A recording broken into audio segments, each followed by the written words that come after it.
just do this.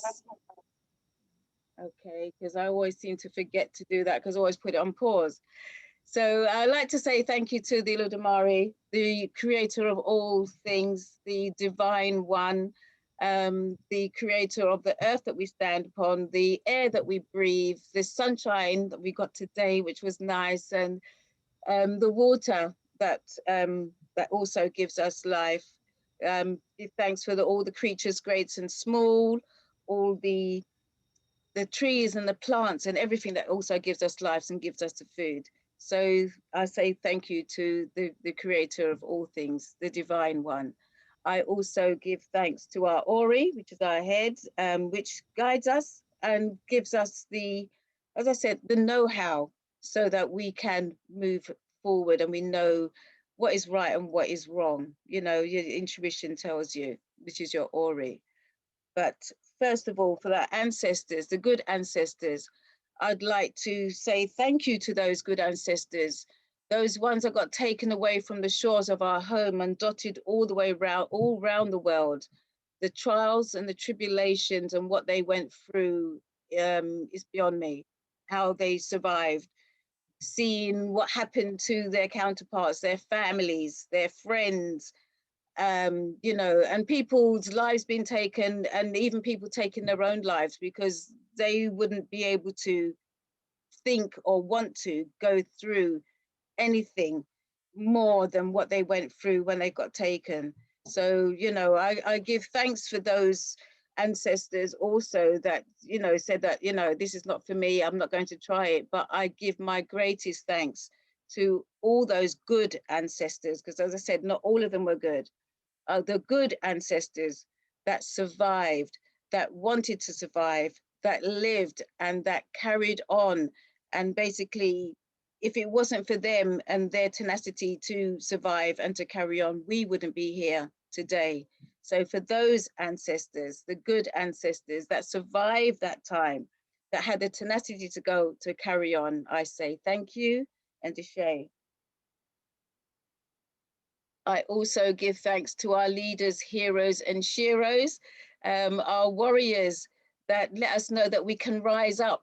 We don't have to be subservient. We don't have to take all that's given to us. You know, we can rise up and say no. Those leaders, heroes, sheroes that kick down those doors, that open those pathways and open those roads for us that we can go down. And as I said, fight for our own rights and don't just take everything. My favorite hero is the Right Honorable Marcus Messiah Garvey. And I know other people have theirs. And I know there is many leaders, heroes and sheroes out there. That's much too many for me to name or to mention. But I give thanks to all of those leaders, heroes, sheroes, the warriors, names we know, names we don't know or may have forgotten, and names that we'll never know, but they all played a part in helping us as a people to move forward and to rise up. Because if it wasn't for their fight back in the day, there's a lot of things that we wouldn't be able to do now. So for those leaders, heroes and sheroes, I say thank you and Ashe. I also give thanks to my lineage. I give thanks to your lineage. I give thanks to the good ancestors whose heads and shoulders who we all stand upon. Those ancestors that's there with us from the time we're born right through to the time that we pass over. Those ancestors that's there with us when we believe or think sometimes we're alone. You know, let me tell you, and they want to tell you that you are not alone. They are there with you. So they're also there for us to call on when we need help and guidance. So when we do call on them and ask for their help and their guidance, let their answers be as clear as water and let our mind be open to receive those answers, because they're going to come in many different ways and forms in signs, forms in messages, forms in something that happens to let you know that they've actually heard you. So for all our good ancestors, those ancestors that are there with us. We call on them to help us and give us our strength to thrive and to keep on moving forward. So for our good ancestors, I say thank you and ashe. Ashe. I also give thanks to my lineage. I give thanks to your lineage, which I've already said. So basically, sorry, bye. I give thanks to my grandmother, Stefan Bailey, who I have never met, but I know that she has been with me and guiding me and helping me. So Stefan Bailey, I say thank you and ashe. I also give thanks and call upon my grandfather, Hubert Stair, who we all called Mr. Stair, for his help and his guidance in my life. So Hubert Stair, I say thank you and ashe. And I also give thanks to my mother, Iona Pinnock, and my stepfather, Ivan Pinnock, who, if they weren't the people who they were, I wouldn't be the person who I am. So for Ivan Pinnock and Iona Pinnock, I say thank you and ashe. And I'd like to ask if there's anybody else would like to say thank you to any one of their loved ones or people who you know, people in family, friends, anybody who's passed recently. I would like to. Joan? Joan? Yeah. Thank you. Thank you. And just want to say thanks to everyone who's here tonight. I'd like to give thanks to my grandmother, Jean Pinnock, for all the support, love, and, you know, what she had taught me throughout my early age. Now she's passed, and I'm using those as a journey that, you know, take me where I am now. So I'd like to give thanks to her, and I have to give thanks to my grandfather, Mr. Wright, and, you know, for all the good care and, you know, everything that they gave to me, all the knowledge. Ashe. Ashe, thank you. Anybody else? Okay, all right then. I must say you have the same surname as myself, your grandmother. Yes, we may be family somewhere. Yes, somewhere along the line. Yes. Okay, thank you. All right, and with that, I'd like to say yes, we are now open to our first presentation of the evening, and Brother Adisa and also Brother Dexter are going to be talking about Nassentials, which is a limited company, and they're going to be talking about some investments. But anyway, I'll leave Brother Adisa to explain. So Brother Adisa, would you like to let people know who you are, what you're doing, and what's Nassentials is all about? And the screen is now yours, and welcome. Thank you very much, Auntie Jean. I'd just like to say greetings and good evening to all of the elders that are present. I'd like to take this opportunity to thank you for giving me a moment of your time. My name is Adisa. I am the Business Development Director for Nassentials Limited. We are a medical cannabis company registered in the United Kingdom. Sorry, my son's here. Registered in the United Kingdom and in Jamaica. I'm gonna play a video that will introduce us a little bit more, and then I'll come back. Oh, Auntie Jean, you need to let me share screen. You can. Sorry. You've got it. It's saying it's disabled. No, it shouldn't be. You've got it. Okay, try again.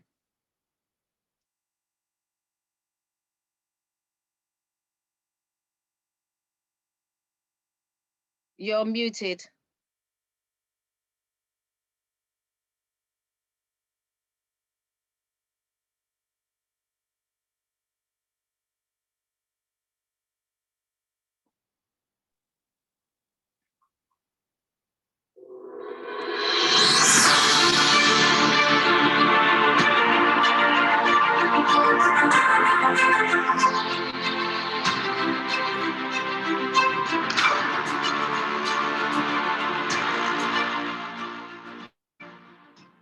Dr. Julius Garvey, board-certified cardiothoracic and vascular surgeon, practicing in New York and Jamaica, West Indies.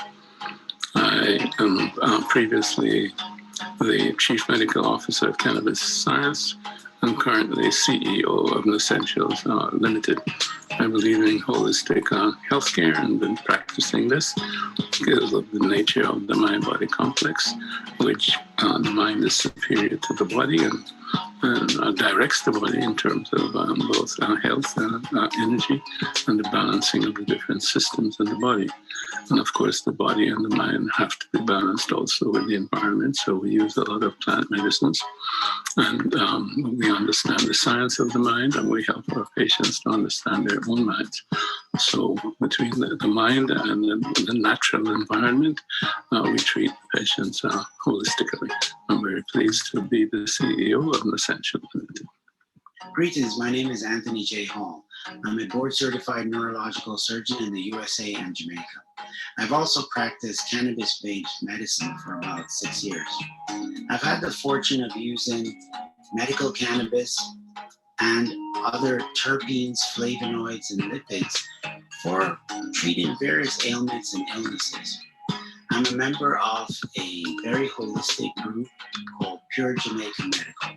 Our group is located in Kingston, Jamaica. We have 4 specialties. Our mix allows us to integrate typical medications, dietary measures, surgical interventions, nutritional supplements, herbals, and medical cannabis for our ailments and treatments. We are also able to do some telehealth through tech media such as Zoom and freeconferencecall.com. Thank you for listening. Hi, I'm Dr. Aubrey Jacob Oliver. I'm a holistic practitioner specializing in functional medicine. I also want to differentiate between holistic medicine and allopathic medicine. Allopathic medicine deals with pharmaceutical therapy, and a lot of time it's based on the symptom of the patient. As a holistic practitioner, we try to find the root of the problem and try to heal the whole body of the patient. That is why it's called holism. We deal with the mind, body, and soul, and once that is balanced, then the body can heal itself. The body is what does the healing, not the medicine. We use supplement. We also use phytonutrients, which deals with plants, and also, and mainly, energy medicine, which is called bioenergetics. The body is energy. And whenever there's a disorder or a disease that's going on in the body, it's usually a lack of energy to certain parts of the body, whether it's lymphatic or neurological, or even what we call endocrine system. So the body also has a, what you call a cannabinoid system. And so this is where even cannabis comes in to also help heal the body. But all of these are what we use to aid the body in healing itself. And that is what holism is all about. And that is what a holistic practitioner focuses on, healing the body.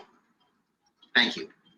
Hello, my name is Dexter Andrews, and I'm the CFO of Nassentials Limited. I've worked in finance for over 15 years, on everything from small startups to government-level infrastructure projects. Jamaica has a growing pedigree second to none when it comes to the correlation of cannabis. The plant has flourished there for over 100 years and continues to do so. The global cannabis market will be worth $400 billion by 2025. And as global legislations change, we know these numbers can only rise. It's a very exciting time to be in cannabis, and we're very excited about the future of our company.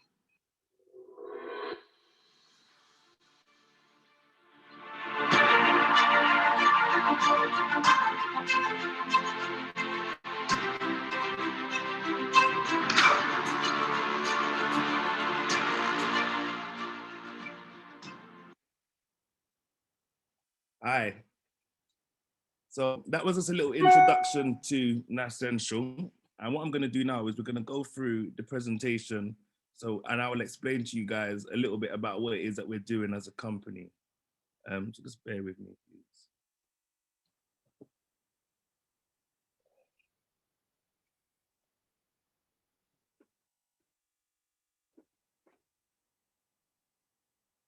So you've got a very good team behind you. Very, very, very Supporting. strong team. Sorry, I don't know how to. Can everybody see the document? It's gone. Has it gone upside? No. I think you might need to stop sharing, screen sharing, and go back into it. Okay. So let's try again. Yeah.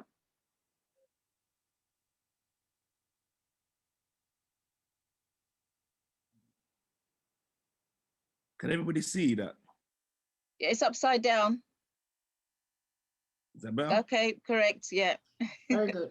Lovely. All right. So as stated before, we are Nassentials Limited. Now we established 2 years ago as an organization in collaboration with Dr. Julius Garvey, Dr. Anthony Hall, and Dr. Aubrey Oliver. Now, Dr. Julius Garvey is also the son of Jamaican national hero and Pan-Africanist Marcus Garvey, which is really important for myself because some of the elders in this room may know me as a young man who grew up in the Pan-African community from childhood as a member of the Al-Keblan Revivist movement growing up. So I've had, from my upbringing, an understanding of Pan-Africanism from birth, as it were. So what we're doing at the moment is we're trying to challenge the stigma that is around cannabis, one, and then the stigma that is around us in business settings. So at this present moment in time, African people don't have any stake in any of the major businesses on earth, whether that is tech, whether that is agriculture, whether that is music, printing, farming, all of the major industries on earth are owned and operated by those outside of ourselves. And every time a new industry starts, we're forever missing our opportunity to be part of that new industry. So basically what I've come to speak to you, the community, about today is joining us in a seed to sell operation. And what we plan to do and what we have started doing is developing a company that will be fully self-sufficient. So we grow our own, we cultivate our own, we export, and we package and we reproduce from seed to sell, so that there isn't any middleman, there isn't anyone else that we have to report to apart from ourselves, as it were. Now, I'm going to start going a little bit through the presentation now. So as you can see here, Nassentials Limited, this is our registered address. This is our company number. This is our VAT number. Yeah, so we're registered over here in the UK. And we also have offices in Jamaica. So what as I said previously, we're trying to do is a seed to sell setup. And we're raising at the moment in this round of funding, £1.2 million.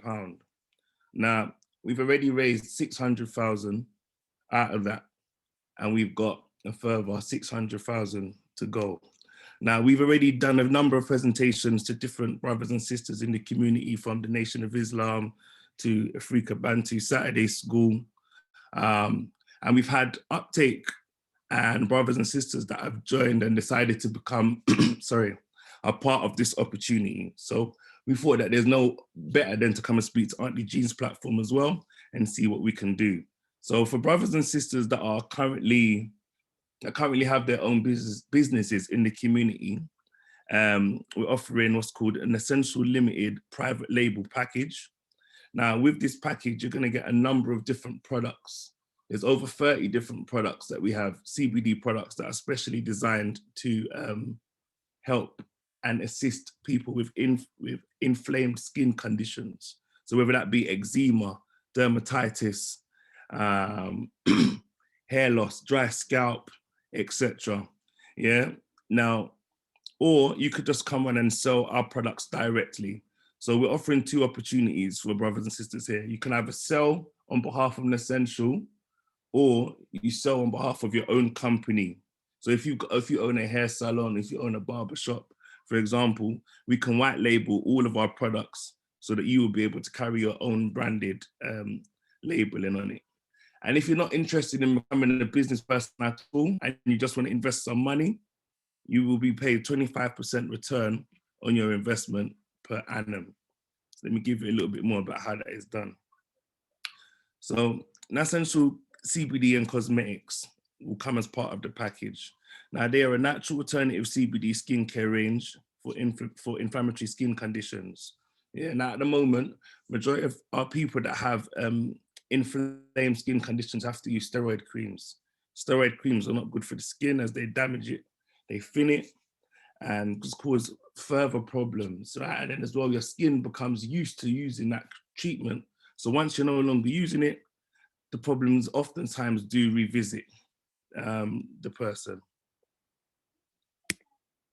So as you could notice from my NRM advert, we said that this market is expected to reach 272 billion by the year 2028. Now, with what we have in Jamaica is a history and a lineage of growing cannabis. We've got elders and people in the community who have got hundreds and hundreds of years of experience in how to treat this plant and to get them the best results from the growing. And this is what we have done as a company, is made sure that we have connected with true and traditional Jamaicans who will be able to guide us in the best ways forward. So our board of elders have over 200 years experience, whether that is in medical cannabis, Western medicine, homeopathy, etc. Yeah. Now, as a member of the Nassential sales force, you'll also be given sales and marketing training. Yeah, so that will include dermatology-based sales training. So basically explaining how each cream works with each particular condition. Yeah, if you want to set up your own business, we'll help you with website creation and hosting. We also do the packing and fulfillment, ongoing mentoring, as well as access to essential medical professionals. So all the way through, we will support any brother and sister interested in providing their own service as a business man or woman. Yeah, sorry. And training will take place remotely via Zoom, or it can be done at our store, which is at 282 High Road, Leighton, E10, yeah, which is an essential CBD dispensary. Now, also, as a member of the company, Salesforce, you'll be able to join in what is called the Unruly Cannabis Partnership. So some of you may be aware of an artist that goes by the name of Popcorn. He's a Jamaican reggae artist. Well, we as a company created a brand partnership with him that is going to see us develop a number of different cannabis-related products. The first one being what you can see on your screen here, which is the Unruly Cannabis Immune Tea. Now, this tea has got no THC in it, which means that the drinker won't become high in any way, shape, or form. And with the lemon and vitamin C, it will help to strengthen and revitalize the immune system. Cannabis is also a natural anti-inflammatory, so any inflammation that is going on inside the body, this tea will also assist with the reduction of that inflammation. And it's also one of the products that you're able to sell as a member of the Unruly Cannabis, the Nassential Limited sales force. Now, why invest in cannabis? Nassential offer investors 25% return on investment to be paid annually. Yeah. Investors will be offered first refusal on franchise opportunities as we scale. The cannabis industry is growing every year as new countries change legislation legalizing the sale, import, export, and cultivation. So Nassential offers investors a chance as early adapters to enter a market we can be certain will only increase in value. Now, at the time of writing this, which was maybe 3 weeks ago, New York hadn't legalized cannabis. As of 2 days ago, New York and New Jersey have both legalized the sale of cannabis on a recreational, from a recreational standpoint. Now, New York legalizing it is a direct indication of what is going to potentially happen in London, because we oftentimes mirror what happens in the States. So this is a really exciting time for brothers and sisters to use some, to take an opportunity to make an investment with the thought and the process that, we're going to enter into an industry that is not controlled by people who look like us. But we have the opportunity, and this opportunity it's a small one, but we have an opportunity right now to grab it and to join in. Yeah. So a little bit more about Nassential. Nassential currently has CBD related patents pending, as well as a further 3 we plan to submit later on this year. Nassential has over £200,000 worth of stock ready for distributing currently in our storage facility in North London. We've got a medical management team collectively with over 100 years of experience. And we have a 30+ strong national sales team. So as you see, we're doing international business. So we have store in Jamaica. We're also we've got a warehouse in Miami also, where we're going to be distributing product from. Sorry. So it's a little bit more about the members of the board. So here you can see is Dr. Julius Garvey, board certified vascular surgeon, son of the great Marcus Messiah Garvey. We've got here is Dr. Andrews. Now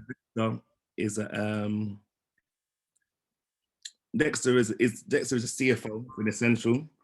He's an MBA in finance. He's set up and ran a number of different companies and taken them to IPO. Very, very successful in what he does. You've got Derwin Wallace, he's based in Washington. Derwin is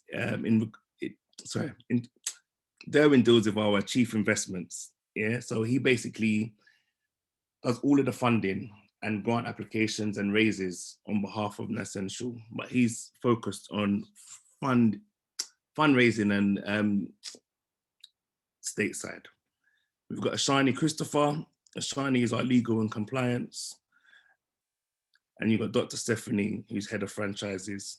So she's also based in the States, and she's franchising out the Nassential limited shop opportunities for people in the States. Now, lastly, I'm just going to talk about the future plans so you can understand where it is that we're trying to go to. Our partnership with Unruly has begun with the tea, and we also plan to launch some more cannabis products. That's going to include like a rolling paper and a strain, yeah, with popcorn. Now we'll also be growing an Unruly strain that's going to be exported from Jamaica directly to Canada. We already have a distribution agreement with a company who will buy everything that we grow. Now, the parish that we're going to be growing in is called St. Thomas. And the reason that we have chosen that parish is because this is where the artist comes from. And one of the agreements that we made with the artist is that we would create jobs and opportunities for brothers and sisters from the parish of St. Thomas. Yeah, but not only jobs, and we'll also not only jobs, we'll also be offering education opportunities as well, with the development of a school and further other things that will be done on this 300-acre plot of land that we're buying in St. Thomas. So this is an exciting opportunity to join and become part of the cannabis industry. At this present moment in time, as I previously said, we're living in a moment where the impetus is being seized by others, and we can either choose to sit and watch another industry go by us, we continue to be consumers, or we can, put our shoulder to the wheel and get involved, because, there's a famous saying, it said, scared money don't make no money. And the truth is, as a people, we're consumers or little business people. We need to start looking at business from the level of IPO and the level of stock markets and the level of legacy and generational wealth. Yeah, so we can present something that our young people are going to be able to aspire to. Now, we've been lucky in the sense that we've been given blessings from the elders in Jamaica to step forward into this process. So whether that's come from the Rastafari community or the Maroons or the Ethiopian Apostolic Church, or even directly to Dr. Garvey himself, where we have the permission now to use the Garvey name in Jamaica and wherever else it is that we're doing. So, you know, this is an exciting time, and I would at this point open and ask for any sort of questions that anybody may have. And if you'd like to learn more information about how the investment works, please speak to Auntie Jean, and she'll be able to provide my contact details. So actually, before I take a question, I just want to play one more video, please. Yeah, bear with me, please.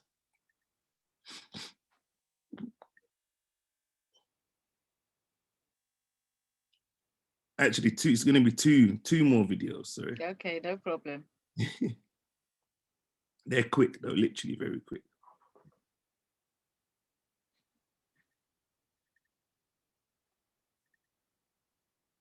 Can everybody see that? Yeah. So man really cannabis tea, the island, I'm from school here to making history, yeah.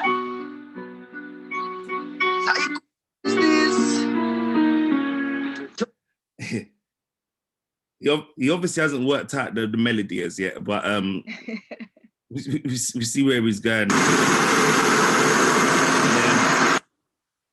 This is just to show you the packaging getting printed in the warehouse. This last one.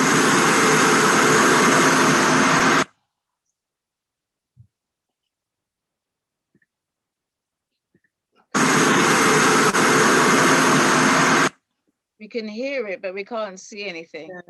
Can you not see? No, we can just hear. Maybe you need to stop the first one again. All right, sorry.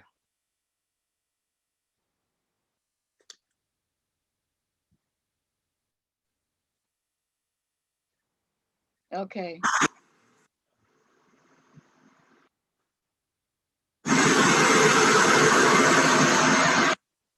Can you see now? Yes, yeah, we can see. It's the printing process for the packaging, yeah? That's correct, yeah. Okay, all right. Would you like to, sorry, if you've got anything more to say? No, that brings me to the end. I'm open to take questions now. Okay, if anybody would like to put some questions forward, I'd like to know who would be the first. I'd like to ask, what's the other packaging? Because I know you said that you have about 30 products, and how would that work with, I mean, I know you skimmed over it quickly. How would it work with the 3 different options of investing? So you said you've got like the white label. Yeah. And you have about 30. Let me show you an example of the other products, right? Okay. How do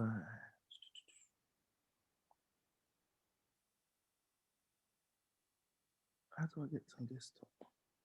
Can you? Is it in your file? No, it's on my desktop, but no, that's wrong. Sorry. That's okay. I don't do this often.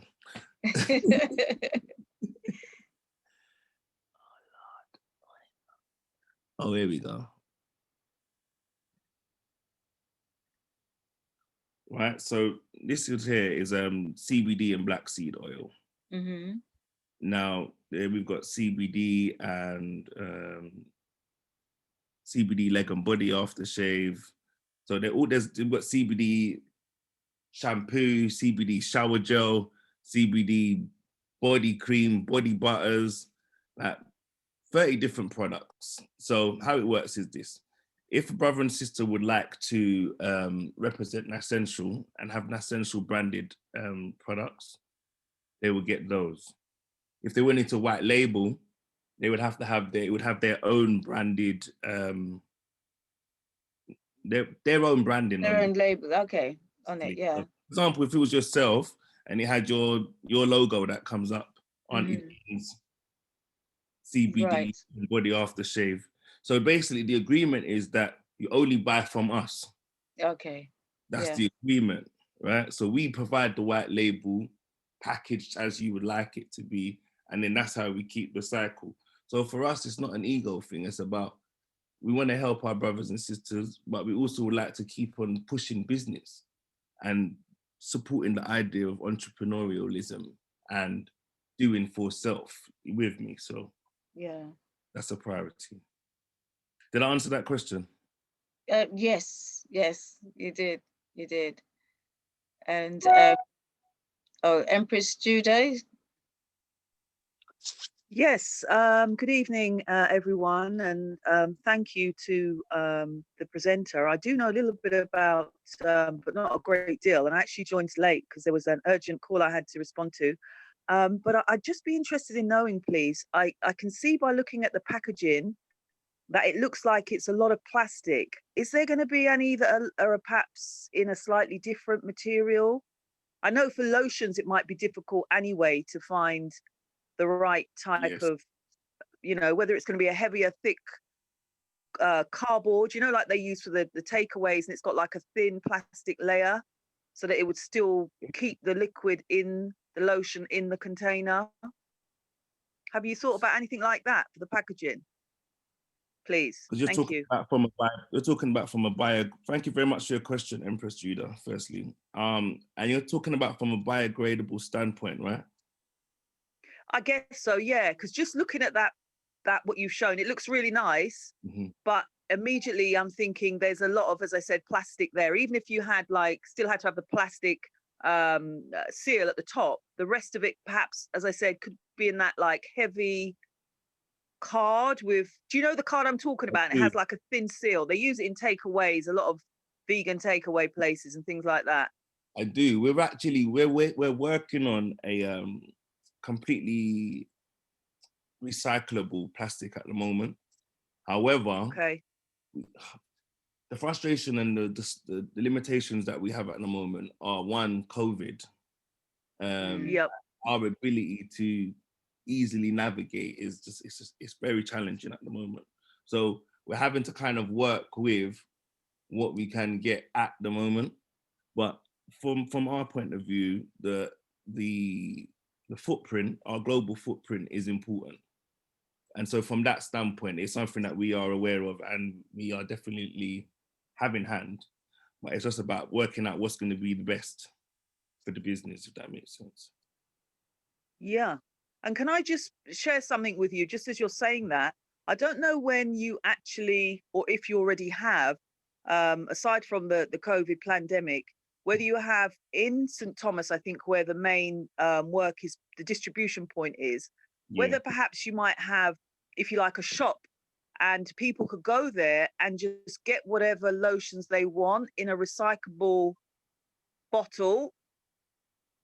In other words, they'd have a container that they would have obtained from you in the first instance, and then they could somehow, it could be reused before it was eventually either thrown out as waste or replaced by another. I don't know if I've explained that very well, but it's a bit like... I understand exactly what you're saying. Yeah, I didn't want to name a high street, so-called, what was the word? A healthcare kind of shop, but that's the sort of thing that they did, if you know what I mean. So you'll have a bucket will be in the shop with a tap, and then you come with your container and basically you fill it to whatever meals you want and buy it that way. Is that what you're talking? Yes. That's I would have I probably would have said glass bottle or whatever, but yeah, that's the kind of thing that I pictured, but obviously using local materials, that, you know, would allow even, it could be, if you think of some of like the cane, they get the sugar cane and they make carps, they make all kinds of things out of it. Do you understand? So you could use some local, it could be bamboo, for example, as opposed to cane, bamboo, and you could make that into a kind of bottle. 100%. It's just a thought I'm sharing with you for you to perhaps think about experimenting on, and perhaps, you know, alternatives to having the plastic. Yes, and what you're saying, I 100% agree, is it's better for the atmosphere, it's better for the, you know, for the environment, etc. However, it's just not cost effective when you are when you're trying to start up and you want to save as much as you can without skimping on quality. But those are the two important things, right? Because we're presenting a product that is expensive because you know, it's niche. So that's already a cost. And then if we then start adding into it the variable of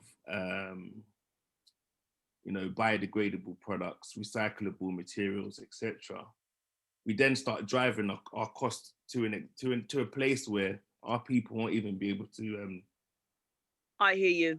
Play with us. I hear you. I mean, so at this present moment in time, we need to get some revenue in. Right. Then we can turn it back in so that, you know, like once we can produce on a greater scale, we're able to then start, you know, looking at other different ways. Yes. So it is, believe me, it's something that is essential to us. As Nassential, our name stands for natural and essential. But you just have to be practical for the moment. So, you know, if I could leave this phone call here with £500,000, well, I'll be happy. And then yeah, my way. Well, I'm looking for investment myself, brother. We're all looking for investments, but we don't want to be hustled, and we want to make sure it's the right one for our community. So yes, we're all wanting to do that because it's the whole Garvey spirit, isn't it? You know, being independent and supporting our own. And just if I could just land on this, brother, did you talk about how we could invest, or is that something you prefer offline? If you leave your email in the chat, please. I will do. We can actually, in regards to the particulars of how the investment works, we can do that with whoever's interested offline, and I can give them a direct phone call. We can speak one-to-one. But from a generic or from a general's point of view, it's a minimum investment of £1,000 and 25% return on investment. Investment doesn't have to be done as an individual; it can be done as collective. In fact, we promote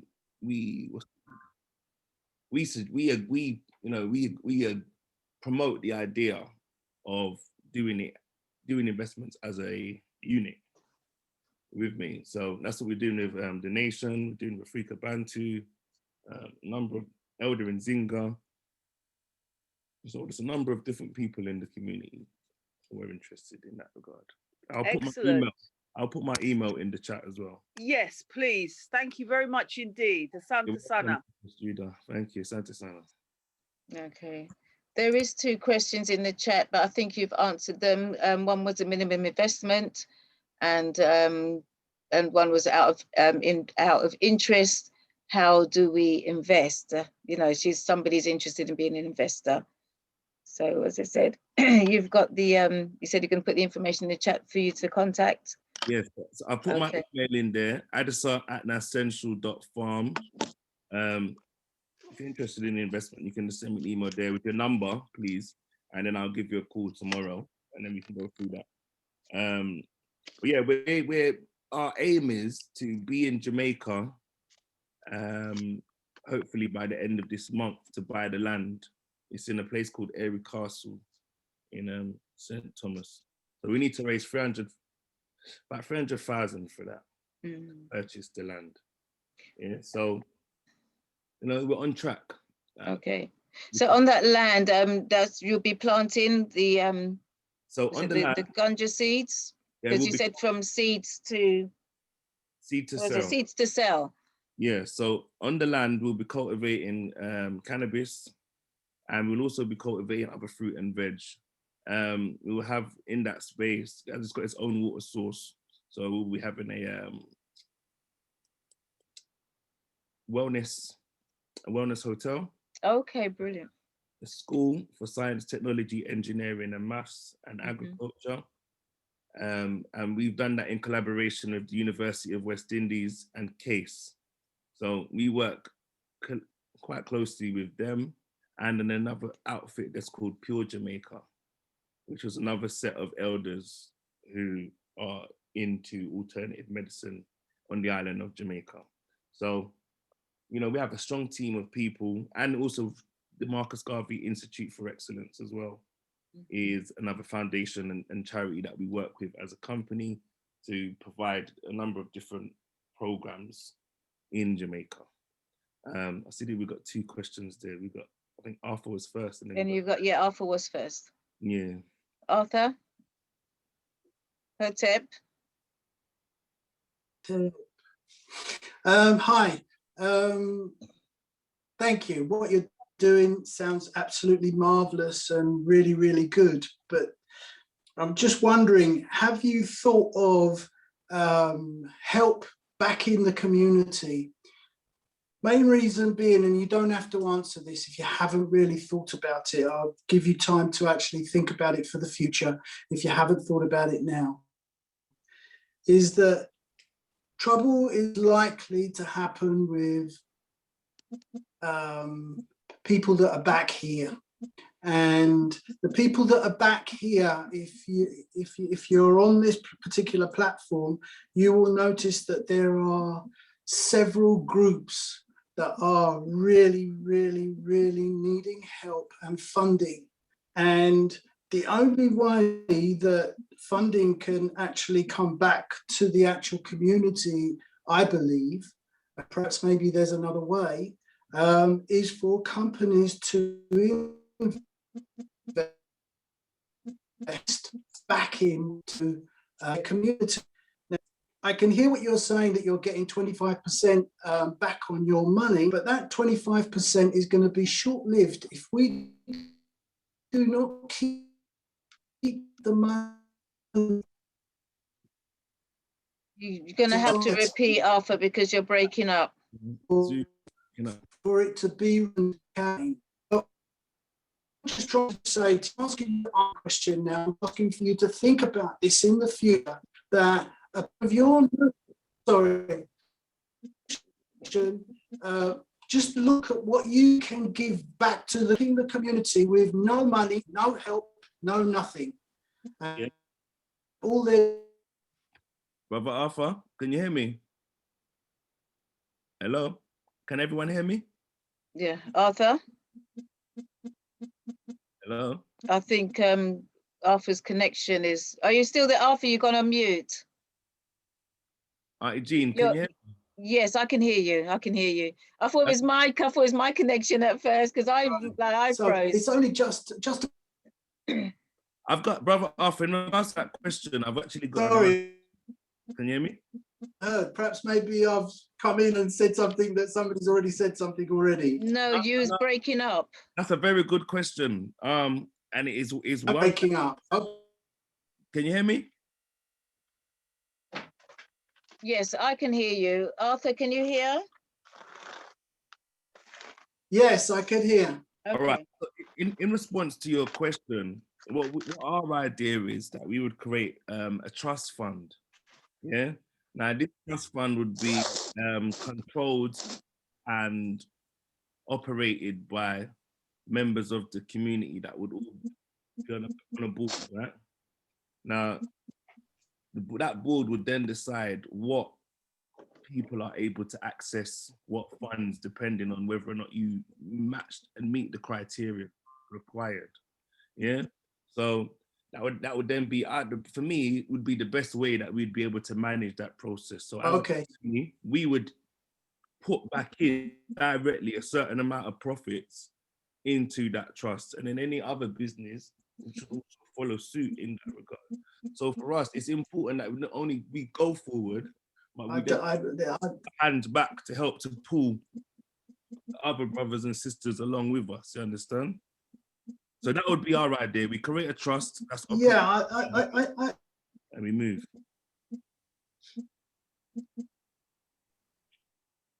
Does that answer your question, Alpha? I hear what you're saying. I don't know if you can hear me. I can. I don't know if you can hear.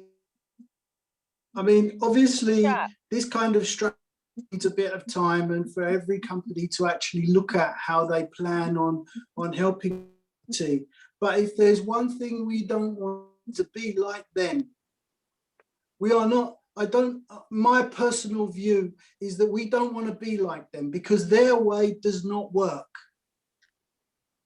And we have to try and strike a balance between income, community, and profit. Definitely. 100%. Definitely. Leave it with you. Thank you for your question, Brother Arthur. Appreciate it. Thank you. Take care, Shay. Thank you. And Jacqueline, so you have your, you've raised your hand and you're out in the open, taking as much of the daylight as possible, sunshine. I was supposed to be on my way to my mother's, so this is just, I just wanted to check in very quickly, and because I knew Adisa and Dexter was going to be on today. Firstly, thank you for this opportunity to speak. I'm actually working closely with Dexter and Adisa on this project. And what we've got to realise as a Black community, firstly as well, especially what's actually happening with our economy, our job situation and so on, we need to find another stream of income. We cannot rely just on one stream of income. That we should actually learn through this pandemic or plandemic, whatever way you want to put it. And also, this is a prime opportunity. I actually use the products, and especially like the CBD oil, for example. I actually suffer from sciatica. So I've actually been using that, and I can actually say it works. So, and I can actually verify that. So in terms of working with them as a team, I met them through your platform, in fact, actually, which was such an achievement. I've come back and I said to you, there was a couple of people that was actually on your platform that day. They never got back to me. But when I contacted Dexter, he contacted me straight away. And we're actually working closely together on projects. And it really is exciting. We're sharing information. We've got a common goal as a community, and actually believe in their products as well, because I'm actually using it. And my mother's using it. So I can actually testify that it actually works. So it would actually be great for our community, whoever's actually interested in, to come on board. Thank you. Thank you very much, Jacqueline. And thank you very much, Auntie Jean, for sending such a star like Jacqueline to come and help us in our time. So we appreciate this platform, most definitely. Well, most definitely. I don't know if somebody would like to ask Jackie any questions, because being, you know, have taken the interest and actually invested. No? I mean, there's somebody who asks about investment. Was there any questions that you'd like to ask Jacqueline as an investor? Is that yeah? Greetings, family. I'm very keen on the idea of, you know, what I've heard, but like I said, I missed the start of the presentation, so I just wanted to know really how to go about becoming an investor. And he said, it gave me the answer by saying, you know, just emailing him my number, and yeah, that's it really. I just want to. I saw he said it was a minimum of £1,000 to be invested, and that's pretty good. And I heard a little bit about the land purchase. So anything else I would appreciate that I missed, but you know, I'm willing to talk to him tomorrow. Okay. Thank you. Would you like to do a quick recap, Adisa? Yes, thank you very much, Sister Yar, for that, for your interest in becoming an investor. So I'll tell you a little bit about the program. We're looking at purchasing 300 acres of land in St. Thomas. That is going to be used for farming of medical cannabis that will be sold on the international market. We're going to be applying for a Tier 4 license, which will allow us to have unfettered growth and export. With the Tier 4 license, we're also going to have to install CCTV, an armed security force that also includes dogs. So we'll have fencing, CCTV, armed guards, and dogs. Now, our chief of security is the former deputy commander of the JCF. He goes by the name of Wilfred. And he is actually the person who will be maintaining and managing the project from a security standpoint. So in that regard, we're extremely well looked after. And St. Thomas being half an hour drive from Kingston, from a security standpoint, makes it very, very easy for us to protect, because we're able to get backup from the constabulary if we would ever need it. Now, our first international product is coming out within the next week or so, which is the Unruly Cannabis Tea, which is going to be sold in Jamaica, Africa, United States, United Kingdom. And that's going to be coming out next week. Now, with that tea alone, our aim is to sell 500,000 units a month to the Unruly Cannabis Membership Club. Now, this membership club is only open to 5,000 people who will pay £99 per month. So if you guys just do those simple maths there on the tea alone, without speaking about the actual growing of bud, just on the tea alone, we're looking at a gross of $500,000 a month from 5,000 people. Yeah, so just to put a little bit of maths in there for you, just to see how this industry, the exponential growth is there without even needing to do too much. You understand? It's just about understanding how this game works. And I think as well, the fact that we have arguably the biggest dancehall act in the world as our brand ambassador, it has allowed us to circumnavigate a lot of the work that, you know, another relatively new company would have to do, which is getting brand recognition and validation. So we kind of skipped a number of those processes. And this is hence the reason why we're in this position that we are now. And what I didn't mention before is that we've been offered millions already by Europeans. But as you elders probably understand, with that money comes slavery. And with that money comes, you know, an invitation to question your morals. Yeah, and an invitation to, you know, throw away the righteous teachings that you may have been given, yeah, for the sake of a penny, right? And for us, it's the most important thing and moving piece in this is the name and the legacy of the Right Honourable Prophet Marcus Garvey. So we understand that this is not something to be played with, that in any way, shape or form. So, and I believe that the elder understands that as well. So he's moving in the midst of what it is that we're doing and allowing certain things to happen. You understand? And if you're a spiritual person, you will understand what I mean by that when I say the elders here. So that's it. Hope that kind of... Yes, thank you, Robert. It's really interesting because I like to hear the sound of that, you know. Yeah, man. I don't know if anyone else has a question. You've got any questions? So you've earmarked the land already? Yes, correct, yeah. And you've already, as I said, got the person in charge for security. Mm-hmm. So you've done all your homework on all the security that you're going to be needing. Yeah. The land and the workers naturally be using the local people. Mm-hmm. Yeah. Yeah. So we're going to be led by an elder called Dougie in regard to the farming element. Dougie is he's part of the 12 tribes of Israel. He's one of the senior members of the Rastafari community in Jamaica. So he's going to be leading our grow. He'll be doing the training with brothers and sisters that come from the community of St. Thomas. So he'll be the direct day-to-day coach. Mm-hmm. We're also going to be working with a few international growers as well.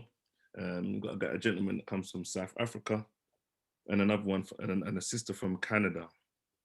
who are going to be coming with, because for us to go in an international level, we have to reach certain international standards.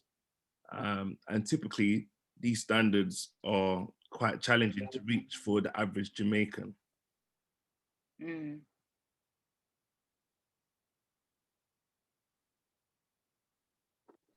Because they make it so, but we're able to circumnavigate that just due to the support that we have by the elders that are around us. Which is really good, which is very good. I mean, just by interest, what was the first product that you devised, you come up with? The first product that we created was a face cream, a CBD face cream. Yeah, and it's just like purely designed for your face. If you've got like eczema, dry skin, it's beautiful for that. Any sort of inflammation, acne, beautiful for that. Bring that right down, and it's clean, smooth. Yeah, it's beautiful. That's really beautiful. That was the first one, and then we went into an aftershave balm. So that is for, you know, if you've shaved your legs or anything like that, it's the aftercare. You know, sometimes there can be inflammation or, you know, cuts, whatever. So that is for that. And then we've just been on a roll basically since then. But we want to be able to create all of our products in Jamaica. At the moment, we have to create some of them here. But we want to be able to create everything in the island, meaning that we keep all the money there. You're right. You understand? Because to us, you know, we have to foster a mentality of no longer being happy to beg. And I think for a long time, that's what we've been doing, is being happy to beg and complain. And it's that no one cares. Yeah. That literally no one cares. And especially the people that are running this earth, they're not interested about our complaints. They want to know if we come to the table and play the game or not. And that's where we're at this moment in time. That is so true. Supreme, I see you've unmuted. Yeah, I'm just testing out a microphone. I don't know if it's working. Yes, we can hear you. Yeah, apologies. Although I was in the room, I was on another call, but I did see some of the graphics and the footage, which looks quite interesting. And I just wanted to ask Adisa about the when it comes to CBD oil, people are talking about a certain percentage of, I don't know what it is in the actual bottle to say that it's a quality. Okay. We got some, when I've been out on some markets, there's some connoisseurs with oil and they're saying that some that's been sold, let's say on the high street, are watered down. Yeah, they are. So basically what happens is in the United Kingdom, you've got a limitation on the amount of THC that you're able to put in CBD oils. So that is limited at 0.2 grams of THC. You can have as much CBD as you like in your products. However, to get the full effect of cannabis oil, you need both. You need the THC and the CBD to be working together. Then if we add into that, what happens over here is once they've extracted the CBD, they're using carrier, they'll use a carrier oil such as coconut oil or CTC or rapeseed oil, something like that, which further waters down the potency of the product, right? So that is the reason why a lot of people, if you're going to your high street stores, might not be finding any results happening with the CBD oil, for example. And the reason, but that's by design, as if anything. Yeah. Right now, they haven't legalized it fully here because they haven't worked out how to tax it all and to make sure they own all the money off of it. Even though they're the biggest investors currently, with Philip May being the biggest investor in the UK, and the United Kingdom being the biggest exporter of cannabis in Europe, but that's a whole nother debate. They haven't actually worked out how to fully finesse us yet. Hence the reason why it's being rubbished at the moment, and they're selling it in a watered down format so that people can say, oh, it doesn't work. And they can justify their political standpoint. However, the tide is moving too quickly now. And too many countries are returning stories of profits and no uptake in violence. So, because who's ever heard of anyone being stoned and wanting to go and kill somebody? It don't really go together. So yeah, that's where it's at the moment, man. You need to have a combination of the THC and the CBD to get the full use of the oil. Now, with that being said, Auntie Jean has the full spectrum CBD oil. So if any cannabis oil, if anybody would like that, they can speak directly to Auntie Jean. Okay, once again, I didn't hear all of the presentation, but I do see that just clarify, it's going to be made in Jamaica, but then imported to the UK. Yes. Would we face any challenges with that? No, because as much as it being a bonus that is made in Jamaica, but coming into the UK. No, because we will work to whatever the regulations are here. Okay. Okay, so the idea was that we beat the curb. We've already got our store, which is a CBD dispensary at the moment in time. Let's say, for example, in 2 years' time, they're ready to legalize THC fully here. We've already constructed. We're already ready to roll out with the new introduction because we're already going. So that is the idea. So what we'll do is at the moment, play the game. We only like to have 0.2 grams. That's what will come to the UK. What will go to Amsterdam will be what can go to Amsterdam. What will go to Canada Canada. What's legally able to go to Australia. Do you understand? So depending on each territory, will depend on what product it gets. But the idea is to be everywhere so that as legalization reaches there, we're already in position to play. And we're not reacting.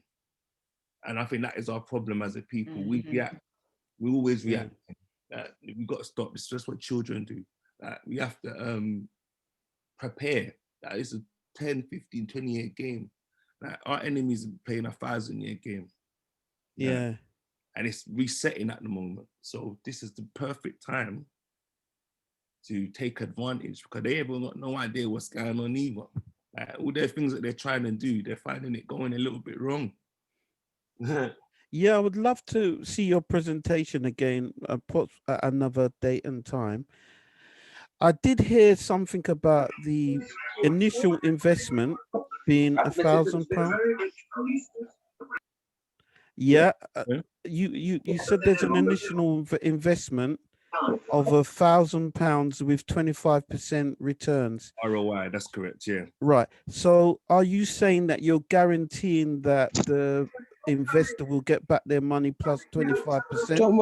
And over what period of time would that be? Well, as with all investment, nothing is guaranteed. Okay. That's the first one. Yeah. Secondly, it's an annual investment. So its return is annual. And what would happen is, if, for example, it's £1,000 that was spent, after year one, what would be returned back to that person would be £250, which would be the 25%, right? Yeah. Now, they could at that point say, I wish to take out my whole money, and then they would be taking out 1,250. Or they could say, I just want to take out the 25% and leave the 1,000 there and keep going. You understand what I'm saying to you? Now, there are also opportunities for brothers and sisters to actually own percentage of the company, but that is done with like a bigger investment. Yeah. Yeah. Well, like you said, and I have seen the trend of CBD oil, and actually I've got a bottle in front of me, and I do. Have you heard of Bumble Zest? I have, yeah. Yeah, and they've done this ginger CBD oil with turmeric. So they've actually kind of, and the bottle's quite fashionable. So I am seeing that this is a trend, a good trend and a good investment to possibly get into. So I would like to know further more about it. It's not, let me give you some more people that are involved in this game. You've got Mike Tyson. Yeah, he's got the Toad Farm and all that. You've got the 150-acre ranch in Las Vegas.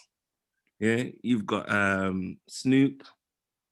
You've got that white woman, what's her name, Martha Stewart, whatever she's called. You know, you've got Israel as a country buying up pieces of land in Africa and growing hemp and cannabis right now as we speak. Israel, yeah, one of the biggest importers in the Middle East of cannabis medicines, cannabis treatments, tinctures, the whole, you know, the whole 9 yards. And I think it's just us as a Black community. No one needs to tell us that cannabis sells. We know this already. Yeah. We've done all of the research papers. We've done all of the studying. We've done all of the testers. Do you know what I mean? Like we actually know for facts this sells. Yeah. So it's like, it's beautiful, man. It's just about, I think what's happened is we've got a distrust of, you know, each other sometimes, and you know, it's understandable, just based on, you know, 400 years or 500 years of mind control and, you know, being manipulated into doing certain things in certain ways. But with us, first thing is about accountability. Second is about transparency. Yeah, so all investors will get a monthly newsletter that lets them know exactly where we're at as a business. They also will have a login to our artificial intelligence, which is called Artemis. Now, Artemis is an AI that tracks your grow from when you plant the first seed to day of cultivation. So as an investor, you'll be able to know how many plants you've got growing at one time, what stage we're at in the grow, what the yield has been, etc. So we as a company are going to do everything in our power to minimize the opportunity or the chance for loss, and for people to not know or understand what is happening, because we're just going to be as transparent as we're able to be. I hope that answers your question a bit, brother. Yeah, I'm interested. I'll talk to you possibly tomorrow and hear your presentation. Pardon? If you could send me an email with your number, please, and then I can contact. Okay.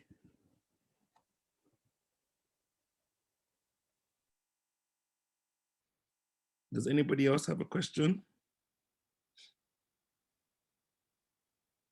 I think they're quite quiet this evening when it comes to questions, but I know so a lot of people are actually interested. Sorry, go ahead. I've got a question, Sister Jean.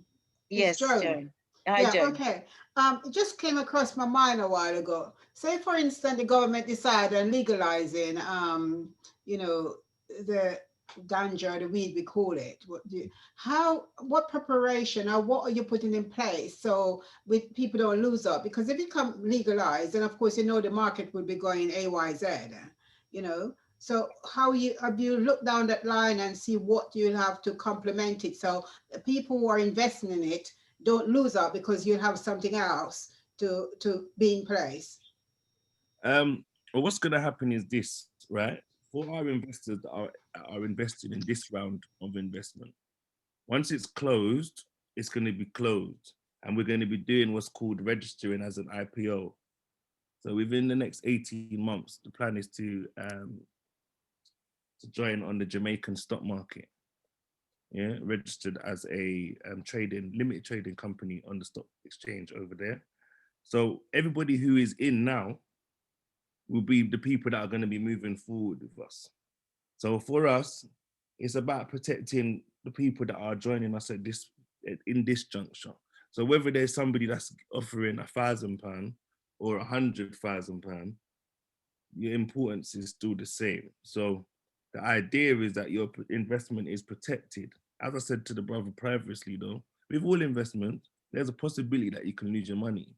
However, that isn't our goal or our aim or our intention, because that doesn't benefit us. We need people to continue to get their money back, so they want to keep on investing in the program. However, we can't control what could potentially happen. I mean, no one could ever foreseen this COVID foolishness happening.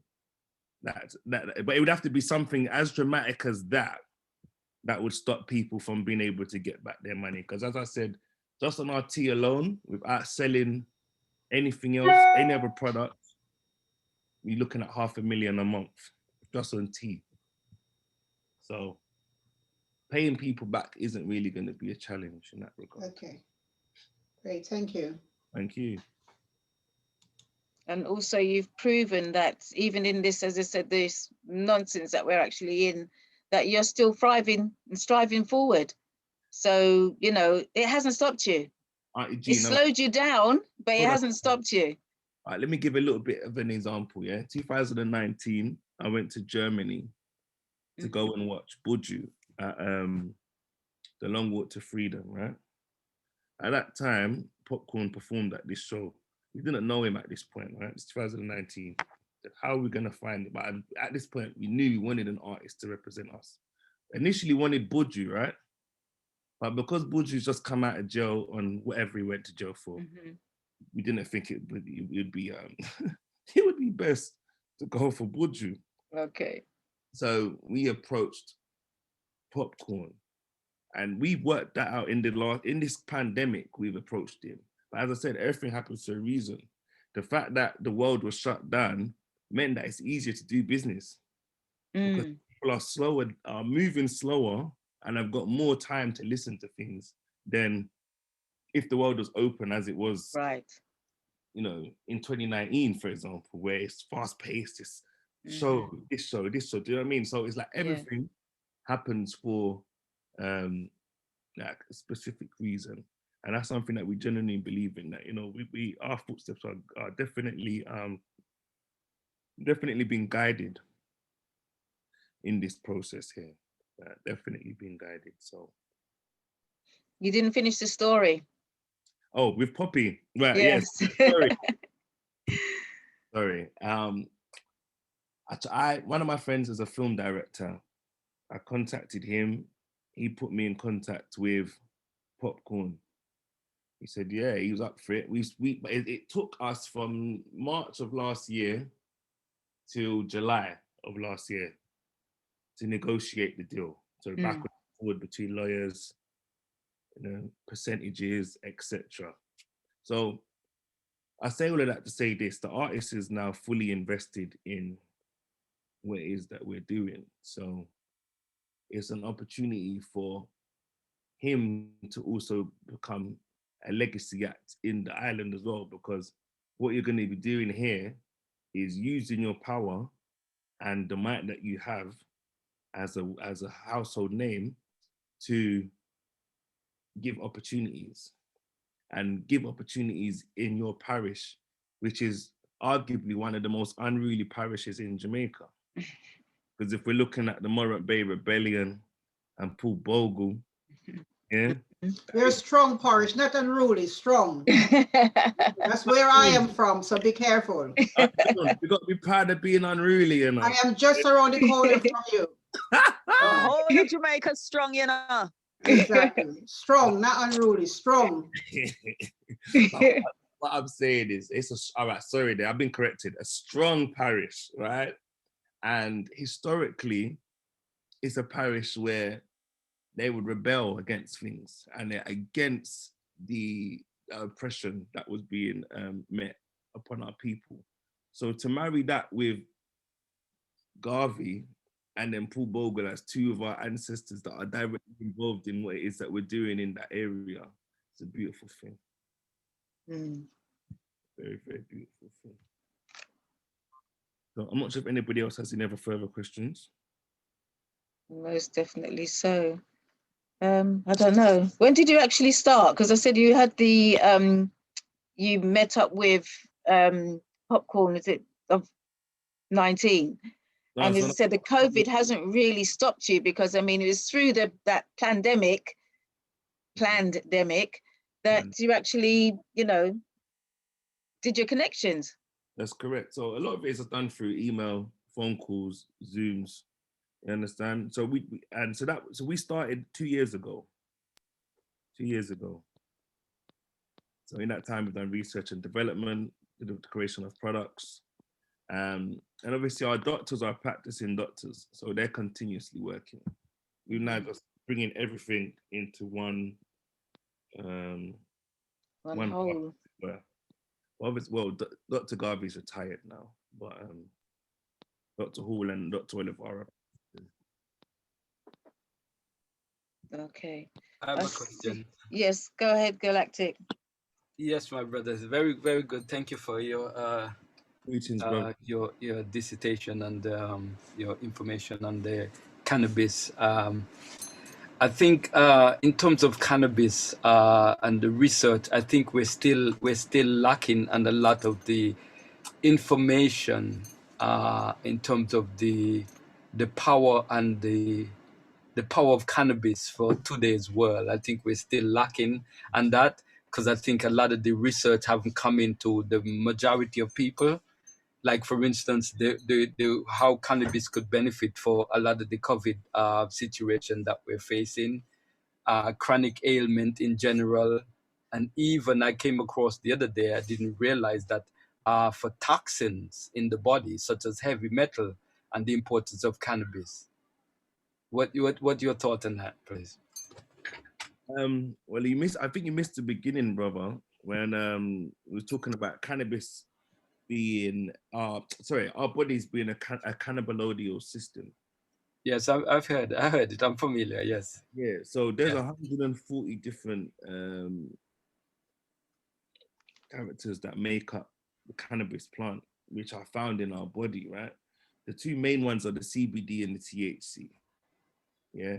But I would only kickback I would give, because I agree with your point in essence, right? But the only kickback I would give to that would be cannabis has only been banned over the last 100 years as a medical treatment. Yeah. So prior to that, it was the most used medicine on earth. With everything. For everything. Mm-hmm. So sorry, can I butt in? It's banned some places, but to be honest with you, it have been used strongly all over the world, but they blind our eyes to it, right? So I mean, no matter, it has been used, and it has been used, and it's always, because some of the best eye drops for glaucoma, and if you read it, there's cannabis inside of it. Does that make sense? Yeah. Yes. I believe that's one of the ingredients that Alkaline has in his eye drops that he produces. Well, he doesn't produce, but he gets from Jamaica.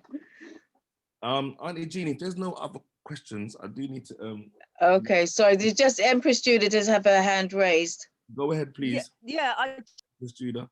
I just really wanted to thank Adisa and all of the board that's involved in this initiative, because it's so important that Jamaican people take responsibility for managing its own resources. And, you know, the fact that cannabis has been associated with the reggae industry, and there's all of the isms and schisms with that, it's good that you're recognizing the medicinal purposes, because it's too easy for people to get the wrong end of the stick. I think a lot of people are getting educated now. Myself recently getting a diploma in master herbalism means that I can appreciate the value of the chemical compounds within marijuana, but that's it. I mean, I'm so glad that there's experts with minds greater than mine looking at that particular issue for Jamaica. So I wish. Hello? You're muted. Sorry, I was. Can you hear me now? Yes, we can hear you now. I was just saying that I'm really glad that this initiative has been taken on board by the great minds that are around the table, including the son of Marcus Garvey. And I think that really is probably going to be the win-win for this particular brand, because there's a lot of people out there who respect Marcus Garvey, and it shows that his spirit is indeed moving amongst this initiative. And I really hope that you go from strength to strength. Thank you for your presentation. Thank you, Empress Judah, and thank you very much for your vote of confidence. Oh, before I did leave, I did want to mention that for investors as well, we'd be inviting them to come along to the unveiling of the Marcus Garvey bust outside the African Union in Addis Ababa in August. So that is like another exciting trip that brothers and sisters are able to join us with as well. So we're going to be doing a 12-day tour in Ghana, then going on to Addis Ababa to unveil Marcus Garvey's statue on his birthday, 17th of August, outside of the African Union in Addis Ababa. So if there's no other questions, please feel free to send me an email. I've put my email address in the chat, which is adisa@nassential.farm. I've also put the company website there, and I'll put our Instagram pages as well. If anybody's on Instagram, you can get us on there. Thank you. And with that, I'd like to say thank you very much, Adisa, for coming and letting us know a bit more about Nassentials and what you are doing and how you've progressed, which is beautiful. And we can't wait for the shop in Leighton to be open. Oh, for April, God willing, we're outside, God willing. Okay, so we'll invite you back to announce the opening so you can have a whole street load of people waiting to come in. Thank you very much, Auntie. And elders, brothers and sisters, thank you very much for giving me time. I have to Thank you. Thank you. Thank you so much. Thank you. Okay. Oh, sorry, Joan, you was are you just saying thank you? Yeah, just saying thank you. Very good. And I like to see, I mean, I'm an older woman, I'm in my 70s, going 70s. So I like to see when the young people push forward and, you know, empower us, because some of us really need that bit of push also. Well done. Very much so. And I must say, you do not look like you're in your 70s. You're 70. and 70 is not old, you know. You just started. Very much so. Okay. And with that, thank you so much, Adisa. And with that, we'd like to move on to our next presentation. We have our, as you said, you just saw a little glimpse of Galactic Clyde not too long ago, just now actually. And Galactic Clyde is going to be talking to us about, or telling us about Dr. Sebi's code. And what's it, if I get the right pronunciation for the, did I finish it? The code? And oh, it's gone. I didn't write that down. And the science of Herb-ology.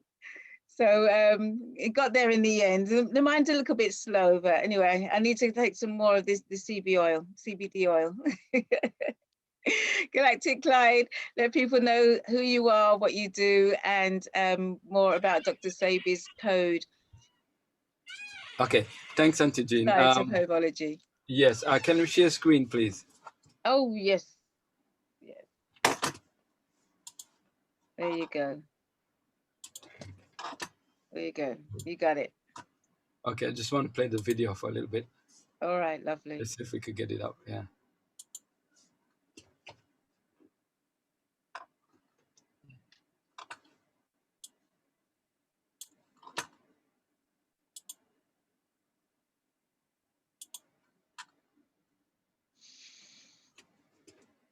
George Johnson, 46, has been an alcoholic all his life.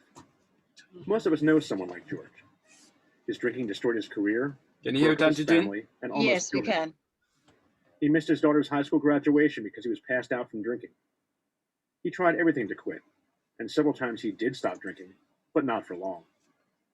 And even as he wasn't drinking, he lived in constant fear of slipping and taking a drink. Life was a constant struggle to stay sober. Then George heard about a clinical trial being run at an Ivy League university that changed his life.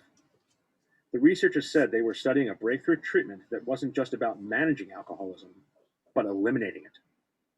A treatment that could turn an alcoholic into a non-alcoholic. 1 minute, the person craves alcohol. The next minute, he no longer drinks.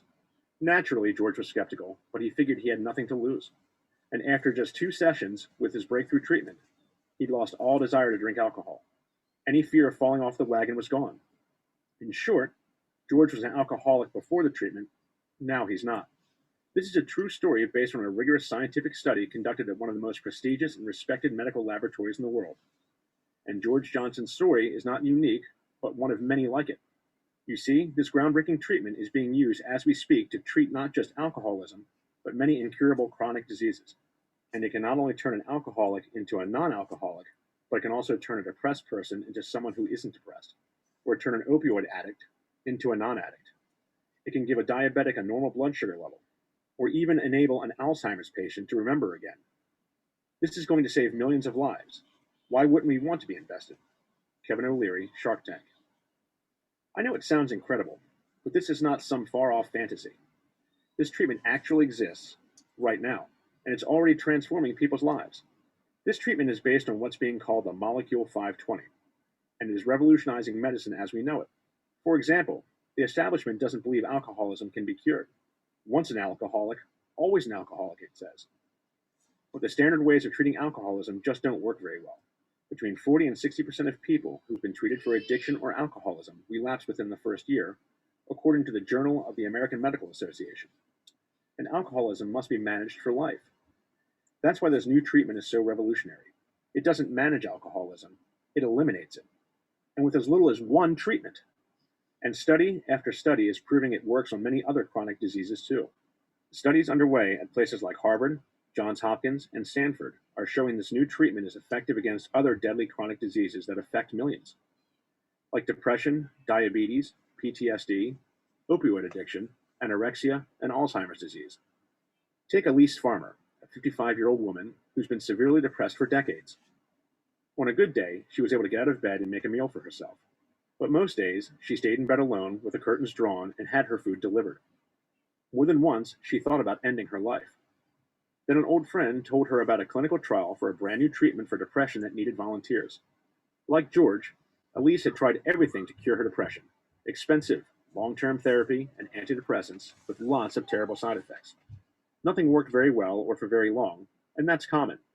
Antidepressants, coupled with expensive long-term therapy, work only about 40 to 60% of the time. So naturally, she was skeptical about this new cure, too. But after one session, her depression lifted. And in the following days, she reported feeling better and better every day. Now, for the first time in decades, Elise feels good. She's healthy, happy, and excited about life. Bottom line, Elise was deeply depressed, and now her depression has disappeared completely. Both Elise and George got virtually identical outcomes. Complete relief with lasting results after only 1 or 2 treatments using Molecule 520. And they aren't the only ones. Studies involving tens of thousands of people with incurable chronic diseases have used the same new treatment to deliver similar results. Because the Molecule 520 has shown incredible promise to transform millions of people's lives for the better, it's got the Food and Drug Administration's backing. The FDA, the ultimate judge of safety and effectiveness for medical treatments, has awarded this new medicine breakthrough status. The FDA only assigns breakthrough status to treatments in which clinical evidence demonstrates the drug or therapy may have substantial improvement on at least one clinically significant endpoint over available therapy. In short, breakthrough status means cutting red tape for fast commercial development and getting to market in a fraction of the time it normally takes. And this FDA backing has thrown the floodgates wide open. A growing number of companies are conducting clinical trials of the same cure for everything from depression to post-traumatic stress disorder with the blessing of the FDA. Bloomberg. Both big pharma and tiny startups are spending billions on research and development, with several drugs already in stage 2 trials. Big money is pouring in from venture capitalists and Silicon Valley titans. And the first wave of IPOs is about to hit the market, offering anyone who gets on board now the chance for our next round of triple and quadruple digit profits. In fact, some say the little-known company that just filed for its IPO could be the next unicorn, a startup worth $1 billion. If you're like 99% of investors, this is probably the first time you've heard of the Molecule 520. Few people are familiar with it, even among medical professionals. But not for long, because the Molecule 520 is throwing out the standard playbook for treating many chronic diseases.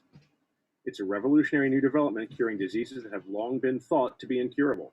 Remarkably, this Molecule 520 is 100% natural, organic, and plant-based, so it's free of the negative side effects that plague people who take medications for these diseases. Now, I know what you must be thinking, but let me be clear up front that I'm not talking about cannabis. Did you hear that? He's not talking about cannabis. Can everybody hear that? Yeah, we heard that. It's a plant-based, but he's not talking about cannabis. Okay? All right. Yes. So molecule 520. This is a whole groundbreaking research. Okay. I'm gonna leave it there for now. Okay? Because I don't want to take up my time with that. I could talk about that because I could talk about it in a deeper setting. So let me move on to my next talk, yeah? My next screen share. Okay, Dr. Sebi, can you everybody see that on the screen? Yes. Okay. Yes. I call it Dr. Sebi, to make a spelling right there. Sebi, supposed to be a B-I. Yeah, Dr. Sebi Code and the Science of Herb-ology. So when I say Dr. Sebi Code, does anybody, I'm sure everybody familiar with Dr. Sebi in the chat? Anybody? No, we don't know him, you know. Dr. Sebi? Yeah. Never heard of him. Dr. Sebi? No, never heard of him. Can anybody tell me what his organization was called? Oh. No. I can't remember. I can't think. Yeah. Sorry? I don't know, but I know it was in Honduras. That's where he had his clinic, isn't it? Yes, but what was he called? What was he called? I don't know. Okay.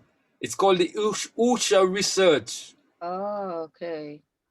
And that itself is a code. Oh, is it? Okay. Yes, it's a code. It's a message that we all missed it. How's it spelled? USHA. It's right on top of the screen here.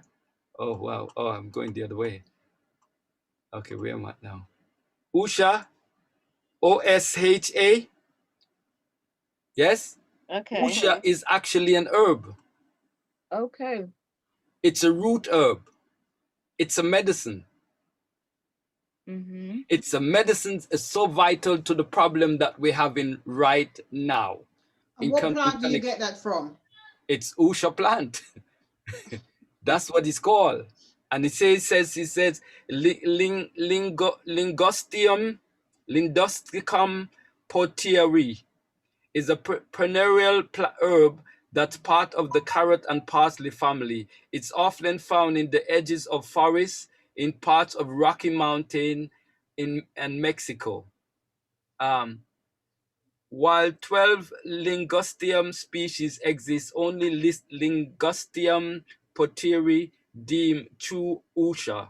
USHA grow up to 3 feet or 1 meter tall and has a small bright green leaf and looks like parsley. It can also be identified by its small white flowers and wrinkled dark roots. Also known as beer root, porter licorice, porter lavage, mountain lavage. USHA also traditionally been used in Native American, Latin America, South America culture for purport medicine benefit. The root is considered an immune booster and aid in cough, pneumonia, colds, bronchitis, and flus. It's also used to relieve indigestion, lung disease, body aches, and sore throat. Wow. We all miss that. Yeah. So I call it Sebi Code. Okay. Because even though Sebi is gone, just looking at this herb, especially because of where we are with COVID, this herb is also known to grow in the mountain as well, or high peaks. Yes? Altitude, which you know that one of the things that they say with COVID-19 is the altitude sickness. It's helped with altitude sickness. Right. It helps with colds and flus and cleaning the lungs. But it's not only an herb to be ingested as an herb, it's also an herb to be used as a crystal. It's an herb that you travel around with in your purse, on your person, because of its power. And one of the things that they say, you could just use the herb just to pass around your body without ingesting it for its power. Is it an evergreen plant? No, it says a perennial plant. So that means it grows and goes and come back. But it's a plant that the root is harvested after 10 years. Okay. Okay? Yeah. Now we know that ginseng root, and does anybody know how long it takes to harvest a ginseng root? Okay, 6 to 7 years for ginseng root. And your ginseng is very powerful for the body. But this is 10 years. That means you're you're growing it now 10 years before it's ready to go in terms of use, in terms of its power. So this is something I'm recommending everybody get a piece of this root and have it on your person, study it. Because where would you acquire it? Sorry to cut you. Yeah, I'll be getting it. All right, okay. You can find it online, but I'll be looking at getting a substantial amount of it because it's so powerful. And what I've realized, in one sense, it's what I call Sebi's code, because his foundation or his organization was called Usha Research. Amazing, isn't it? Okay, very much so. Yes. So even though Sebi is gone, he's still with us.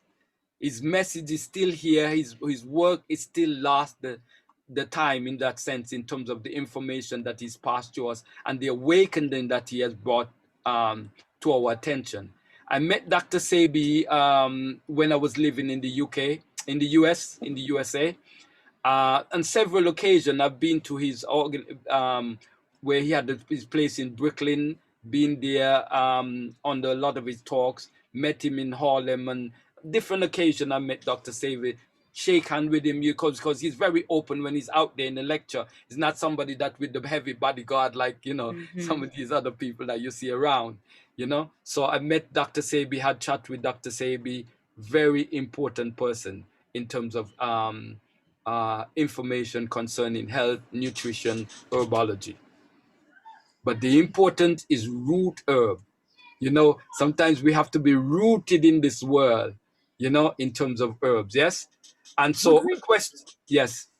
I was just wondering, would you make it in a tea or how would you consume it? Yes, you consume it as a tea, but you also can use it as a crystal as well. That's what I was explaining. Yeah, so as you do research on it, it's something that you want to have within your person, just like you would have a crystal. Yes, so you're carrying it around and you can speak to the herbs and you can talk to him about there's some herbs that you can use for healing, such as long distance healing. This is one of the herbs that you can send message to other people in terms of long distance healing. Wow. So it's a very powerful herb I recommend that we study as African people, and people in general is a very important herb to know. So I call it Sebi's code, because by naming he took that herb as a very powerful name for his organization, because he understands the power of that herb. Okay? So, can I ask a question? Yes. Is it the same thing that's called Usha snake root? Yeah, it would be, because it's Usha, and it's because the root is just the shape of the root why they would call snake. So that would be the same thing. Not 100% sure, but it sounds like the same thing. Because Usha is Usha. $9.99 per bag, per ounce. Are you on Google then? Okay, it's part of the Angelica family. For those who understand Angelica herb, and it can be used the same as you use Angelica. Angelica is known as the female ginseng. Anybody familiar with Angelica? Not as yet? It's a female ginseng. That's what it's considered, yes? Because it tones the energy for the body of the for females as well. Very good herb to know. So it's part of the same family, yes? But it also has its distinction. What I want to do, the question I have here for everybody is, why do we eat? Can anybody tell me, why do we eat? Nourishment. Nourishment, very good answer. So then the other question is, why do we eat junk? Because it tastes nice, I suppose. It's sweet and it's full of salt. A quick fix. Right. Yeah. Convenience. No, it's not even convenience. It's a system. It's a system of oppression that junk food is created for that. Yes? Because if you go around Africa and you go around the ancient world, junk food wasn't part of the package. True. Yes? True. Think about it. Yes? Junk food is not part of the package. It's always nutrition. And so when I looked at the United Kingdom and I look at the United States, we're looking at the United Kingdom is under 1,000 years old. Yes? Right. And we look at the United States is under 150 years old. It's about 145 years old. Yes? And allopathic medicine is coming out of these systems. They're very young in connection to herbology. Yes? The science of herbology and the knowledge of herbology goes thousands of years old. They're thousands and thousands of years old. It goes back way into time. It becomes a cultural thing. So the information that herbology has passed down from generation to generation to generation. Yes? And we partake an herb because of the knowledge that handed down through the generation, much more older than allopathic remedies or allopathic medicine as it's called. Yes? And there's an African proverb which I have here, says, African proverb, it's only a fool whose tomatoes is sold to him. And I'm saying that because when I come across what the video was saying about molecule 520, it may sound like it's something created in a lab, but the guy said what? It's not, it's plant-based. But he does not say what the plant is. But you could listen to the whole video, he's not going to tell you what the name of the plant. You got to find it somewhere else, which is what I do. I'm good at, love my research. And so I find out what the molecule 20 or 520. So you could go research, you may not find it under by the name what the plant is, because actually this person is actually encouraging you to buy the stocks that is trading the molecule 520. And so you'll see that as you continue the video. So you know, there's a reason why I stopped it at the thing. It's not cannabis, not to say cannabis is not good. Cannabis is lovely. I use cannabis, you know, in terms of milk. I use the seed, grind the seed to make milk for cereal. And I recommend that you do that. You get the CBD in the cannabis, whether you're using the leaf, the seed. And, you know, I even use the seed when I make CMOS, not CMOS, when I'm making sorrel. You know, when you preserve in the sorrel, you can put a handful or half a handful of cannabis seed in the sorrel when you make it while it's cooling as a means of preservative. That's some of my secrets I'm handing out there. Yes. Do you shell them or do you have it? No, just put the whole seed the whole in there. Okay. Because the seeds is also detox the body as well, because it's also heavy metal detox. So I use it, you know, those of you know who make sorrel, they normally put rice at the end of sorrel as a means of preservative. I normally use black rice, but you can they normally use just any kind of rice. But I use black rice, but I also use the cannabis seed for my sorrel. Yes, because it's also formed the way of preservative. And I'm sure my 70-year-old friend there can tell me the same thing. Yes, do you make sorrel? Oh, it's not there. Okay, that's fine. Okay. Plus I have an allotment where I grow everything. I'm looking at Ocean now, where to get a plant to buy. Okay, good. But in making sorrel, do you make sorrel, my dear? Yes, I do. And do you put rice in there as a means of preservative? Yes, a small amount and lots of ginger.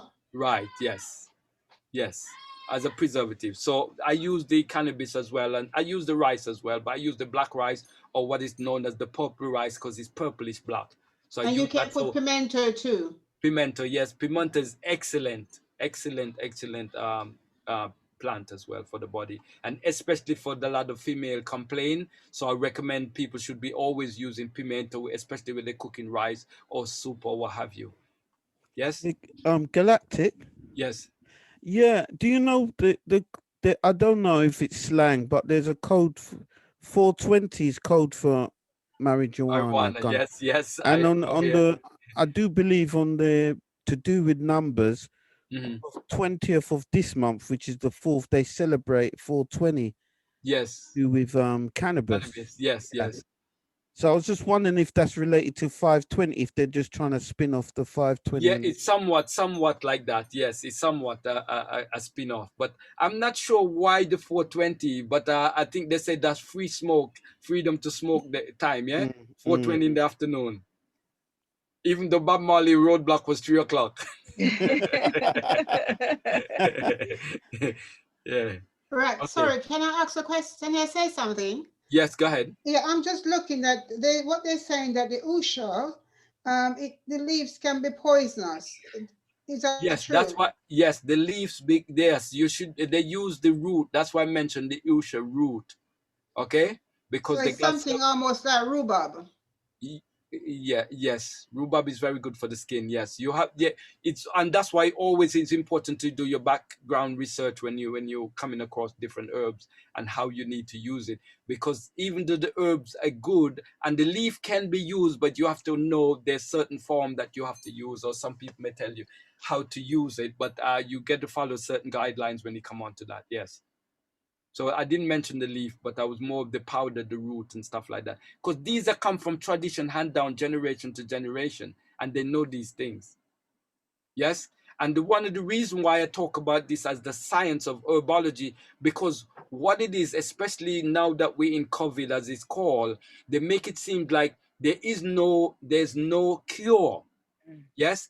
And we know that they have not tested everything. So when they said there's no cure, that means they have not found any pharmaceutical way of curing COVID, as they called it, even though the record is saying it's like the common cold. Yes?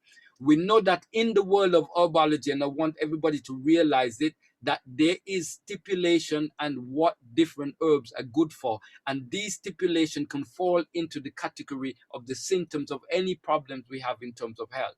So we know that COVID-19 symptoms is such as lungs problems, colds and flu. So herbs that are used in these areas can be tested and can be used so much for the COVID-19.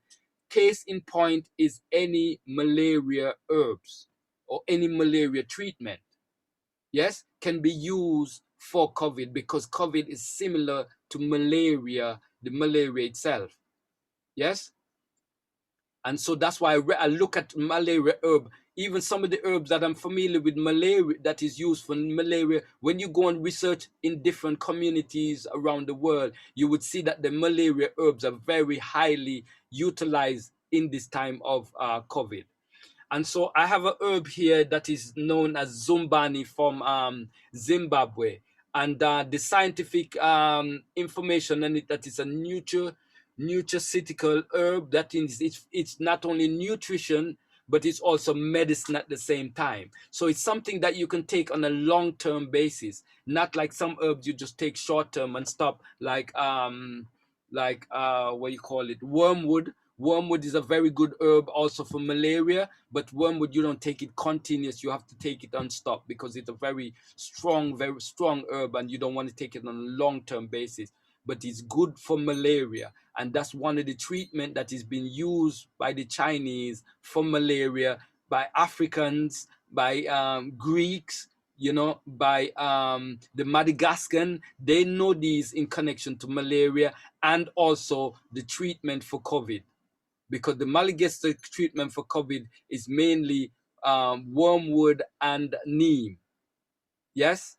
And so that's very important for people to understand, because these have historical guidelines in terms of health and healing. And so we can go back into a lot of the herbal books, and whether the modern day haven't done any research in connection to COVID, we know that we're dealing with lungs issue. So lungs herbs can use to help strengthen the lungs, as we're being having lungs damage or lungs issue from the so-called COVID, or we're having colds and flus. So herbs that are used for that is very much what we need to reinforce the body, because it's just like a storm. In a storm, you reinforce, you know, the storms, we know that certain things, we make sure certain things are battled down before a storm comes so that, you know, the high winds don't take it, you know. And so it's the same thing, you know, we say in the island, when your neighbor house is on fire, wet yours. So it means preventative is very important, and especially in the area that there's problems. Well, I'm into astrology, and I'm get back to Zumbani for a minute. Yeah, I'm get back to Zumbani. In astrology, we know that the lungs is ruled on the Aquarius, but the opposite of Aquarius is Leo. We know that Aquarius is an air sign, but air needs fire. So when the lungs are contracting or closing in, you need fire to keep it open. Yes. And so the herb that we're looking at, Usha, they call it, it's similar to sunflower. Yes, in terms of how the how the plant looks. And the sunflower knows we're taking a lot of sun. Such is the Usha root, because it's similar to the sunflower in terms of the flower itself. And this is where color and healing comes in. So herbs that take in a lot of fire is also good for the lungs, because the lungs, even though we have is watery, airy, it needs that fire to keep it going. It keeps it expanding like a hot air balloon. Yes? Okay. So Zumbani, commonly known as fever tea or lemon bush, is made from crushed green plant leaf that have a pleasant, refreshing, minty lemon flavor. It's also excellent for bringing down fever, hence is called fever tree. Or Zumbani is a caffeine-free and high in potassium, which makes it ideal in regulating blood pressure. So during COVID-19, Zimbabweans and other people in certain parts of Africa started to rush to this plant because they know it's a fever remedy. And one of the problems with COVID-19, they said it was the fever that people have, or colds and flus and lungs problem. So everybody run to this because they know this as an ancient plant that's been used for these purposes. We don't need the allopathic people to tell us that we need to take this. This is a plant that's even tested, whether it's for liver damage and lungs damage. There's a doctor that I've been researching in Zimbabwe, already done the test, and they know that this plant can be taken on a long term. That means you can take it on an everyday basis and it's not harm to the body, because it's nutraceutical, meaning it's nutrition for the body. And so you could take it on a long term because it strengthens and does what it needs to do, give you the nutrients that your body needs. Okay? So this is very good, very important to know. And we had a sister also that brings in the Zumbani from Zimbabwe. Anybody interested in getting the Zumbani, you can contact me, or I could put you on to the information where you can get the Zumbani as something that you could take. I've got the Zumbani, actually I had some this morning. I recommend that because we're going through a crisis per se, in terms of COVID-19 or whatever they call it, I recommend that we up the ante on our herbology. Up the ante and herbs that you take just as a preventative measure, because all kind of stuff going on out there with people getting vaccinated with whatever we don't know, and we don't know what they'll be shedding. That's a whole different story here. Another herb that is very important. Clyde, sorry, before you move on, can I just ask a question? Yes. Zumbani seems to be a little bit strong in potassium. What do you think about that in relation to the kidney, and how the kidney will use that potassium? Or do you think because of how it is in the plant, the body accepts it better? Or is it going to cause issues with the kidney if one has any weak kidneys or anything? Okay, banana is very good in it's very strong in potassium, and it's not bad for the kidney. I've said also that there's a doctor from Zimbabwe have done the research on kidney and liver damage in connection to Zumbani, and he's given the green light in connection to taking Zumbani in the long term, as it's been taken or known in Zimbabwe. So yes, it can be taken. Yes.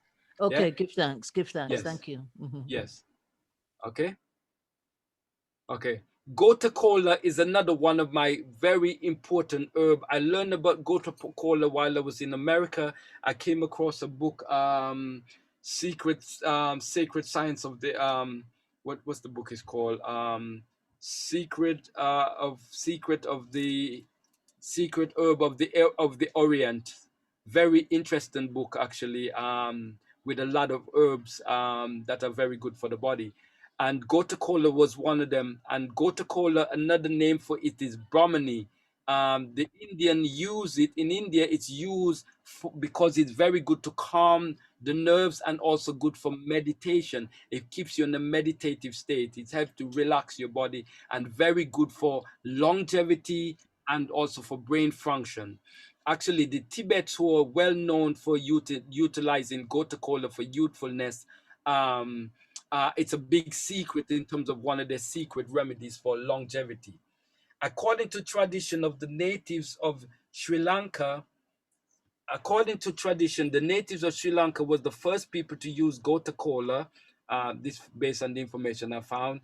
They noticed that the elephant, animals known for their longevity, love to eat the rounded Gota Cola leaf. Hence the proverb, 2 leaves a day keeps old age away. The Ayurvedic use Gota Cola, like ginseng, as a tonic for longevity property, bitter stimulating, cooling, and moisturizing. Gota Cola neutralizes blood acid and may lower body temperature. It acts as a nervine diuretic, meaning getting rid of excess water out the system, and rejuvenating tonic. It is excellent for hair growth and as a treatment for baldness. Hence, parts of the plant use seed, nuts, and root. I mostly use the leaves really of the Gota Cola. Condition treated. Gota Cola stimulate the central nervous system. It aid in eliminating of fluid, shrink tissues, decrease fatigue and depression, and stimulate sexual appetite. Gota Cola is recommended for rheumatism, blood disease, mental disorder, high blood pressure, and sore throat or tonsillitis, cystitis, venereal disease, insomnia, which is sleep disorder, and relieve stress. Form taken, it can use as mustard oil and shampoo, poultry, tea, skin cream, use with other herbs such as sandalwood, sandalwood and lemon. How it's used, Gota Cola have a balancing effect on all 3 doshas. Doshas is like the different systems of healing in Indian tradition. They call it the 3 doshas. And so it says it's balancing the 3 doshas with the 3 mechanism of the healthy body. Because it's like in Indian tradition, our bodies we have like 3 body types. It's explained, which are called the doshas. And so some people might be more hot, some people might be more cool, different natures like that. And so it's called the doshas. I'm not going to get into much of that now. But Gota Cola infusion is taken as a beverage, will improve circulation in the legs and treat varicose veins. They also act as a soporific in case of insomnia. Insomnia. It's used as a compress. The infusion relief psoriasis. It's make as an infusion. Pour 2 cups of boiling water over a teaspoon of the herb. Let it steam for 10 minutes and drink. Okay. It's interesting. It talks about cola as a compress, because Gota Cola is something like if you. Oh, I think I'm mixing up Gota Cola with something else. Let me leave that alone. But so Gota Cola is a very important herb to know and to also take. In Russian book, which is Basic Herb, Russian is a Jamaican herbalist living in America, have the organization called Sundial. Very interesting book. His book is now £80. I hope that he reprint the book. I don't know why it have to be up there, but it's Amazon and all those other people that raise the price. But in his book, he talk about if you're taking Gota Cola at age 80, it makes you feel like you're 40-year-old because it reversed the aging. So you feel like a 40-year-old. That's how powerful it is. Yes, in terms of reducing the aging. People always say, Clyde, you don't seem to age. Well, I take Coca-Cola and I take other things as well. I'll be talking about some of the other things that are very much powerful anti-aging herbs. Yes? Okay, any question on that so far? Anybody got any questions? Okay, let me move on. No? No questions. Oh, Sheila. No. Oh, no questions. Okay. Okay. Okay, Another go ahead. important herb for us to know is alfalfa. Alfalfa is a word from the Arabic tradition or from the Arabic language, meaning father of all food, because of the power of alfalfa and the nutrition content of alfalfa. Alfalfa Alfalfa is grown the world over primarily as a food for livestock. The ancient Chinese noticed their cattle preferred grazing in alfalfa. Started to sprout the alfalfa shoots and use it as a vegetable. Properties: alfalfa is bitter and astringent and cooling properties. It is high in chlorophyll and nutrients. It alkalizes and detoxifies the body, aids the liver, and good for anemia, ulcer, diabetes, hemorrhage, and arthritis. Alfalfa promotes the pituitary gland function and contains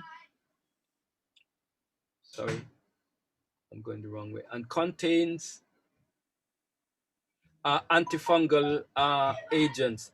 Part of the plant use the leaves, petals, flowers, and sprouts. They use the seeds, you sprout alfalfa. You know that when most time we get in veggie burgers, they got the alfalfa sprouts, sprouts in the veggie burger because it's having so much protein in it. Actually, they explain it have more protein in alfalfa than meat.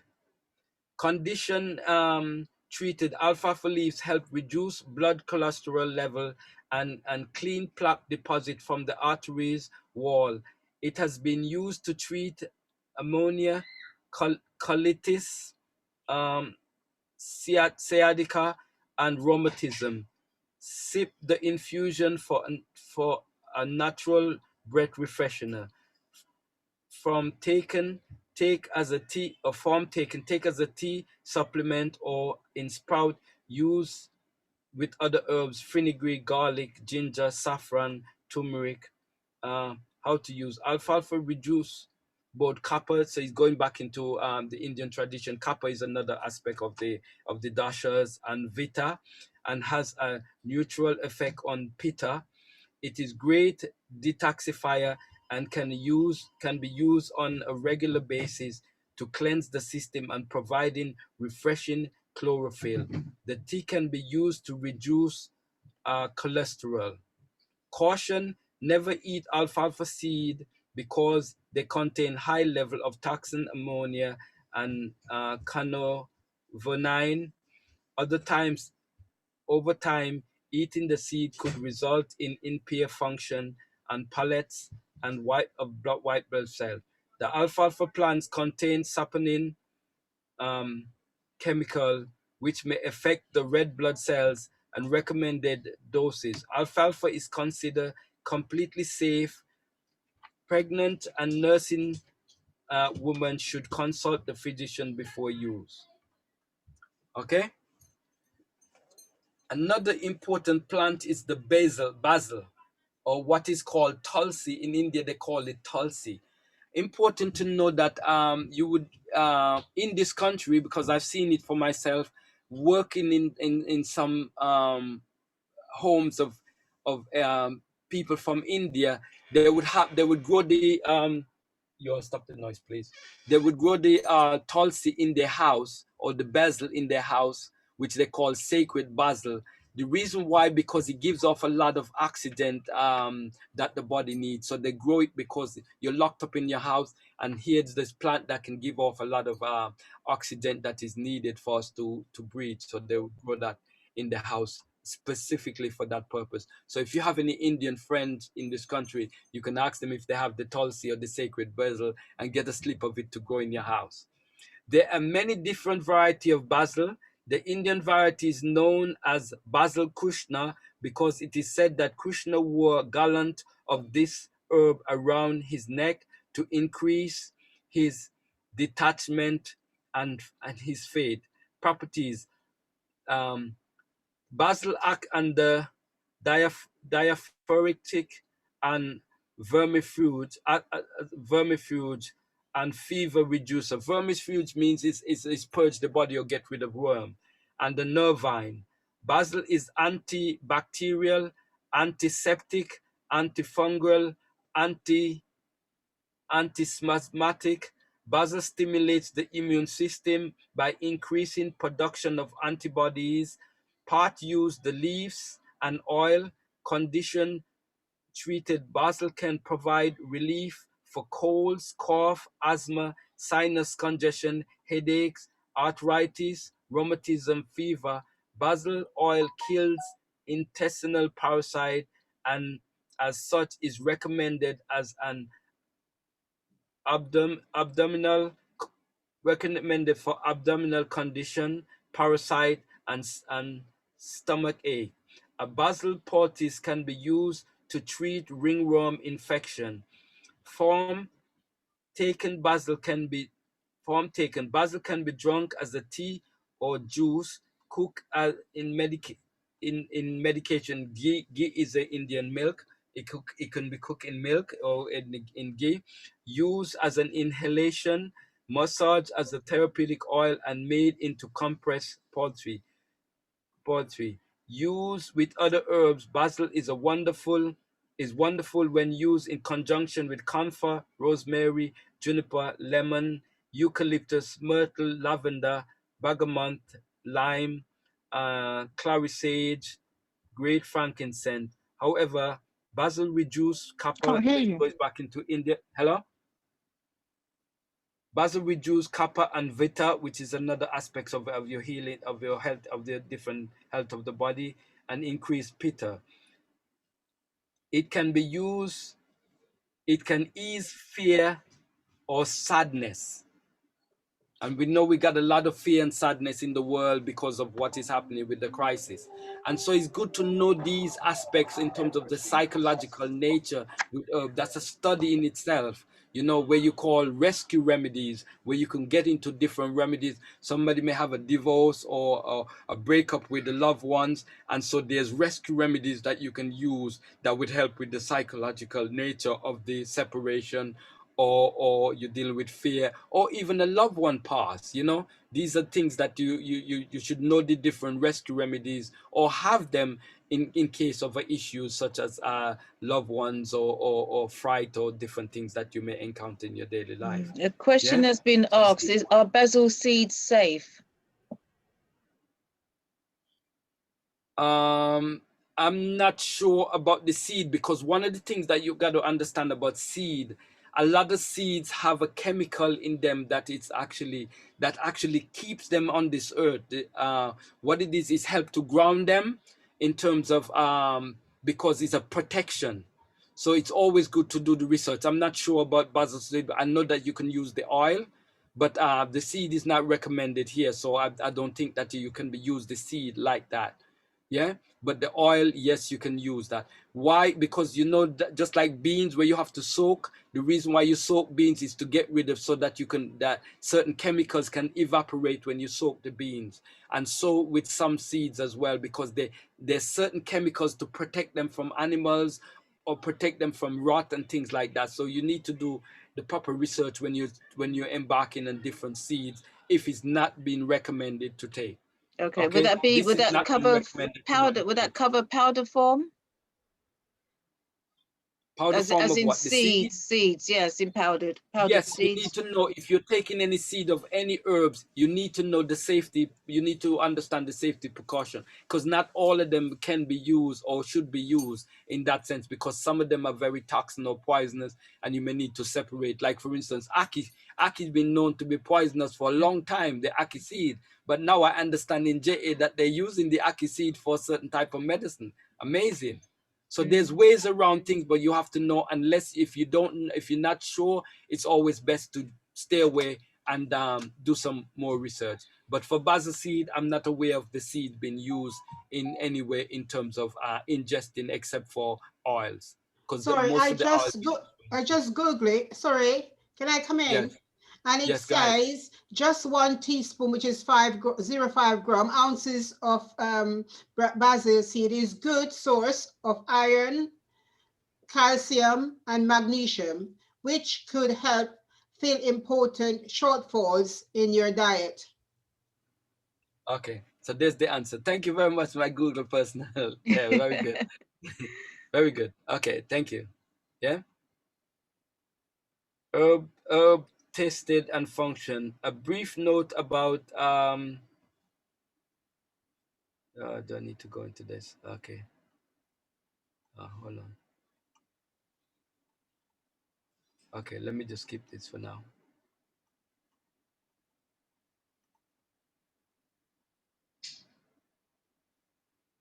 Okay, this was some notes that I was collecting here today. I wanted to talk about cannabis, which is the cannabis sativa. This is also, you know, when you see Chinese Herb-ology, if you want to look at, you can actually, they call it Herb-ring or Herb-ring hemp, yeah? So you can get hemp from the Chinese shop because they use it as part of medicine. It's been always part of the medicine lexicon from a long time, but you know, they've been trying to suppress it in terms of, because of its power for spiritual and for transcendent purposes, you know? And so cannabis being, because it's an herb of vision, it helps you to have powerful vision, you know? So they've been trying to stamp that out because of that, but you know, the floodgates are open and cannabis. And so the Chinese call it Herb-ring, comes into category of descending downward, or the facilities, the explosion of the stool is cause of, in case of constipation. Cannabis or Herb-ring is ungerminated cannabis seed, but does not have the effect of smoking cannabis leaf or raisin has. How to use the cannabis or Herb-ring is moisture laxative, so they use it as a laxative and therefore work gently by lubricating the intestines, as it is mild in nature. It is suitable to debilitated patients and the elderly and those who are weak and feeble, feverish disease after childbirth. Also, as it is moisturizing, it is good for blood deficiency and general lack of fluid. One can often add blood nourishment herb such as, and these are other Chinese herbs, but Dongjang, yeah, I leave this other Chinese herb as well as elder. I leave those alone because it's I'm not familiar with the name here, so I leave that alone. That's some other Chinese herb. I am into Chinese herb along, or what is known as Chinese herb is really just Chinese name for some of the herbs that we know.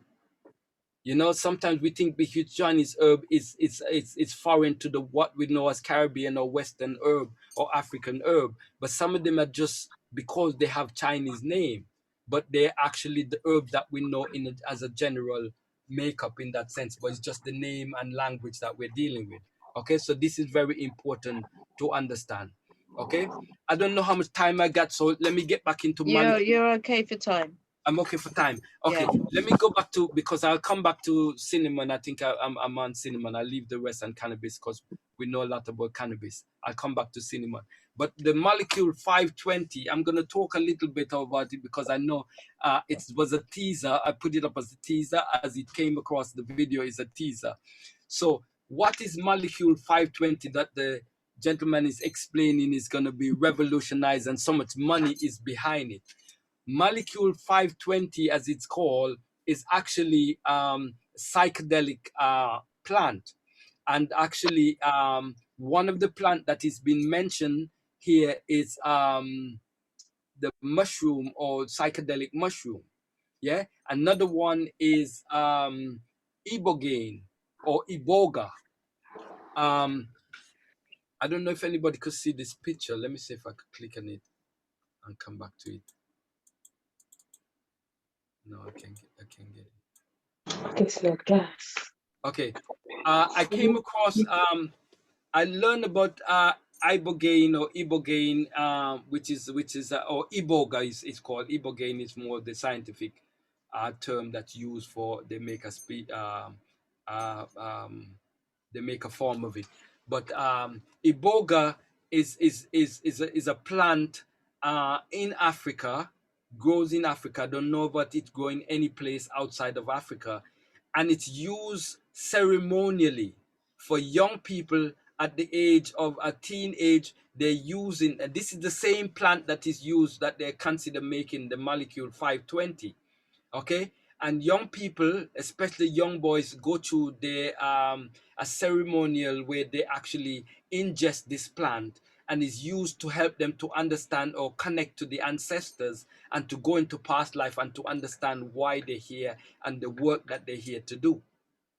Yes, so iboga is very important plant to know, but in order to take it, I think we'd either have to go to Africa or connect with somebody who's using it over here.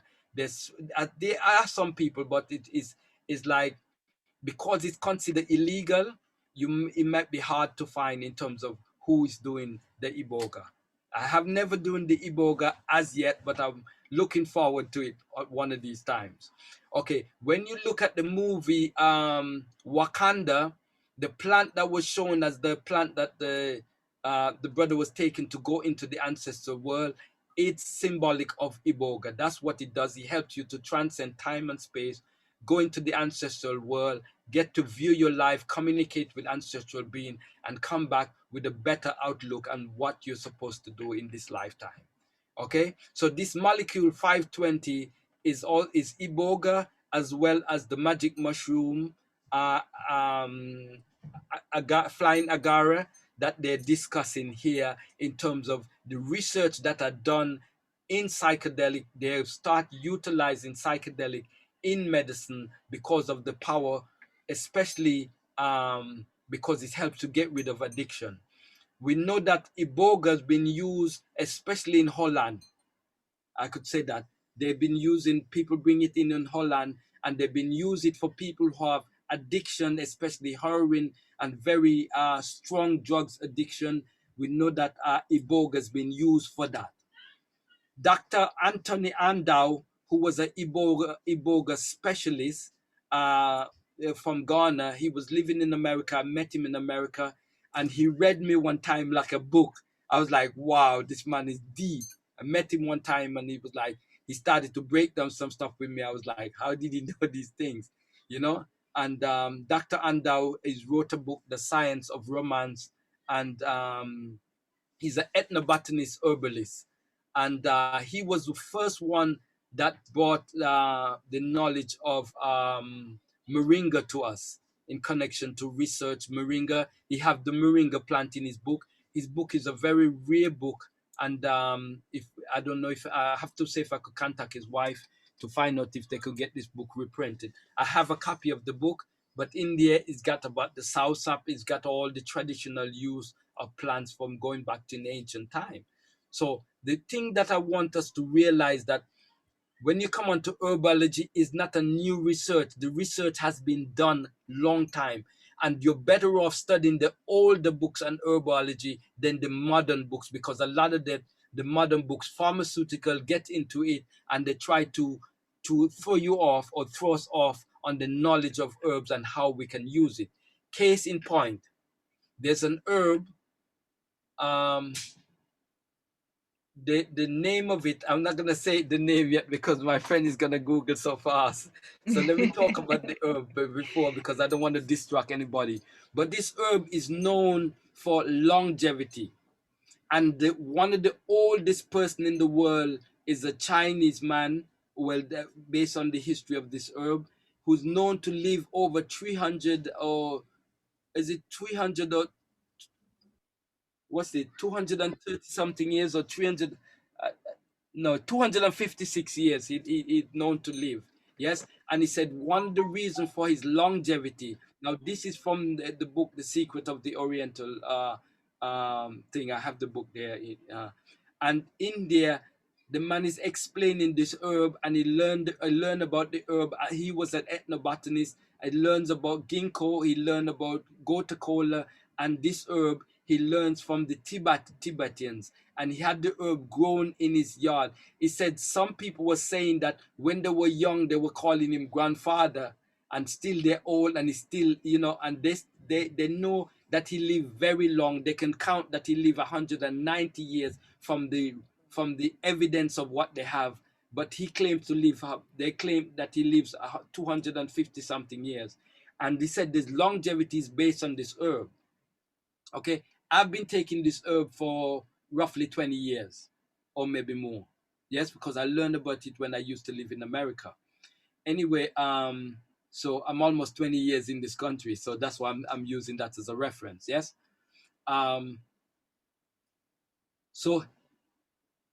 He said one of the reasons for his longevity is because of this plant, and he takes it every day. Okay, this plant in Chinese is called Ho Shu Wu. HOSHUWO.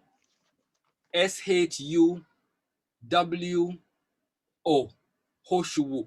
The English name, or what is known in the Western world, is FO space TI, or 40. 40. FO space TI. Okay, this herb is very good for, if you're old and gray, it can reverse that gray, or protect you from getting gray.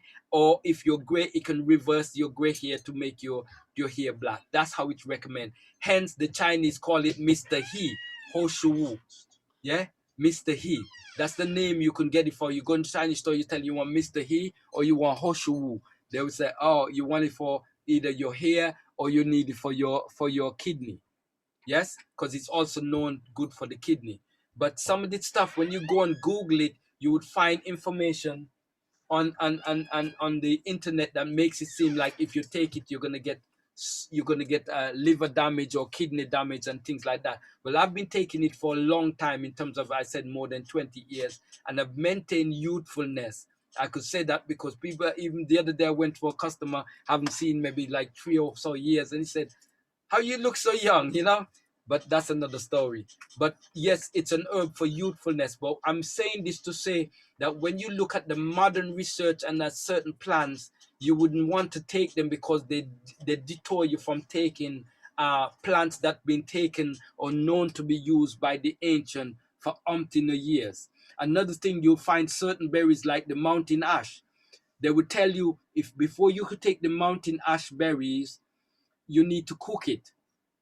Well, some people physiology, some people body cannot take certain things from its natural state because in some way they're a hybrid. I'll say that, yes? And so that they cannot take it, but they cannot class us in that same category. So sometimes when you're reading things that allocate for certain people whose body cannot take certain food because they cannot digest or they cannot work with certain plant. We're not in that same category. So don't take what is meant for Peter for Paul, or for Paul for Peter. I'll say it like this. I'm speaking in somewhat parable so that I don't get accused. Can I say something? Yes. Yeah. Okay, I listen to what you say, but all we have to remember that, okay, medicine is, no matter medicine, bush, or anything you take, it all depends on the quantity you take, because, remember, if you're not taking it when it's really dry, and you're going to take a green vegetable to make tea or something like that, is a portion that you use. So it can be dangerous, but it all depends on how much you take, you consume, and how you consume it, because everything are very high toxin in it.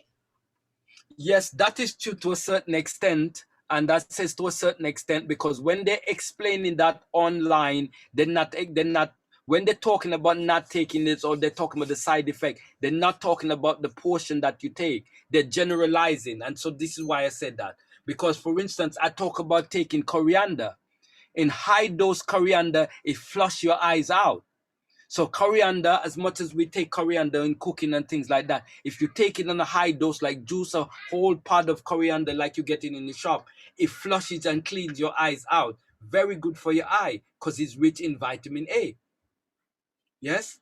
But so yes, some plants at different doses does different things. Some doses will be laxative, like vitamin C, for instance. You take at a high dose, it's laxative. It empties the bowels.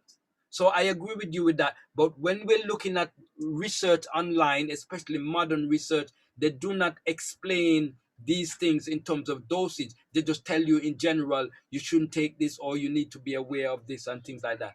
Another plant is the elderflower. The elderflower, we know that only when you do the research, only the flowers is known to be used when you're taking elderflower. But when you look at all the research, people use the elderflower bark as a laxative, and they use the elderflower leaf. But you're warned not to touch the elderflower leaf at all. Not to touch the bark at all. Yes, and I'm not recommending that people touch the bark or the leaf, because you need to understand safety precaution. Yes, and you also need to understand that certain people, body cannot take certain strong essences plant because they don't have the kind of melanin power to digest certain things that they would have to cook to eat. We used to take things raw, and the body would work it out. There's some things that you take and you may need to just relax. You may not need to take stuff and go out there and be playing around. You just need to take and relax, such as the iboga. You take the iboga, you may be out for 3 days. It's not something you take and I'm going to play. Iboga, you take that as a ceremony, and you may be out for 3 days or maybe more. But you need somebody who's guided or understand the knowledge of that to guide you through that. Another one is the ayahuasca. Ayahuasca is another powerful, they call it the mother of all plant. A lot of people don't know about ayahuasca, but ayahuasca is a whole ceremony. It's like a whole ceremony that could last a whole night or a whole day, because as you take the plant, you go through the drum ceremony, you go through a whole ritual in the awakening of your consciousness, in tuning into the energies and power of the plant. So these are things that we need to understand and be guided by people who understand the profession or who've been working with the plant. So it's not, ayahuasca is not something you just buy over the internet and just take and go to sleep, you know, or iboga. You need to know these things. So that's why it's important to understand the science behind certain things, or how the ancient people use these things, you know? Okay? So what I'm saying, so the mushroom, the iboga is a very important plant for us to understand, because now as they're talking about how powerful it is for rejuvenating the body, longevity, and to get rid of all kind of addiction. Just imagine a young person as a teenager taking iboga in Africa. Yes, as part of the awakening process. Yes, most of these, they may come to this country and they can see through your body. They can read you, but you wouldn't know that, because you don't know what they have ingested, and you don't know what priestly class they come from, or what they have gone through in terms of the power, in terms of the message that they get, or how they work. And case in point, Maladoma, you know, and what he talks about in Water and Spirit, and his experience going through his whole ceremony that he had to go through that brings him into adulthood, and how his grandfather and them, they were debating about certain ceremony, that because he was exposed so much to the Western tradition, they didn't know whether it was safe for them to bring him to rites of passage. and what the effect was going to be, because his mindset is westernized. You know, so so I'm saying this because a lot of us are going to be looking to return to Africa, and there's priests and priestesses that already go to these and can see right to you and can communicate with you, but you're not going to be easily be introduced to these products unless they know that they can trust that you'll be safe or you're ready in that sense. But it's also important for us to understand that these things are out there. And as the Western tradition now are putting some money behind these plans as if it's something new. And we hear this is why I use the word, only a fool whose tomato is told to them. 1 billion is put up in order to bring this molecule 520 to the fore, as the guys as was explaining, and it's going to be trading on the stock market. But we're none the wiser that this is a plant that grows in Gabon, in Ghana, and other parts of Africa.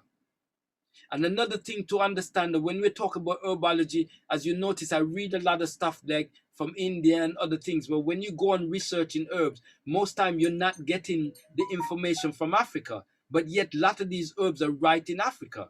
One of the rarest book, I don't remember the name now, I was trying to get it up to share with you all today, about African tradition, goes into all kind of plants in Africa. Very good for all herbalists or aspiring herbalists to have.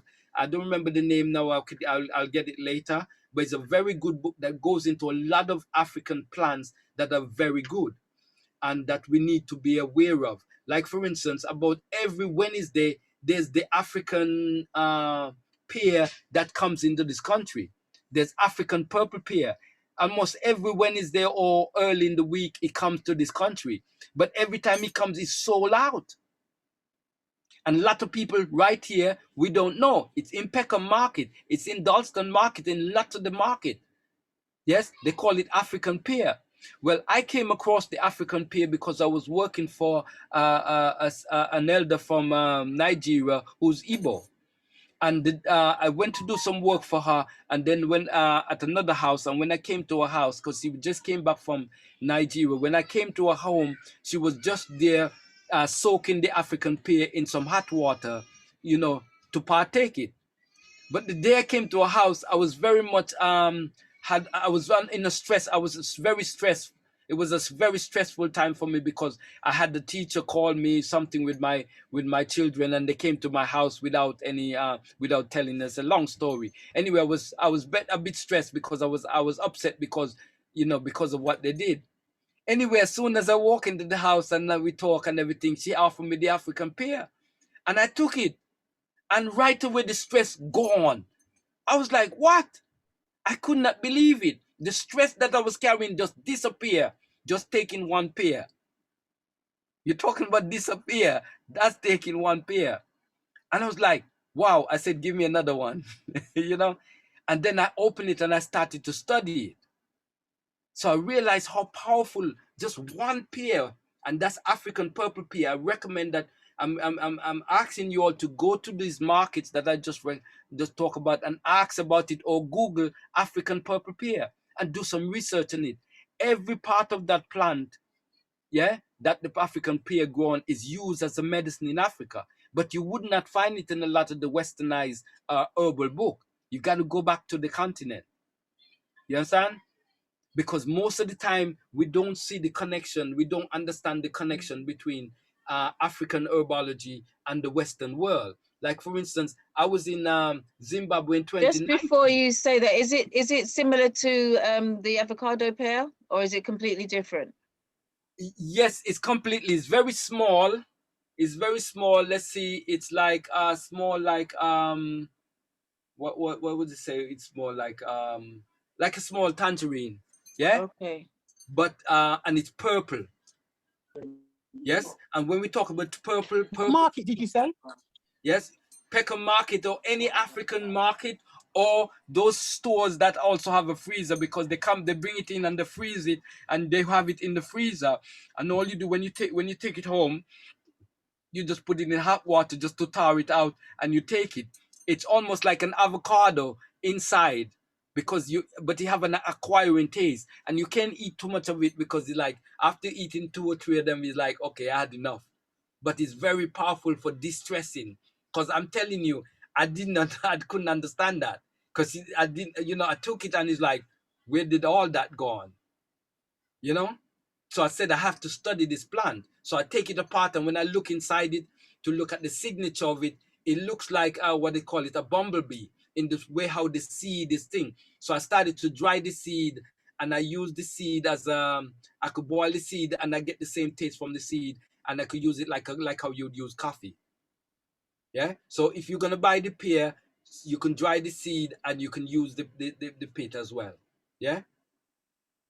Okay, I recommend that we all get into that African poppy. They eat it religiously in this country when it coming from Africa. When it comes, it's sold out most time in the market. You don't know, it comes fresh, and it grows mostly around December. But I seen all year round and see it in the shop. So for some reason, okay. Okay, thank you. Yeah, and so I was talking about in 2019 I was in Zimbabwe.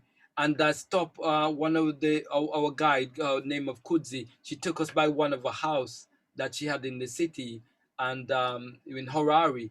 And one of the sisters said to me, "Oh, Clyde, look." I was like, "What? Elderflower." Now we're talking about December, yes, which is winter. In winter, elderflower is no more over here in the UK. Because elderflower goes from about May to what is April, May, June, or something like that. So during the summer solstice, just after the summer solstice, elderflower is finished. Yeah, but because and that just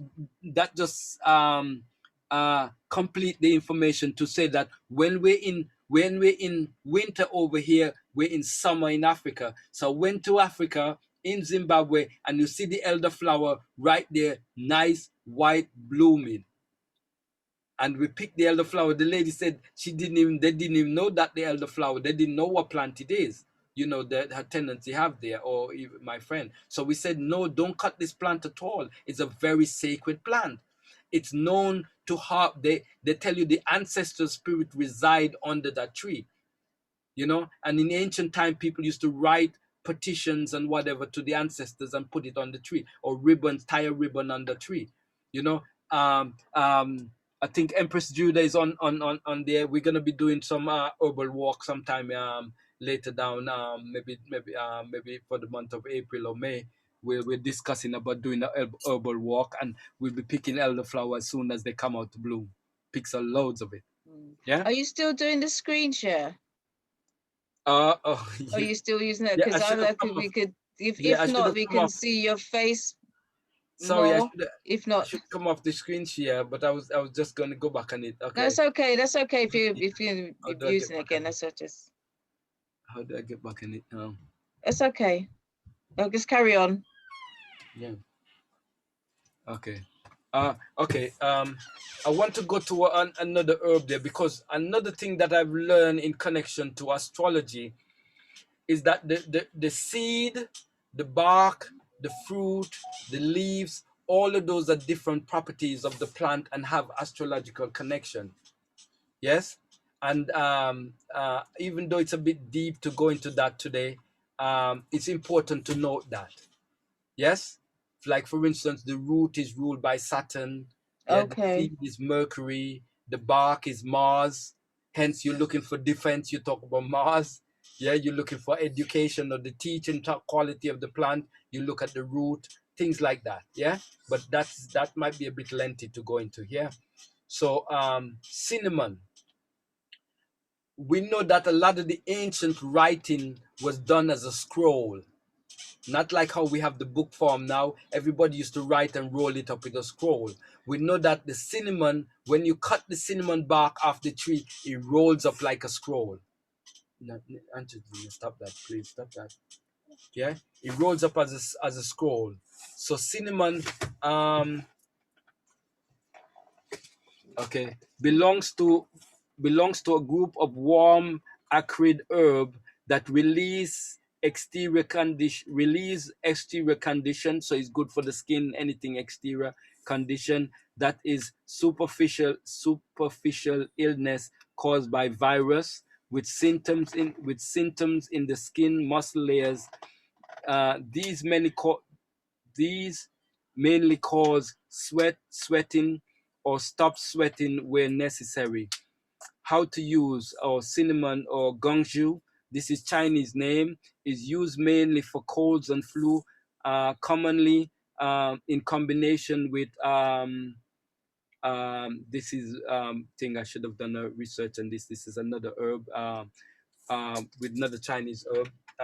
When there is too many sweating in or in a cold condition, and you know we live in a cold condition, and sometimes we go through this thing, and the patient is becoming weak. It is often added to prescription for rheumatism complaint in joints and in the limb, and especially in shoulders, caused by cold obstruction, causing pain when Angelina, where it's sent warm through the channel, used in edema or the swollen edema is as swollen legs, where it sends warm yang energy to the meridian to move and transform the solid subtle fluid. It is often used with licorice, which the Chinese call gongchu, licorice. And I know that for a thing. When you go to Chinese and you ask for licorice, they will say gontar. Yeah? Yeah, and then so you have to say or licorice or gontar, or let them look it up. Because most time you find licorice. Now, licorice, because most time we associate licorice with Chinese, because most time the Chinese are very much use licorice. This called Chinese #1 herb.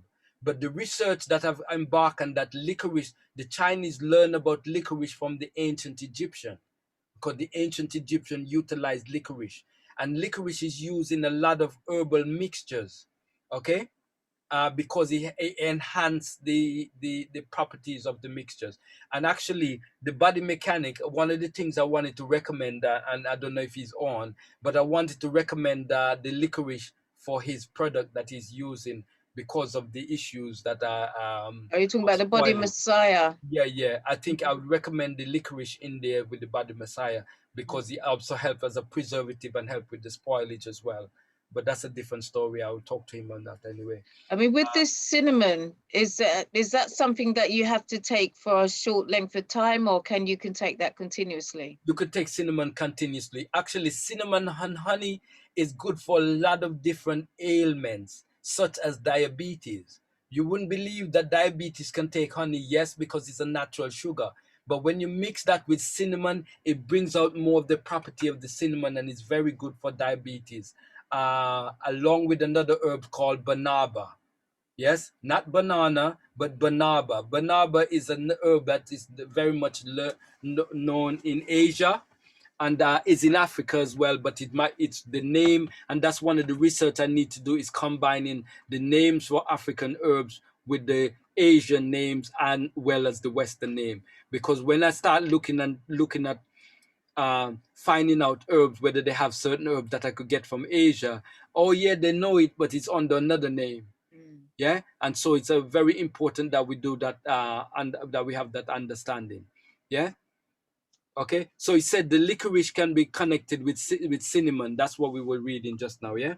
Yeah. Palpitable and short, when you have for palpitation and shortness of breath due to deficient heart yang or heart strength. Yang is the yin, and yang is the aspect of Chinese medicine. Yin and yang is the energy frequency. Yes, it can be used for menstrual cramp or irregular menstruation caused by cold properties. Sweat, warm, the channel, lungs, bladder function. So it's good for the lungs and the bladder function and use. Adjust the body sweating externally and caused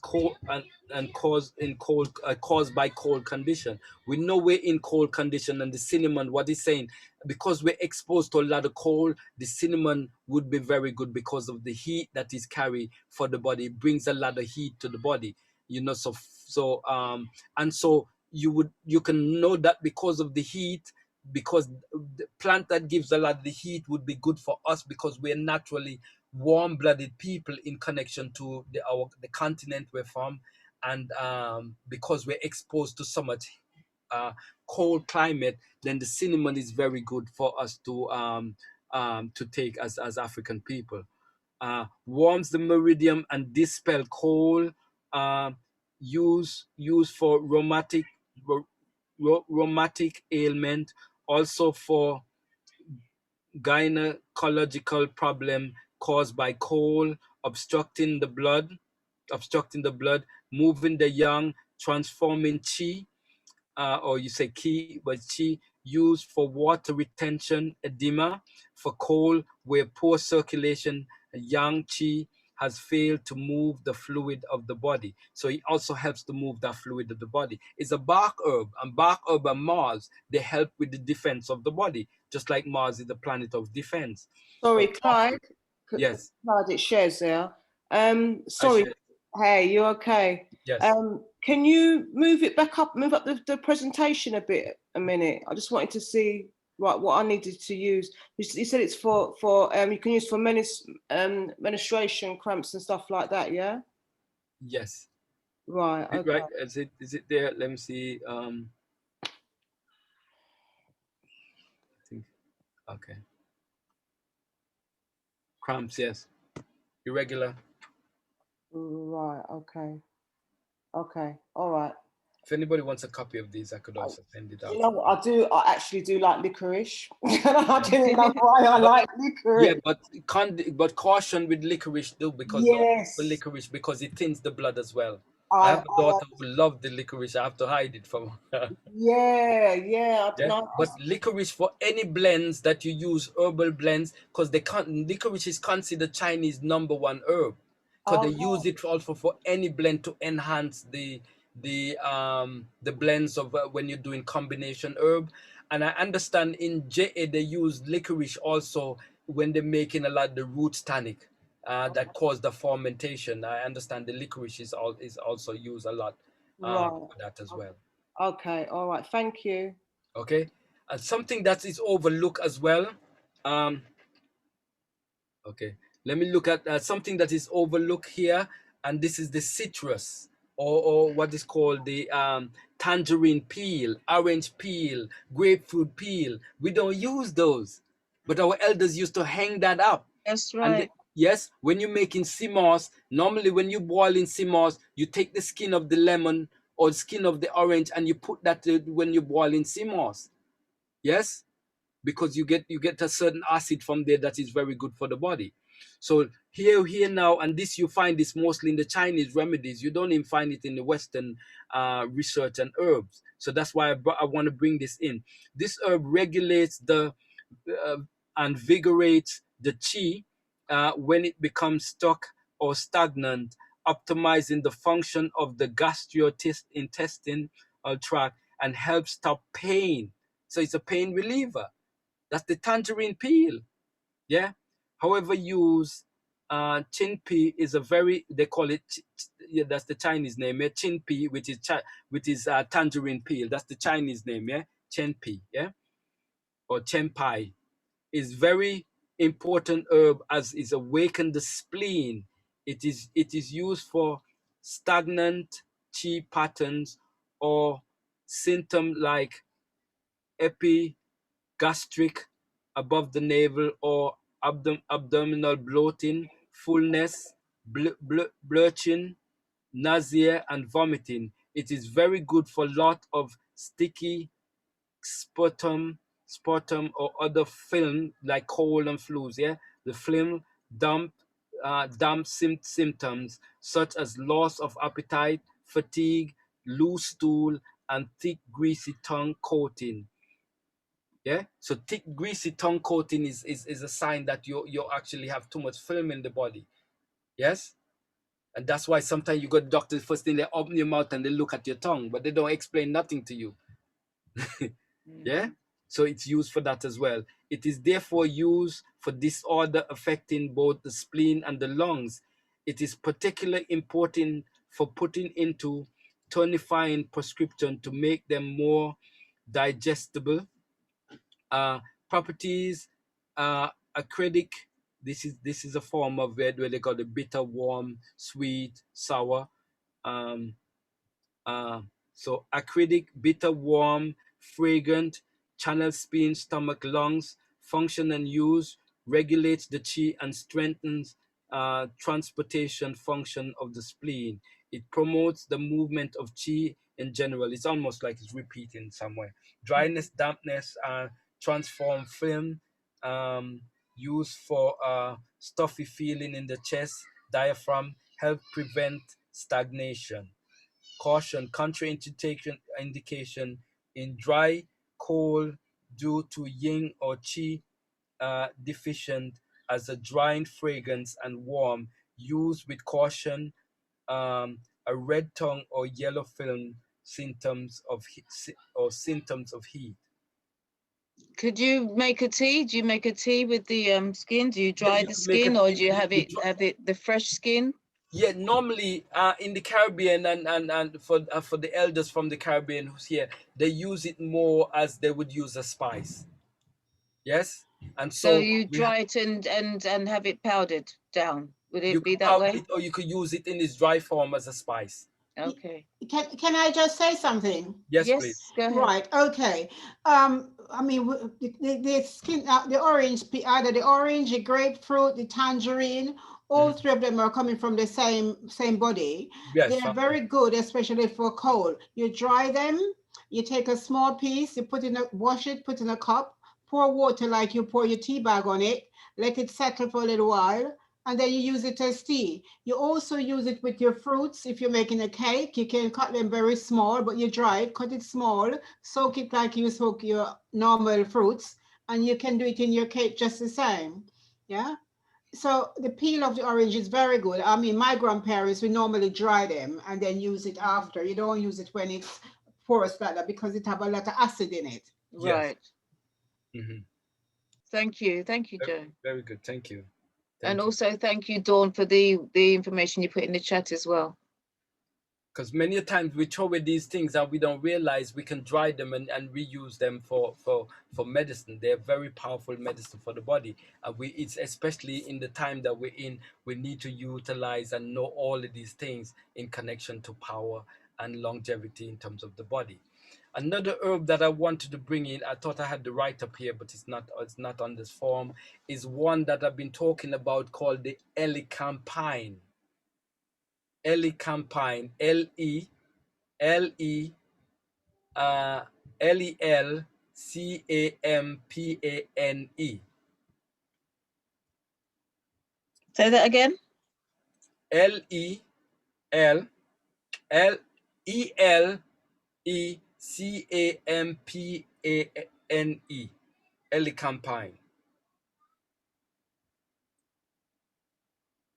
Please can you spell it again? Thank you. Could you repeat Galactic, Clyde? Yes. The spelling. I repeat it.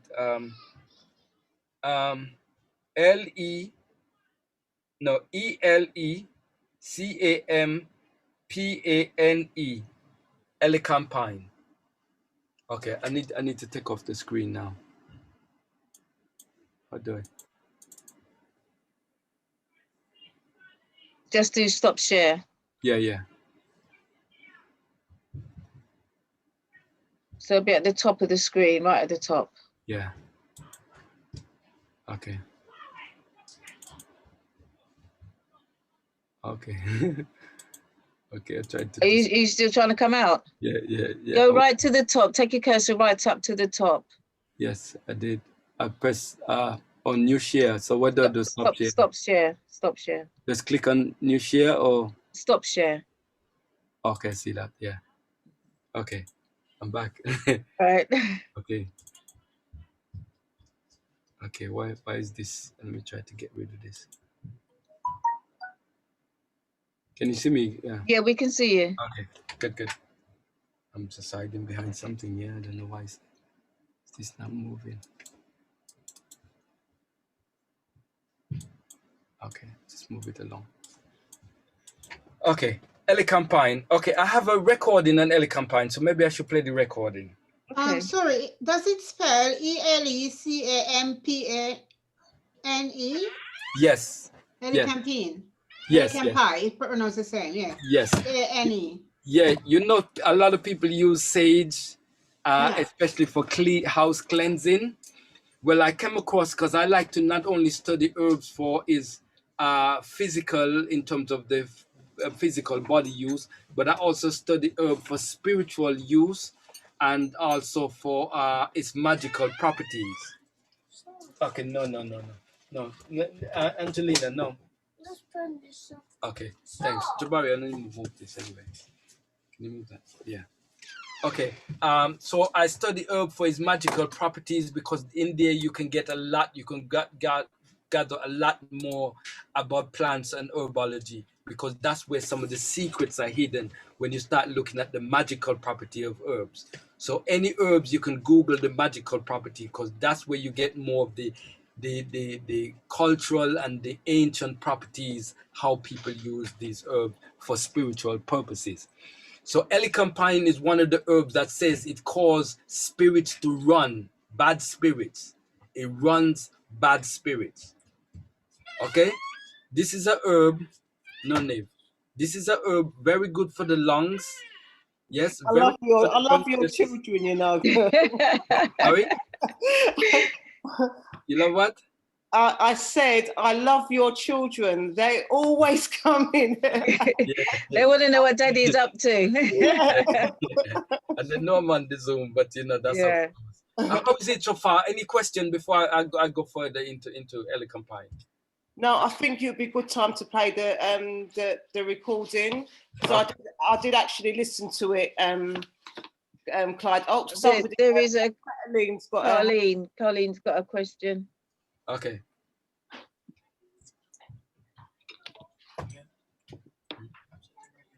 Carlene, or you had your hands raised? What? You know it. Yep, she got it raised again.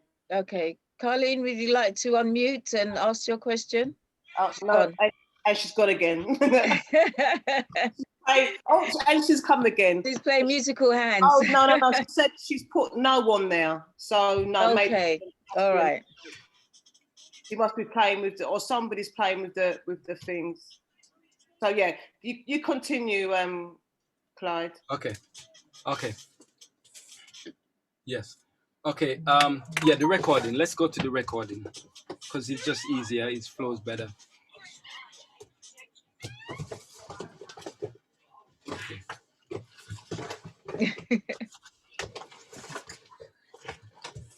Okay, ready?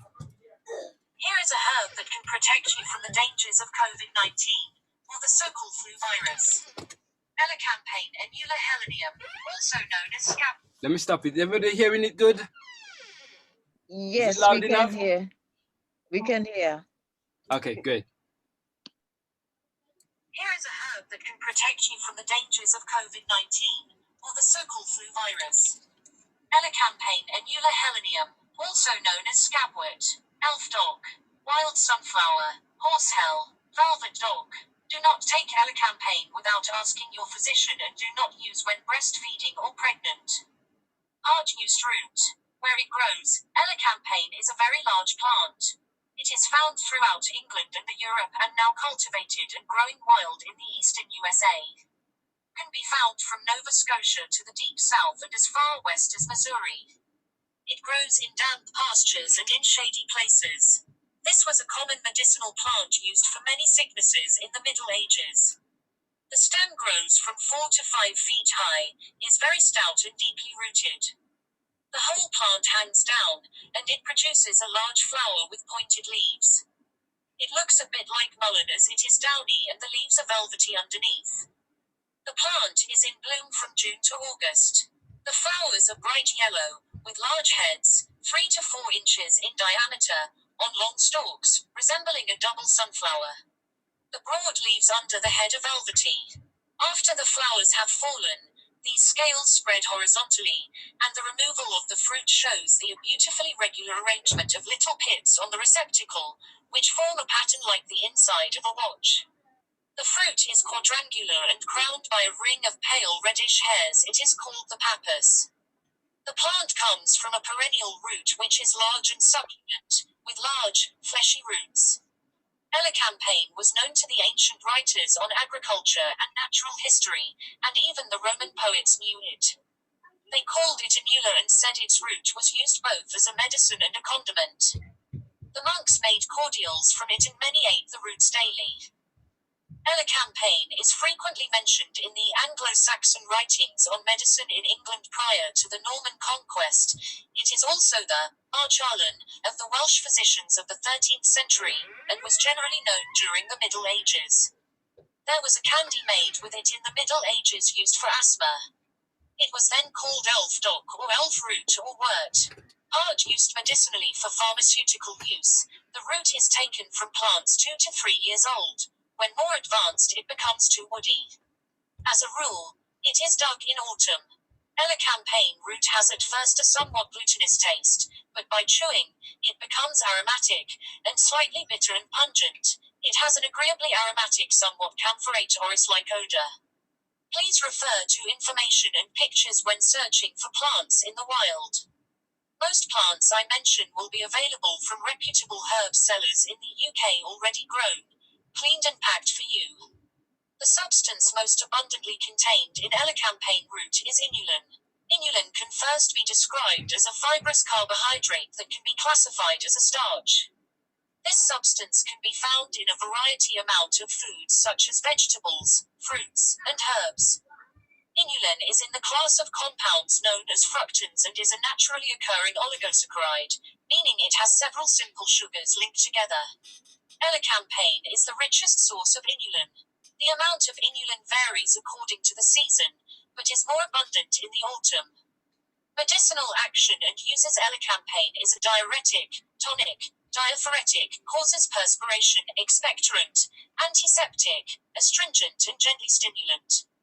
It was used by the ancients in certain diseases of women, also in tuberculosis, in heart failure and in skin infections. Its name, scabwort, came from the fact that a decoction root boiled in water of it is said to cure sheep affected with scabs, and the name, horseheel, was given it from its curing the skin diseases of horses. In herbal medicine it is chiefly used for coughs, consumption and other pulmonary complaints. It is a favorite remedy for bronchitis. It has been employed for many years with good results in chest infections and chronic diseases of the lungs such as asthma. It can help with respiratory difficulties and helps with expectoration. The root used not only to be candied and eaten as a sweetmeat, but lozenges were made of it as I mentioned earlier about the candies used for asthma. Some have used it on the skin as a treatment of sciatica and neuralgia. Modern scientific research has proved that the claims of elecampane to be a valuable remedy in pulmonary diseases. The most common lung diseases include asthma, collapse of part or all of the lung, pneumothorax or atelectasis, swelling and inflammation in the main passages, bronchial tubes that carry air to the lungs, bronchitis, COPD, chronic obstructive pulmonary disease, lung cancer, lung infection, pneumonia, abnormal buildup of fluid in the lungs, pulmonary edema, blocked lung artery, pulmonary embolus. Elecampane root can be boiled into a decoction, made into an extract or tincture or dried and mixed with sugar. Some have left it to sit in vinegar or wine and used it that way. Used as a syrup, for gassy stomach, to relieve coughs, shortness of breath and wheezing. Has been used for fever, skin eruptions and even the plague. It can be made into and used as an ointment as well. Magical properties, planetary influence, Mercury. It is associated with fairies and is also associated with elves. Elecampane can be used to encourage a better connection between mind and body. It is especially good for those who live in their intellect and ignore their physical health, allowing them to relax and trust their feelings a little more. It brings about balance, the healthy and normal balance between mind, emotions and body. In this case, it can be a grounding herb. Elecampane is useful for those who are homesick and during uncertain times. It is used in spells to ward off bad luck and loss. It is also used to open the third eye and clairvoyance. It is said to give clear sight. It can be used in initiation rites to open the mind to the spirit world. It can be added to incense to promote joy and communication and for blessings of babies and mothers. It was used to treat illnesses caused by evil fairy folk. Can be used to promote communication with the fairy realm and as an offering to these beings. Elecampane was very well known by the Anglo-Saxons, who used it extensively both in medicine and magic. It was used to treat elf shot, which is mentioned above as well. This was a medical condition believed to be caused by invisible elves shooting invisible arrows at a person or animal, causing sudden shooting pains in one part of the body. What an amazing herb and what an amazing history. Please take some time to explore this herb and its stories. This herb also chases away evil spirits. All right, thank you very much. That's it on the Elecampane. By Dr. Michael Bay, a lecturer and herbal medicine researcher at Midland State University Faculty of Medicine in the Department of Biochemistry. I am a young Zimbabwean scientist with a doctorate and honors degrees in biochemistry from the University of Zimbabwe. Yvonne, you put in the chat what is on the recording. It is the same as you said. It's the Elecampane, isn't it? Elecampane, yeah. Yes. So you heard, did anybody get to hear what the richest source of inulin? INULIN, inulin. And I want you all to do some research on inulin because it's very good. It's actually good for the gut bacteria, or they call it probiotic. Okay? So I'm recommending that everybody do some research on inulin, which is INULIN. Okay? Because this plant is one of the richest source of inulin. Also, it's a plant that can be taken every day. This is a root herb that you can take every day because the monks used to use it. Why the monks used to use it? Because other monks before them used to use it. You see? So things passed down to the generation. It's good for what? The third eye. It's good for spiritual awakening. That's what it's good for. So why the monks would take it? Because they want to have the insight and the foresight and whatever sight they want. Okay? So these are some of the secrets that you would hear it, but you don't realize what they're saying in that sense. So normally when you're looking at plant, look at what its best source is in connection so you can know the importance of it for the body. We know that most of the herbs that I talk about today, especially for the lungs and for colds and flus, yeah? But there's another herb that I wanted to just bring to your attention. I don't know how much time we have. Auntie Jean, how will we be with time? Yeah, you're still good for time because I mean we've done at 11, so you're right. Oh, okay, great. Well, there's an herb that is very, very good that we should all know and be taken because it also cleanses the body. Actually, I had a write-up, but I don't want to get into that now because it's somewhere in my files and it may take a little while. But this herb, let me see how I want to bring it. This also is okay. You know, quartz crystal is rich in silica. Mm-hmm. And silica is very good for the body. But there's herbs that is also rich in silica. And this silica is very good for people who are Sagittarius, because Sagittarius needs silica. It is the natural cell salt. Yes, good for the body because it's also very good for the thighs, which rules Sagittarius. It's good for the knees and the bones. Actually, when you look at the plant, it looks like one of those stick, you know, those stick animal, the stick insect that you see. Yeah. Yeah, it just looks like a bamboo then, because it stops and stops just like how a bamboo is. That's how this plant looks, yeah? To show you that it's actually connected with bone and very good for if you have any sprains, broken bones or anything to do with the bones, that silica is needed, or that plant is needed because it's the richest source of silica. That plant is called horsetail grass. Horsetail grass. Actually, it grows here in Britain I've seen it in a lot of the fields. And when we go out and the field study that we've been going in the urban walk, we may come across horsetail grass, which I could show you. But horsetail grass is very good for, especially we as African people who live in the cold climate. We need silica because it helps us to warm the blood and help us to keep us, you know, because a lot of the lack of silica also cause us to have cold thrills. A lot of people, they're cold all the time, even when it's not so cold. Yes, because it's a sign that you may be low on silica. Also, silica is a good cleanser because they use the silica as a polish, to polish silver. Yes, so it's very important to know the importance of silica and the most important plant for silica, which is the horsetail grass. Yes, because you will get to, when you're looking at homeopathic remedy for Sagittarius or Sagittarius homeopathic remedy they will tell you silica, but it wouldn't be from horsetail grass. It would be from quartz crystals or some other crystalline stone or things like that. Yeah. The birds, I know that living in the Caribbean, the birds, they always pick up stones.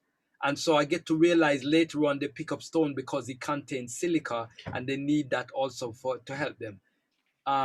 Horsetail grass, you can make it into like a pot of tea or whatever, and then you could put it in the fridge, and then you don't have to make it strong, but you can just drink it when you need it, just like a water, like in terms of water. When you want to drink water, you can drink it with the silica in terms of, you don't have to make a rich horsetail grass, but something that you drink, because water contains silica as well. Yeah, to a certain extent. So the body needs silica, and especially we that are in the cold climate, that are not really cold climate people in that sense. We need that silica to help us to keep our blood warm and keep our body in good condition and also strengthen the body. Okay, so I'll recommend that we also look at research silica, but also partake in taking silica. Anybody who have joint pain or issues to do with the joint, like I remember one time I met this brethren, and I know that you know, I saw him, he was walking with a stick. So I said, what's wrong? He get hurt. I said, oh, you get hurt on the job? He said, yes. I said, okay, when you get I know you're going to maybe file a paperwork in terms of try to get compensation. So I say, after you get some compensation, I can help you to get the foot back together. Because the whole thing is not to give him and he get his foot well and then no compensation. So I tell him, after he get his compensation from whatever he's going to sue the company or what have you, then I could help him to bring his foot back. And what I would recommend is silica. You know, yeah. So that's important. That's an important one for us to know. Yes. And inulin, I said before, do some research on inulin, because gut bacteria is one of the main problems. Not having enough gut bacteria or leaky gut is one of the biggest health problems that we have in terms of you see men with big guts or women with big guts, but they're not pregnant. They may have leaky guts, because one of the issue of health, to tell you there's a deterioration is health, is your gut, is problem with your gut. So the inulin, which the elecampane is rich in, and chicory, onion, garlic has also have the inulin in it. But when you do more research, you'll find that out in that sense. Any questions or anything anybody wants to share in connection to the whole information that I've put forward today? So the inulin, is that an ingredient of a herb, or is that an actual herb? Inulin is like the what they call it, the molecule or the component of the hidden component of the elecampane. Yeah, that's where you're looking at the scientific base of what the main ingredients or the molecule or that is in that plant. And you can get it from the chicory plant, CHICORY. Yeah, chicory plant, yeah, onion, garlic, all that. But you can buy the inulin. It's almost like a sugar because it's polysaccharide. People buy the inulin and take it just like you would take, it looks like white sugar or just very thin like that. But they would use it to also mix and with certain products that they make smoothies and things like that. So it's good to know about inulin because it's also probiotic for the body to help the good bacteria in the gut or in the body. What I don't like to buy these things that are already made up because sometimes I'm just skeptical that they may put additive things in it. Right. This is why I explain it the way I explain it by going to the richest source of it, which is the elecampane, and then with chicory, because some people make it from roasted chicory root. And so you will find people may have that roast and grate and whatever, but you can do it yourself once you understand the process. The whole thing is to understand how it works.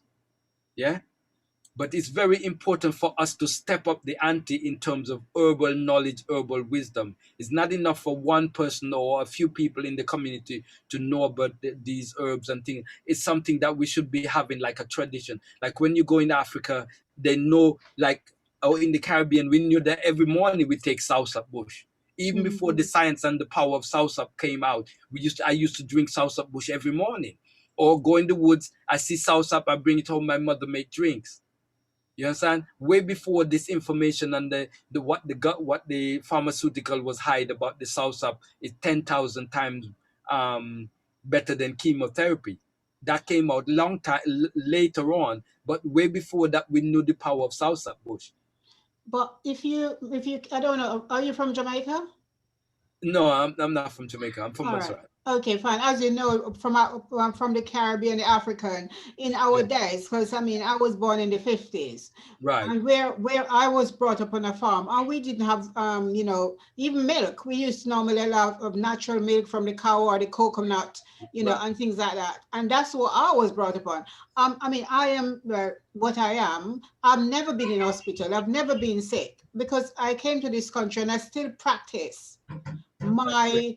The food that I eat from Jamaica, the food that I eat back home. Yeah. Yes. Now I have an allotment, a plot in allotment where I grow my herbs, my spice, and I would just recommend to everybody that try even on your windowsill. You can grow your own, spices and things like that. I don't know what you think about that, but I think it's a very good thing. Because when you plant and you grow your own thing, you know exactly where it's coming from. You know exactly what's in it. And if we try and practice some of these things, if we can, that is very good. Yeah, thanks for that. And yes, it's so important that we look at taking herb on an everyday, not just looking at taking herb when we're sick. Because in the Caribbean and in Africa, we don't take herb because we're sick. We take herb because we don't want to be sick. And so it's something that we take religiously or culturally because we just know, okay, we're taking this bush. We used to have what they call the morning glory. I don't know what you all may call it in Jamaica. The morning glory is that you all call it? Yeah, we used to take that every morning. The soursop bush or the different bush, we just take that. The dandelion, yeah, tambourine bush or green tambourine. We used to take that for cold. At a teenager, or even under teenager, we know how to take care of ourselves if we got the cold and the flu. Yeah. So the thing about it, we that live in the Western world or in England and in America or in the major city, it's important that we get these herbs and have them so that we use them as preventative measure. Yes. So like the elder said, she's never been sick because she's been on the things that nourish in the body, and it becomes a culture. It's not something we take when we're sick. It's something we take so that we don't get sick, and we take it continuously because we know it's become part of the culture. What happens because of tradition and because we lost a lot of that's coming living in England, and maybe we not understand certain plants over here in connection to the Caribbean. A lot of us have moved away from that, and a lot of us taking other things. Somebody just wake up in the morning, we don't even take nothing, or we're taking cold stuff off the fridge. But in the morning we wake up, we used to that warm tea that we make our own tea, and we have tea all day, or or morning and night, and those things go along with our body. Okay, Jane? Galactic Clyde. Yes. Auntie Jean, it's Colleen here, finally. Okay, yeah, you're gonna ask a question now, yeah? Yeah, I'm sorry. I'm normally on the laptop, but I'm on this silly phone and I'm fiddling away. But my question to Galactic Clyde, thank you so much for sharing your knowledge with us. And what I wanted to ask, I as a ritual, I have cinnamon leaf mixed with bay leaf and fever grass. Is that a good mixture? Can you, I know there's some things you can't combine, but what is the maximum you can combine in terms of herbs? Well, I like I like what they said in places in the Caribbean. When you combine in herbs, you never combine herbs in an odd number, in an even number. You always combine it in an odd number. Fantastic. Is that right, my elder? Yes, 3, Yeah. at least 3. You don't go over 3 things. Like if you're doing, say for instance, you're doing the lemon peel with ginger and possible lemon peel, ginger, and something else that you like. Barry? Yeah. Right. So 3, no more than 3. I always say 3. And don't make the portion don't make it too, I would say don't do anything too strong. Right. And if you're just starting off, like, you know, starting for the first time, you go because your immune system, because it's not used to these things, you may get a reaction. So you start in a very, you know, light process. Excellent. Thank you. Okay, I just You're taking over now, Okay. Have you got any more tips, Joan? Well, listen, I will put them on my WhatsApp page, woman to woman. Oh, really? Okay, brilliant. Absolutely brilliant. And we can put your details in the chat as well, please. Oh, okay. Yeah, definitely will do. Thank you. I see you ran out to get your book. Yeah, a very important book on herbal combination. Yeah. I've been recommending this book. This is one of my very powerful book in terms of utilize. Can everybody see this? You keep it still and put it forward a bit. Talk so it comes off of me. Okay. The Scientific Validation of Herbal Medicine by Daniel B. Murray. Are you on Amazon, Daniel? Sorry? Where can I get one to find buy? it, you can find it online. You can find it all over. It's still online. The prices may be up a little bit, but you can find it. It's a very good book on herbal combination, and it covers a lot of ailments. It covers whole body medicine and things like that. Actually, yeah, it covers a lot of good stuff there because it also goes into the science and tell you what is recommended in terms of herbology from the scientific standpoint. A very #1 herbal book to have, really. Fantastic. Yeah. Yeah. Okay. Write his name. Did everybody got that? David Murray, B. Murray. Is that M-U-R-R-A-Y? I couldn't see it. M-O-W-R-E-Y. M-O-W-R-E-Y. Thank you. Yeah. Yeah. And everybody know this one. We've been talking about this one. It's been rare because the brother there, a Maroon brother from the Maroon tradition in Jamaica. I met him when I was living in New York. I used to go to some of his seminars that he have, go to his shop to buy herbs and things like that.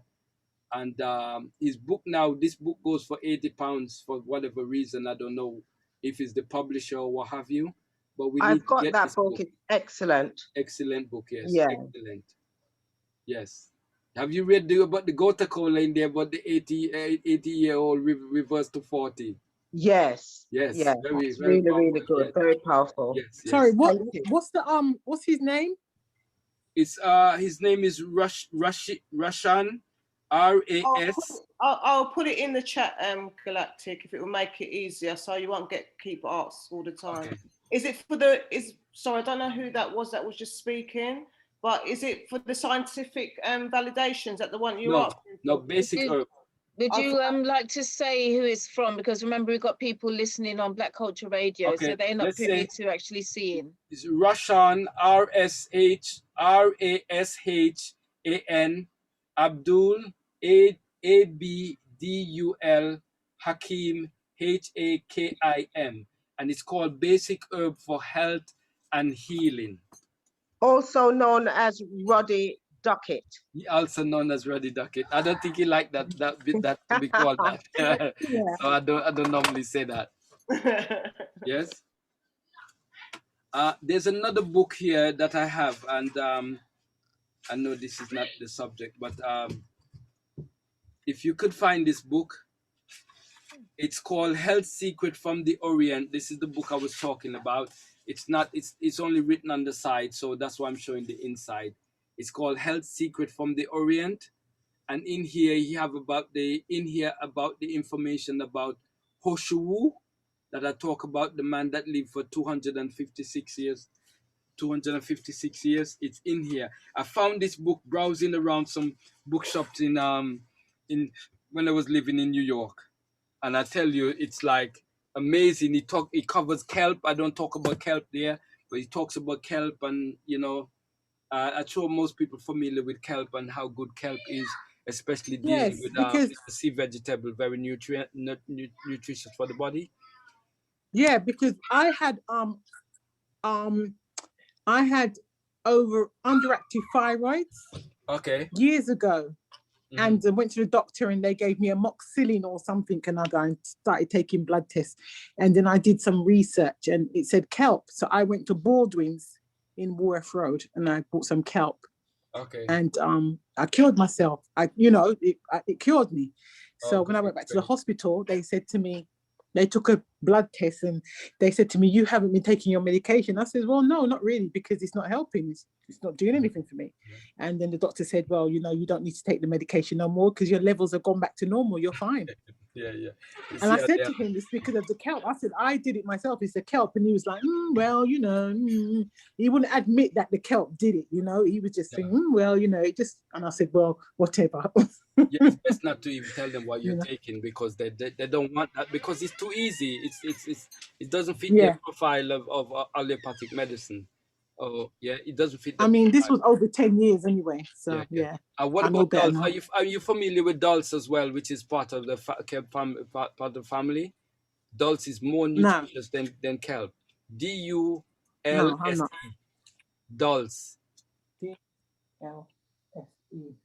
Okay. The amount of stuff in dulse is it's just amazing when you read up on dulse. I recommend that everybody read up on dulse and take dulse. And normally buy it in the store. And if you're making potato chips, you can also sprinkle it like a salt replacer instead of the salt.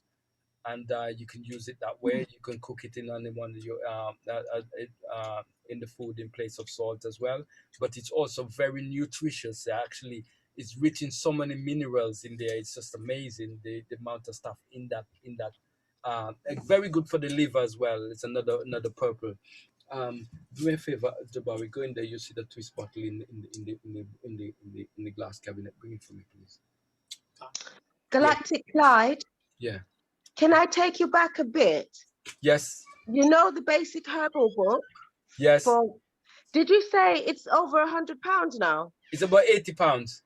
All right. Can I tell you, I bought it for £13 and I got it back in '93. Oh, that was way back. Yes. I've got a bit of a gold mine here, haven't I? Yeah. But I don't know. I guess maybe he don't have any control. But the author, he don't have any control. Actually, I started to take pictures of it because I'm gonna try to I don't know if that would do anything for him, but I'll take pictures to reproduce it just in case mine get lost or what have you. Right. But it's something that we're gonna have to probably reproduce some of this stuff, because I've got a lot of rare stuff that I don't even really glass. Wait. I've got a lot of rare stuff that I don't really that needs to be reprinted in terms of thing, because I have another book also that gives combination, because it's good to know what herb can be combined with other different ailments. And this one, scientific validation. I have another one that goes into that combination. And because I also work with oils, and I know there's certain oils you just can't mix because they contradict each other. So that's why I thought I'll ask. But if you can use the herb, then the oil is this, you can use the same way. But yeah, it's good to do these things. It's good to, you know. Thank you. Thank you very much. And you talk about oil combination. There was a time. The glass cabinet, there's a round blue glass. They like round. Yeah, the purple. Yeah. Sorry about that. I remember one year I read that I think somebody was going from Jamaica to the Cayman Island, and they had a book about oil, and they confiscate the book because it goes into the magical teaching of oils. Oh wow! It was because most of the stuff when you come onto these things, it's more considered witchcraft and obia, which is highly being dogged in the Caribbean or certain parts of the Caribbean. Oh yeah. And one of the reasons why, because I read about I don't know if most people may hear about De Lawrence, but I don't know, most people may not read any book by De Lawrence.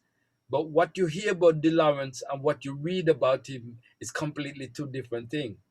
And I think one of the reasons why, because De Lawrence used to have a company called De Lawrence Company in where Windy City, Chicago.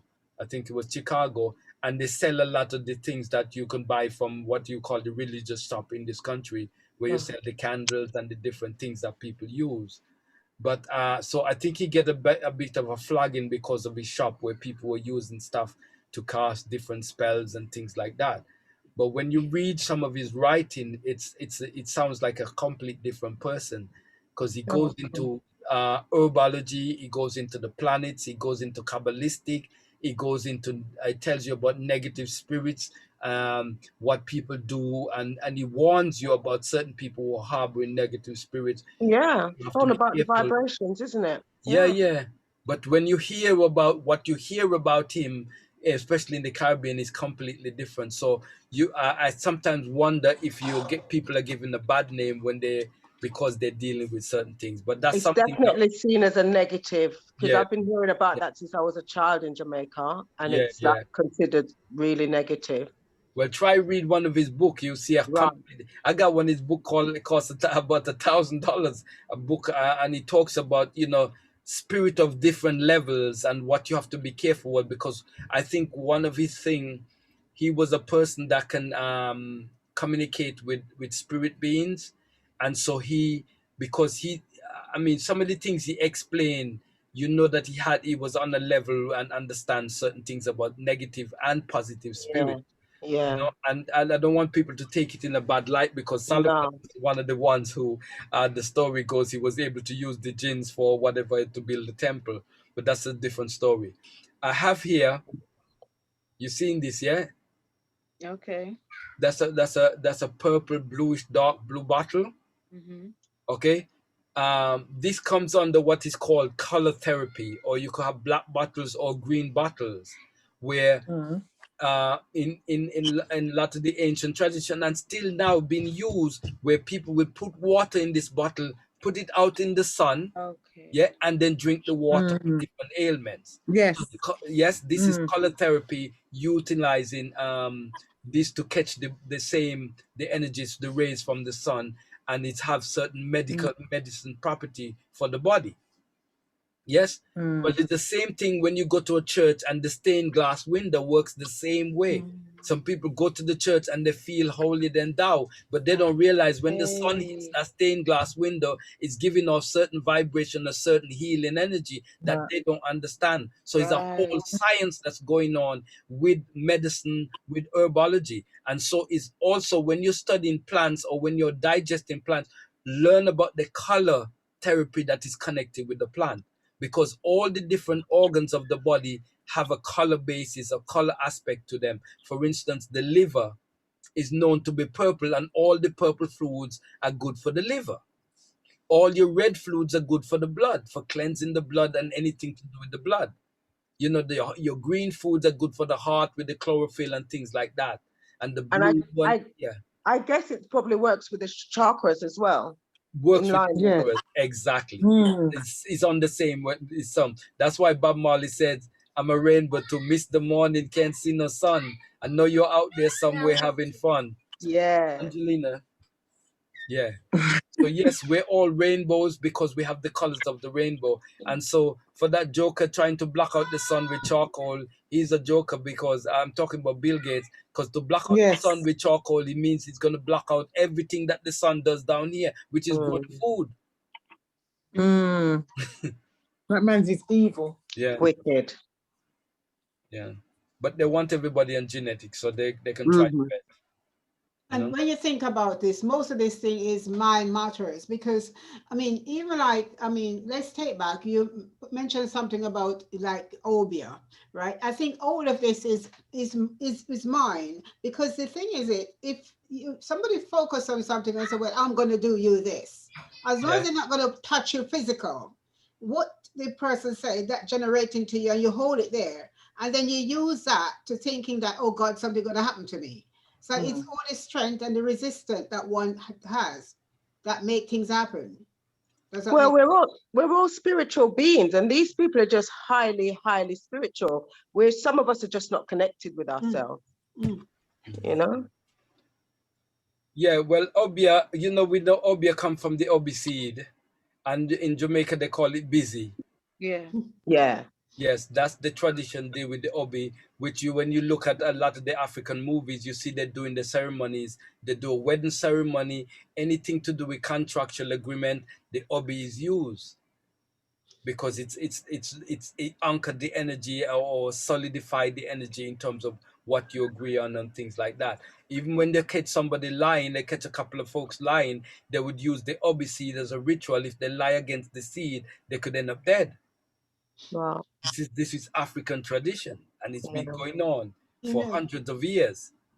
You know, I went to Haiti in 1979, and they took us to a place where they have the voodoo dance or something like that. It was about 6 of us, 2 Caribbean and you know, a few Jamaican, right?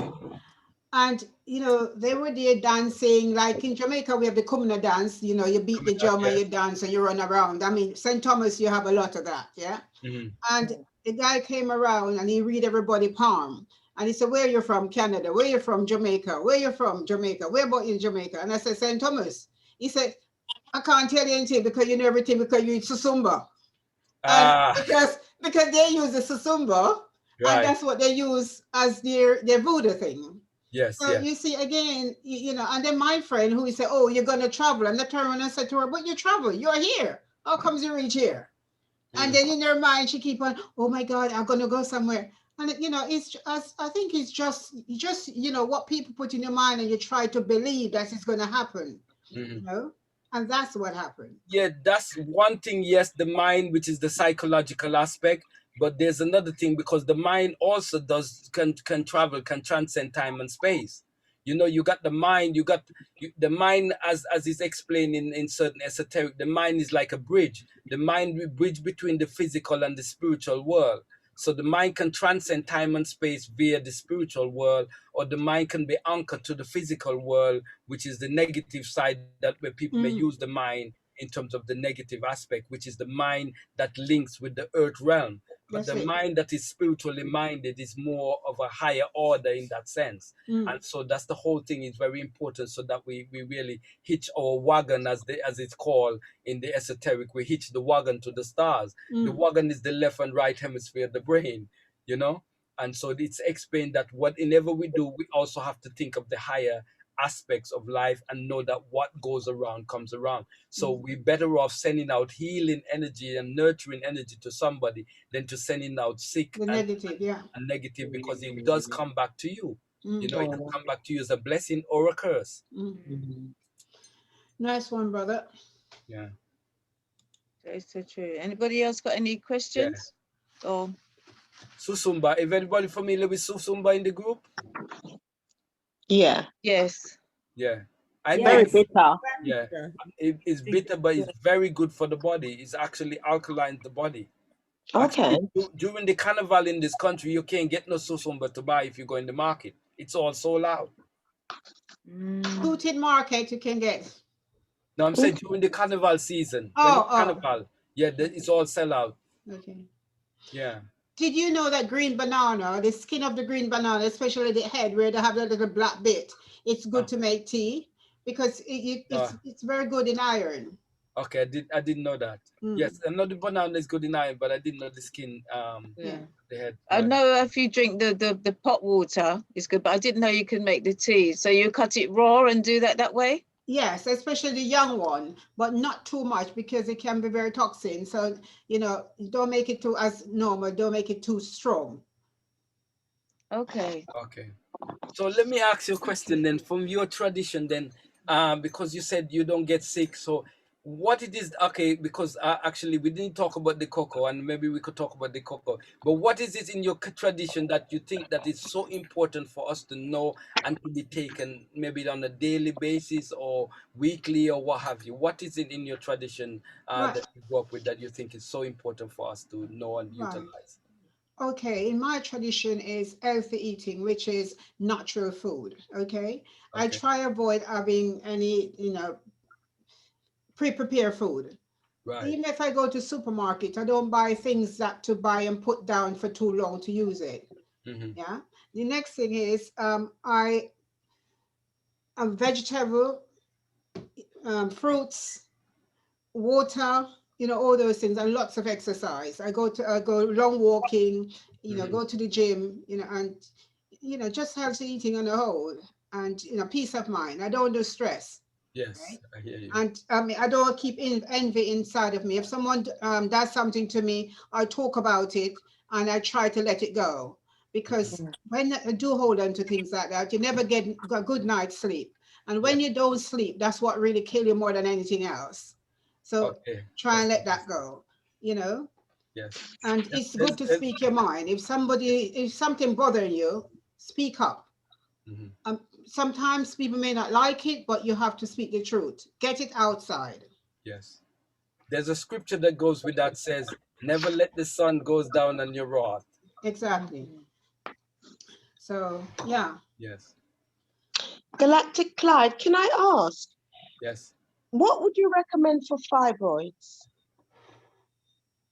Fibroids. Yeah. The first thing is to understand what fibroids is, really. It's fat. Growth, yeah. It's growth, yes. And mostly it's explained because of a lot of us is on the animal diet. Yes. Yeah.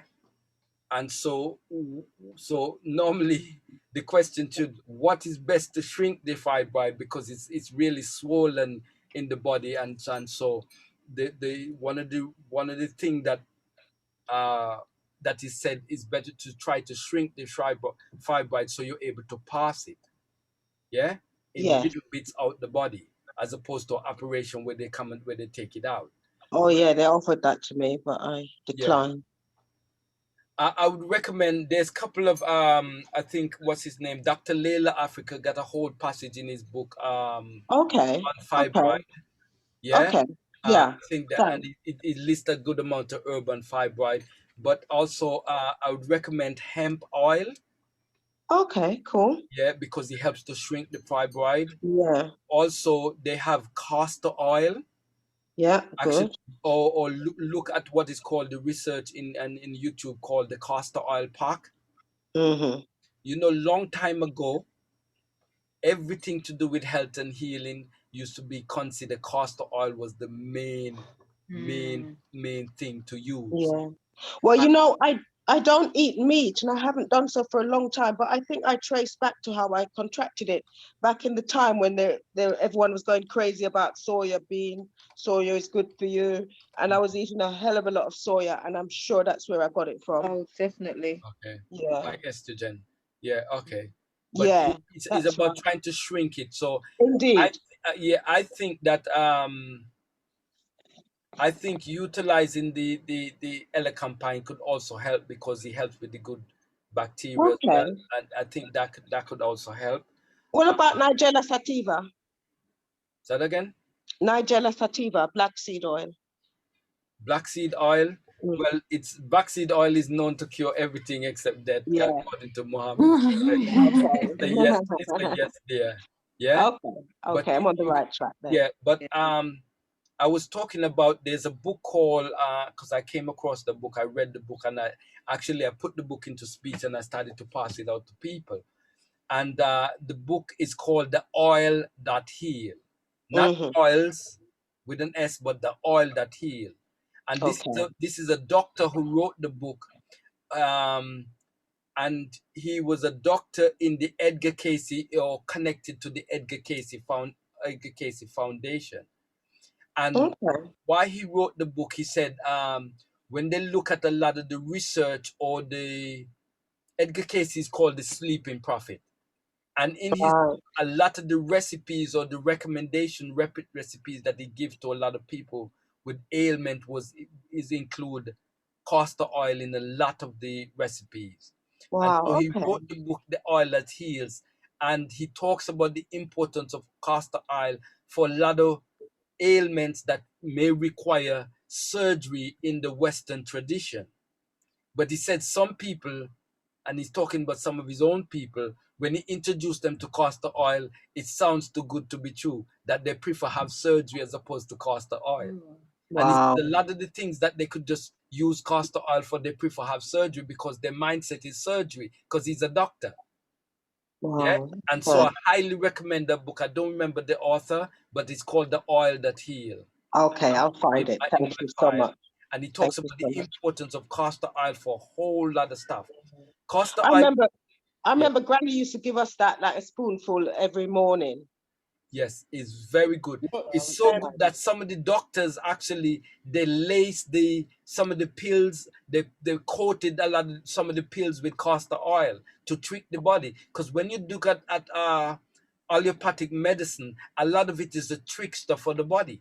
They trick the body in a lot of ways. And when you look at even what they're doing with COVID-19, they trick the body into producing antibodies for something, for an ailment that you're not supposed to be, that you're going to have in some time. So your body's been tricked a lot of time by allopathic medicine, as opposed to Herb-ology that goes and take care of the problem, or help you to prevent you from having the problem down the line. So when we talk about, when we're talking about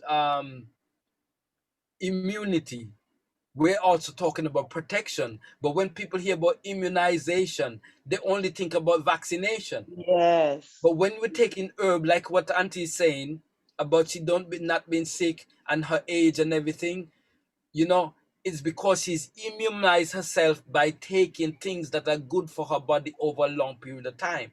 So she's immunizing against, for long term, against any ailment that she may encounter. Her body is prepared and ready to fight. So her savings account in terms of health is very strong.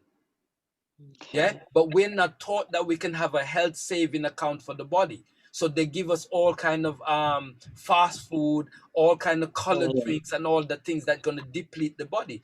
But they don't do that by accident. They're purposely doing it that, and they say they're dumbing us down. They're written about, you know.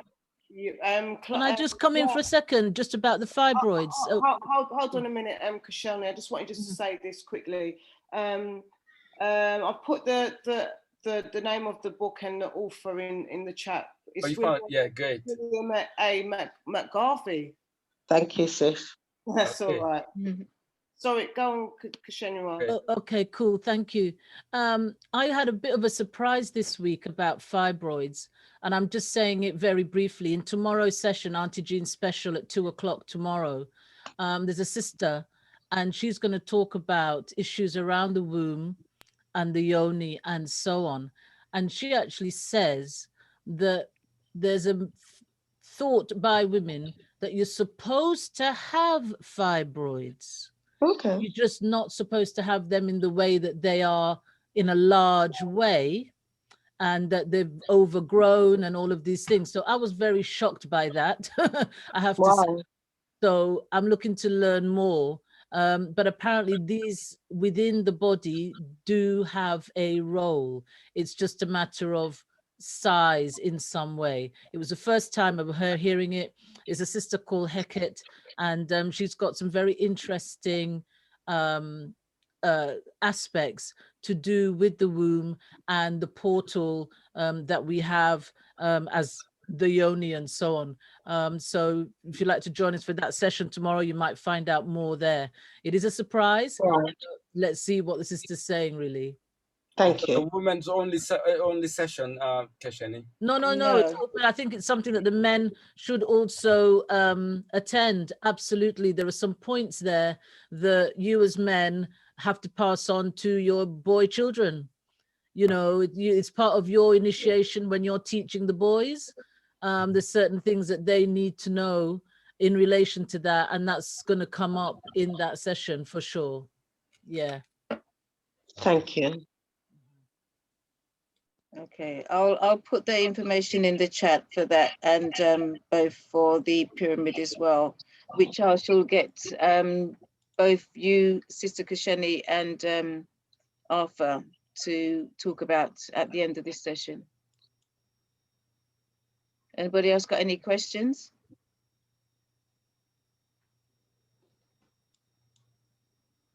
Yeah, I brought up about cocoa. Sorry, somebody got a question? Clive could comment on the use of frankincense. Well, we are actually talking about herbs. Yeah, no. Herb-ology, but yeah, I know you did also ask something about yeah, frankincense oils comes under as well. Herb-ology. Okay. It comes under Herb-ology and Angela. I mean, Auntie Jean. Okay. Yeah. Yeah. So frankincense is actually, they got frankincense and they got what is called sacred frankincense. Okay, and you can buy that as an oil from Young Living or from other companies that are selling the frankincense, or if you can get somebody from the continent that can get it. What they found out in connection to frankincense, that those people, especially in Africa, who live in the proximity where frankincense is grown, have less cancer in their population. Because frankincense is one of the things that can actually alleviate cancer, gets rid of cancer from the body. Yes? It's a very powerful for healing and also for spiritual protection, because it's used as a clearing. You mix the frankincense and myrrh. What they said, the frankincense is male, the myrrh is female. Because myrrh is a feminine thing. But frankincense and myrrh is very good. I normally buy the frankincense and myrrh oil and put behind my temple, top of my head, and third eye as a means of protection, and also to stimulate those special points in the body. So frankincense is very good in connection to healing. People eat frankincense in bread and things like that. And for ancient culture, frankincense was very much utilized for that purpose. I forget to say, because it's just tapping, it just came to my attention that I didn't bring this up. But leprosy was cured by gota cola. Because we talked about gota cola before. It's very good for leprosy. We don't have leprosy per se nowadays, but just to show you the power of gota cola, that gota cola was used for leprosy. Okay. But yes, frankincense is a must to have, and it's very good, especially if you move into a property for the first time. Not only you can burn frankincense, you can also soak frankincense in water for the same purpose of, because when you soak it in water in a bowl in the house, it evaporate and also the energy is also around the house as well. So you can also burn it as well as put it in water for it to evaporate, to clean, for house cleansing. Where does frankincense comes from? Is it come from a tree or what? Or is it like a? It's a resin. It's a resin. Okay. Yeah, you get a place like Ethiopia, Eritrea, and those places. And what about the? I know you can say you can ingest some of the frankincense, put it into water and drink the water. And drink the water, yes. I've started to do that. Yeah, it's a gum. So much. It's a resin. Because you know they I guess they would stick something in the tree and then the gum would come out to the tree. Another one is Gomaro bit. You know Gomaro bit, Auntie? Yeah. Yeah. I can't remember. where it come from? I can remember my grandmother used to talk about it, but I can't remember what it looked like. Is it like a transparent thing? It comes because I didn't realize it because I've been using it in CMOS, but I didn't know the source. But it comes from the acacia tree. Right. And the acacia tree is also considered the tree of life or very spiritual for astral travel and things like that. Yeah, and of lately I learned about it from the acacia tree, but Gamara bit is something to also research and know about in connection. A main source for gum Arabic, Sudan. Yeah. Very much grown there in Sudan. It's one of their big things from the trees that they have in Sudan. So a lot of that whole area, again, before it reaches into Egypt, and before you go to, Eritrea, Abyssinia, Ethiopia, it's got all of that. That's why we've got that kind of Eden reference to those areas. And yes, very, very big plant there. Yeah, and the frankincense will go there as well. Frankincense is amazing. I was in Ethiopia and I went to the market. There are blocks that are like 20-foot size blocks of frankincense. Yes. There are people just chipping it off. Amazing. I never saw frankincense like that in my life. Yes. And everywhere, constant. And it's used heavily for protection from negative spirits. Yes. Heavily. Yes. Because I remember there was this guy from Ghana. Was one of my customers when I was living in America. And when he went to Ghana and come back, and he gave me a piece of frankincense. He said as soon as he went back to Ghana, they brought him frankincense because they say you're coming from foreign and whatever, just to protect yourself, So they gave him the big piece of frankincense. He gave me a nice solid piece of it, But yes, it's very much for spiritual purposes.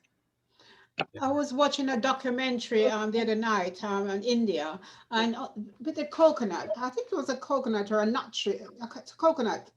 They climb the tree and tie where you shoot that comes up in the coconut tree. Yes. They tie it around, and then I think it bleeds like a juice. Okay. And that juice, they say it's much stronger than alcohol, but it's very good for your body. Do you know anything about that? Okay, it might be. Did they say coconut or did they say palm tree? Palm tree, you're right. That's the palm oil. That's the palm wine. Right. That's the palm wine. Okay, that's how they get palm wine. Yes, you can get it here. You could get it here in this country to buy. It's not 100%. It is palm wine. You could get a lot of Nigerian shops. You could get palm wine, but it's not as strong as when you're in Nigeria drinking the palm wine. I normally buy it here in the shop. They got it in a green bottle of palm wine. Actually, when anybody got chicken pox, Nigerian, or certain parts of Africa, I would say it's not just limited to Nigeria. They would buy because I remember I had a customer out in what they call it, Basildon. And I was heading over there to do some work. She said, Clyde, can you do me a favor? Can you bring me two palm wine? I said, yeah, okay. I bought them for her. She take it to bathe her son because he had chicken pox. Oh, okay. You see? And they would also drink it and then spit it on the boy. Spit it on it. They blow it on them because he also protect them from the get rid of the chicken pox. Yeah. Okay. What I found very useful too is vinegar. If I have any cut or bruises, I remember once I was coming off the plane and I twisted my ankle and it really swollen. And when I got home, I don't know, I just used my brain and I had some vinegar and I soak a piece of, I think it was my t-shirt, and I wrap it around where the bruise, where I twist my ankle because it started to get swollen. And within less than a day, it was all gone. And now, even if I go to my garden and I had like a prickle in my finger or something like this, I come home and wet the area with some vinegar. And by the morning, it comes up and I could even take it out. I mean, that's the nursery rhyme, isn't it? Jack and Jill went up the hill. He bumped his head and he wrapped his head with vinegar and brown paper. Yes. That's what so my question is, what is vinegar? What to me is, I think, is a form of antibiotic. It's also a form of sour wine. Don't Google it. Don't Google it. Yes, no, it's right in the word. It's right in the word. And it's good. It's good for weight. If you want to lose weight, it's good for that too. In the word vinegar is the name. Vin is wine. Vinegar is dead. So it's dead wine. That's what vinegar means. Wow. So what happens when they squeeze that grapes until they make enough wine, and they cure it as much as they cure, and it can't go no more. That becomes vinegar. Mm-hmm. Yes. So that's the trash now from the wine. That's the leftover from the wine, becomes either red or white vinegar, because the white vinegar is the white wine, the white grapes wine, and the red vinegar is the red grape wine.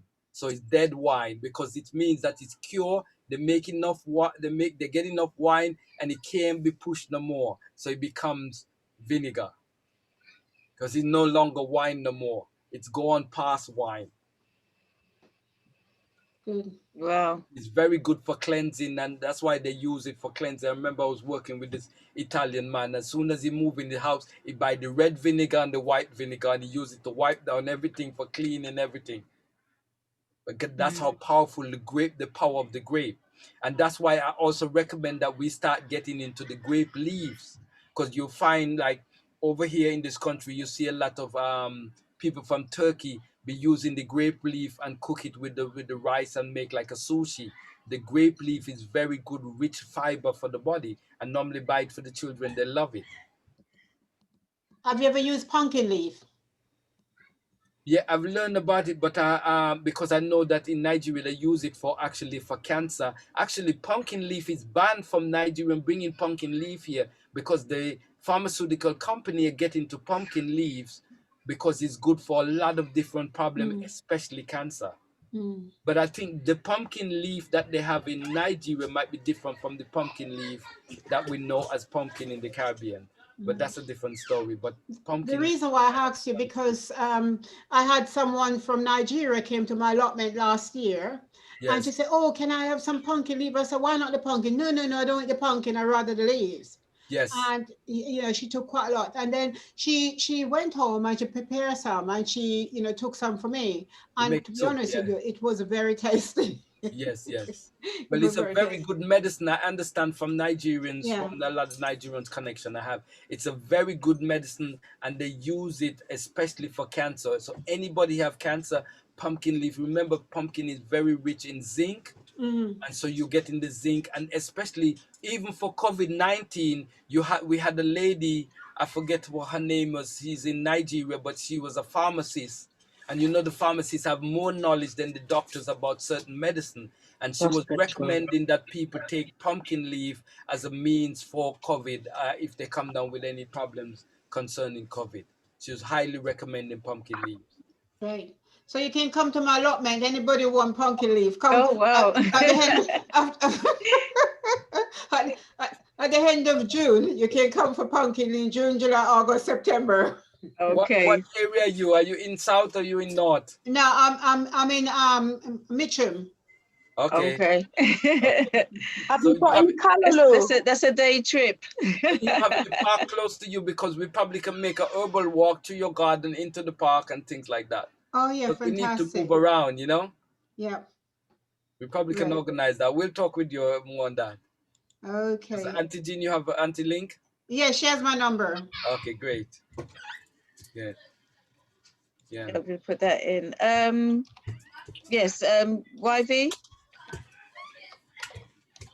Oh, I've already asked my question. It was about the Okay, all right, because I see that you was unmuted. Okay, I will say something a little bit more, actually, because what I'm finding, I have been sort of researching more. I've been looking to buy some frankincense, because I've been hearing about how useful it is, and but the prices are so different. The resin on its own is not too bad, but the oils are quite. I've seen £50 for like 10 milliliter.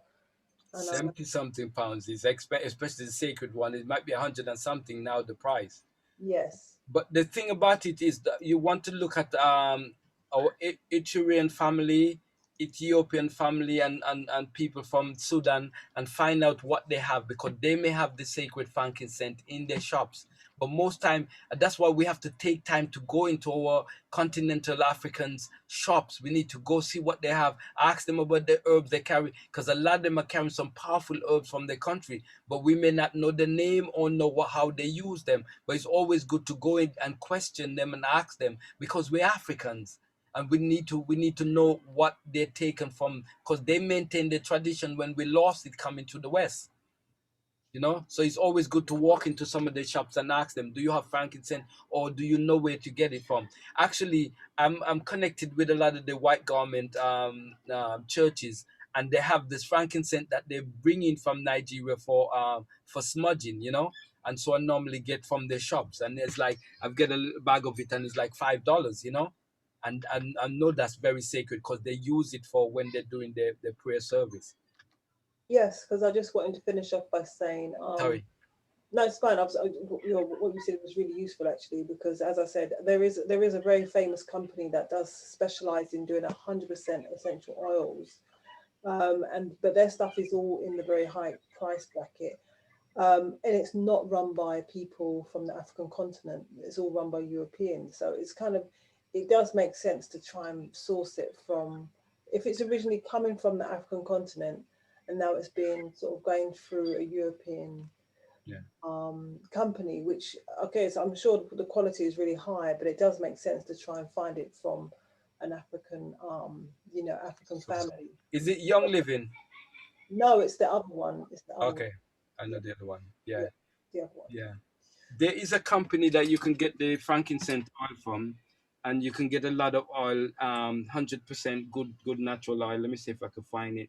I've been recommending that people get some oil from them, and they're very good price, and the oil is very good quality. Last night we had that at Auntie Genuine was at the ceremony last night. Yes, I had some of that oil there. I'm just looking for the name of the company to share that. They do have good oil, and the price you could get. I've get like 18 bottles of oil for under £25, and they're very good strong. I think they're 15 mil, and they're very good in terms of the scent, and yeah. Let me see if I can find the details for that. Any more questions? Looking for them. I'm good. I think because Shani had a question she put into the chat. Would you use the oil and the resin differently? Differently oil for body resin or to burn certain types? No, I was answering a question actually. Okay. I was answering because it was YV who said about the frankincense. So I was just kind of saying something. I don't know about ingesting the oil. Okay. About eating the oil, but I know you can eat the resin, that type. So Okay, I was just a brief answer. Okay, because I know you can drink. As I said, I've been drinking the oil. No, the water.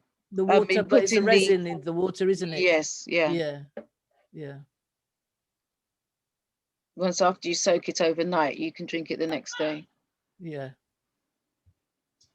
But I know some people do. As long as the oil is pure, then yes, you can take, you know, orally the actual oil. Oh yeah. Yeah. Okay.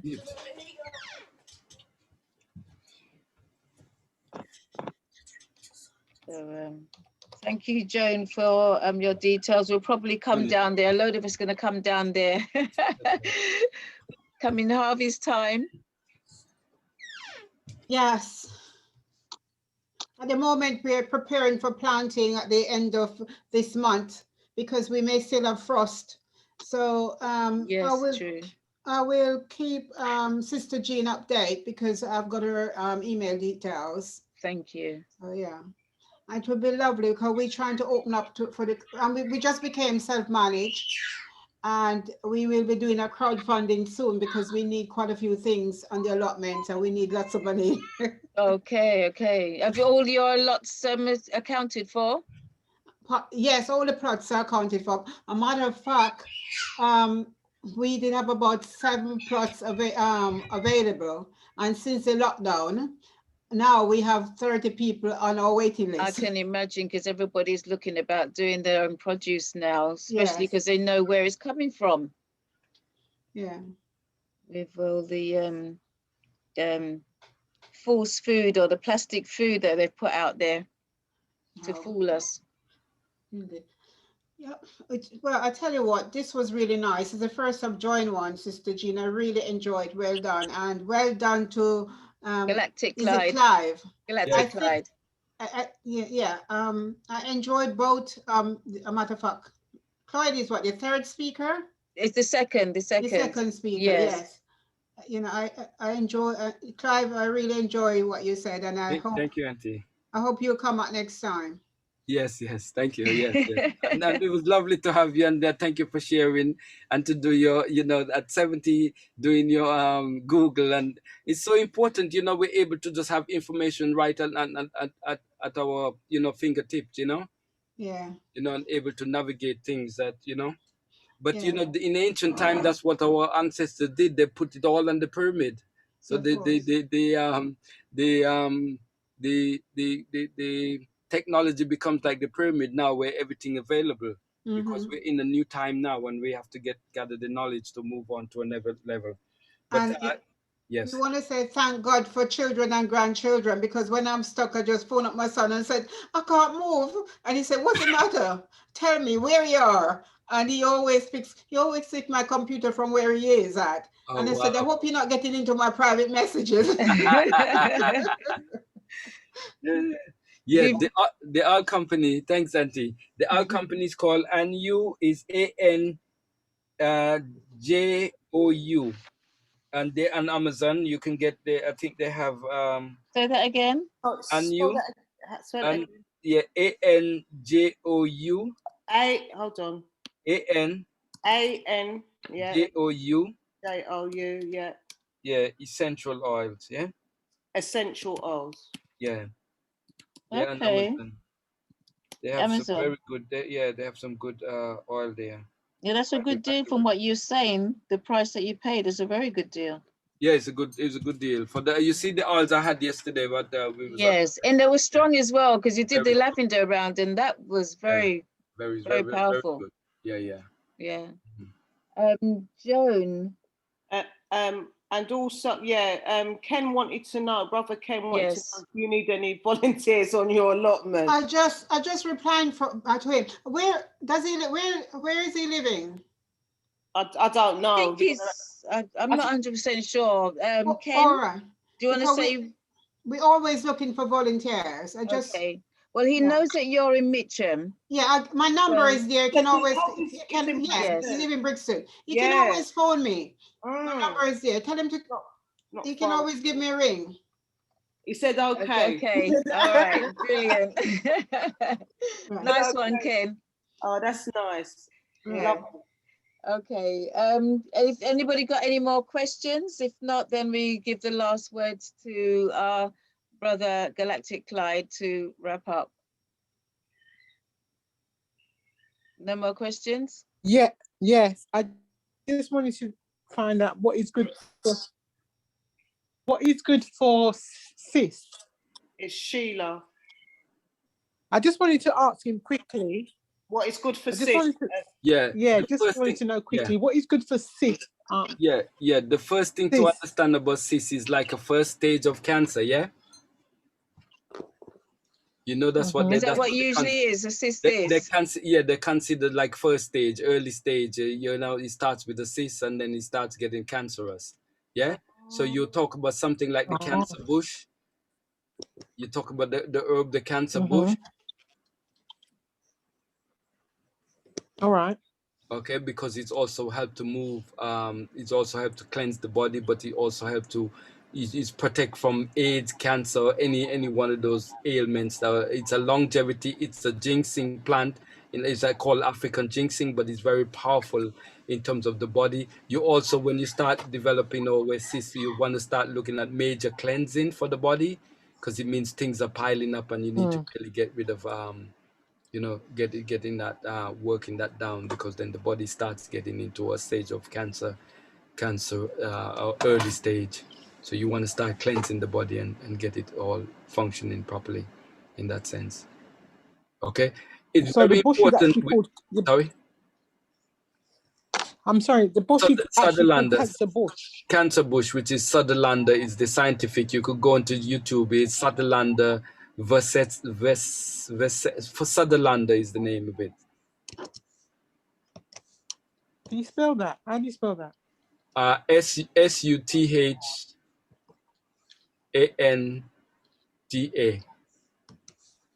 Sutherlander or Sutherlandia, DER, I think. Okay. Okay, or cancer bush. You find it under the name cancer bush. All right. Mm-hmm. Okay, I think Joan Henderson is on. We want to start look at cancer cleansing or major cleansing of the body in that sense. Okay. Mm-hmm. Thank you. Yeah. All right. Joan Henderson, you've Joanne, sorry. Hi, can you hear me? Yes, we can hear you. Hi, I just want to know how we can get a copy of the recording. I saw well, it's actually going out live now on Facebook, so you'll be able to go straight to Facebook if you know, you don't want to sleep straight away, to watch the recording, or you can wait and I'll upload it. It'll be uploaded to YouTube, which will be under the Auntie Jean zone. Yeah, and on Facebook I'll put it in the Auntie chat. Jean. I'll put it all in the chat. Okay, and on Facebook at the moment it's recorded live on Auntie Jean. Okay, I don't use Facebook, but I'll certainly go to your portal to get it, thanks. And also, I wasn't able to come in until late. Who was the first speaker? I missed him or her. The first speaker was a brother Adisa from Nassentials. From? Nassentials. Okay, I'll look him up online. Thanks very much. You're welcome. Clyde, they're asking for your details as well. Montela has been asking for your details. Yes, I was going to say I was going to wait until he's finished. So yeah, don't forget to put your details in there. I don't know if I have access to put it in chat here because I'm not. What did you want to put in there, Clyde? Just the phone number. All right, I'll do That's that. fine. Yeah. That's fine. I just needed your consent. Thank you. Okay. All GDPR. All right. Yes, thank you, Sharon, for that. I was talking. I touch a little bit. I was starting to touch a little bit on the cocoa, because cocoa is a very, very important plant for us to know, because it's a plant that also helps us from the stress level. We talk about the African purple pear in connection to stress. Cocoa is another one that is also help us to deal with the stress or help us to get rid of stress, but it's very nutritious for the body because it's also help with the cannabinoid system of the body, which is the supercomputer. The brother was speaking before me, talk about the cannabinoid system and cannabis in connection to the body. Well, cocoa is also help the cannabinoid system, which is the supercomputer of the body. And thing to realize is that in the continent, a lot of people use cocoa. They even use it to make the butter, cocoa butter. Yeah. But also one of the things that you know that even though they may consider, or certain parts of Africa may consider poor country, they're less stressful. We in the what's so-called West, or consider we're in a rich country, we're more stressed out than people in the poorer country. But one of the ways, because they're taking more natural and they're not getting into all of this artificial stuff that not doing their body any good. And they've got the wonderful sunshine as well. They got the wonderful sunshine 24/7. I like to say, not only the sunshine, the Son of God.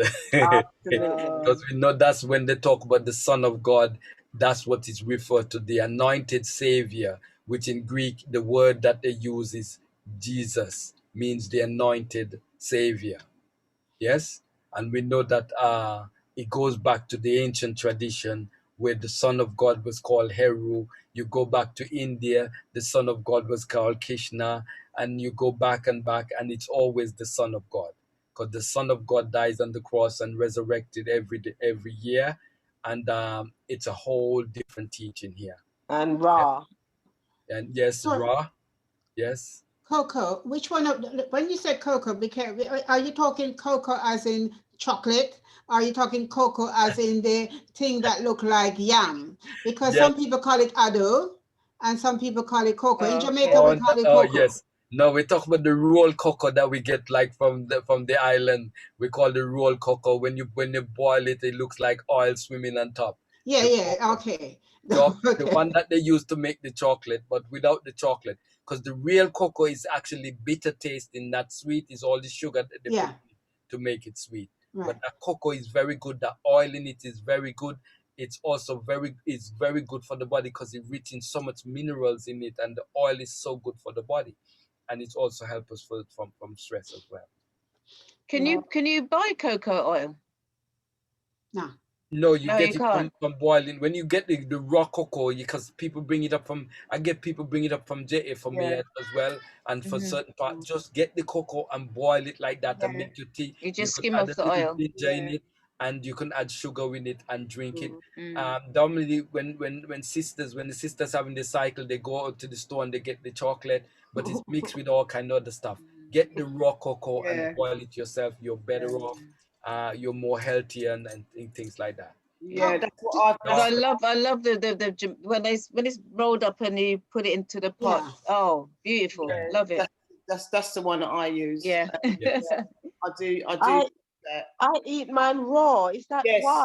You can do that as well. Yes. Wonderful. It's just as good. Okay. Yes. I just bite into it because I understand it's full of iron, and I'm a bit anemic as well, so I eat it like that. Yeah, that's exactly what I use. And another thing you have to realize, a lot of those dark food, what it does, it brings more light into the body. Oh, you know, wow. if you wear black out, then what happens? And the sunshine, you feel more heat, isn't it? Yeah.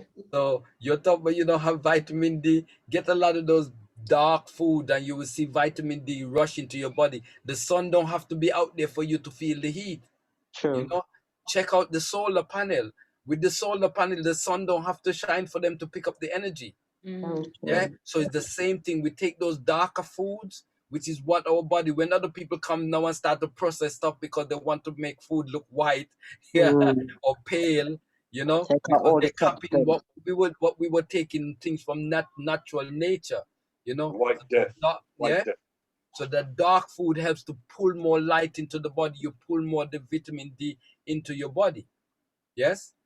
It's like, you know, a lot of people don't realize that yam is Yes. very good, especially when you're going through your, you call it now? Menopause? God. Menopause. Yeah. Okay. Yeah. It's very good. You know, I remember when I was going through mine, I was going through so much, you know, uncomfort feelings. And I went to the chemist. And then there was this lady from Nigeria, because the doctor gave me some medication. And she said, don't take it. Go home, you know, go and buy some yam and boil it and crush it and eat it. Not a lot, but, you know, gradually, small portion, and take a lot of exercise. And I went through my menopause with, I mean, I didn't have a lot of problem like what I realized that and heard from people what they go through. And it's just by eating natural food, you know, a lot of vegetable, a lot of greens, you know, things with iron, take exercises and, you know, things like that. And, you know, a doctor was offering me, do you want to take the injection? Do you want to do this? Do you want to do that? But you just have to know what to take. I don't know if you know anything about, you know, I mean, you never touch on menopause. I know we go over time, but is there anything that That's you the know? estrogen, because you need more estrogen when, as a woman age, the estrogen level is low. Exactly. And that's why you take stuff that, and that's why starchy. To a certain extent, the soya would be more applicable to the older than the younger generation, because it's too much estrogen in the soya for the young people. When they start taking soya, they start bloating and things like that. That makes because sense. the body don't need so much estrogen, and that's something to be aware of as well. But also you got to be beware of the soya that you're using. Yes, that's true. Because there's a lot of soy out there that is not That's authentic. good. Yeah. Yeah. In terms of I just keep clear from it personally. In terms of estrogen, watermelon seed is pure estrogen. So watermelon is excellent for people if they've got issues around fertility and having children. But the watermelon seed is estrogen. Now, obviously, when you see these little small watermelons and these other ones, some of them have been, you know, genetic something. But if you get a good quality watermelon, then you must have the seed. To take it or eat the seed, and it helps to balance the HRT factor in the body. Thank you. Great. Thank you. Galactic Clyde. Yes, yes. Last Well, thank you words. all. Yes, thank you all. Last words. Well, it was a good time. Really, really. Herbs are very important. Don't let a week go by that you don't take different herbs or learn about herbs, and especially because we're in a so-called crisis that they want to say that we're all sick and we all need this and that and the other, except something natural for our body. Learn about different herbs. Go the extra mile to learn about different herbs. And also the best way to learn about the herbs is taking them, because the herbs itself is a teacher in itself. It will teach you about itself as it enters your body. You enter a different lesson in connection to herbs. So I'm always learning about new herbs. Almost all the time I'm upgrading. So upgrade with herbs. You never go wrong. Thank you. Thank you so much for a very interesting, informative, and as I said, think people can just go, as I said, in their kitchen and get what is they need, as well as go out and foraging. So I know, so we're going to have some foraging and some days when we go out and see what's out there on the streets, in the parks, you know, to put in our medicine cabinets or in our cabinets. Thank you. Thank you, Galactic Clyde. Thanks a lot, Auntie Jean. Really lovely. You're welcome. Thank you very much. Okay, before we go, we've got two events that's coming up tomorrow. Sister Kasheni with our Love Halo, and then Arthur. So Sister Kasheni, would you like to let everybody know about tomorrow? Yes, give thanks, Auntie Jean. So this is part 2 of a session that we've started, and that's to do with what we would call divine mothers. So it's really a spiritual heritage of that divine female energy that comes through our lineage, through our mothers, and understanding what that is. So the two traditions that we are looking at tomorrow is Nyabingi, and it's a sister called Rukaya, and she's actually bloodline to Nyabingi, who was fighting and fighting for Uganda during the early colonial period. So that's an interesting story to hear as well. And the other story, the other tradition is Santeria, which is Ifa in Cuba. And it's quite interesting in regards to how Cuba works with Ifa as a branch of Ifa. And some people will say there are certain things that are even more authentic in Cuba than what's in Nigeria, because it's been so retained from the family that were enslaved and went there. They really kept their tradition. The difference is that they named it and associated it with saints as a cover for what they were doing. So again, that's an interesting story. And again, how that has also handed down through the mother's lineage. And so then we're going to work, and we've called it Yoni Dialogues.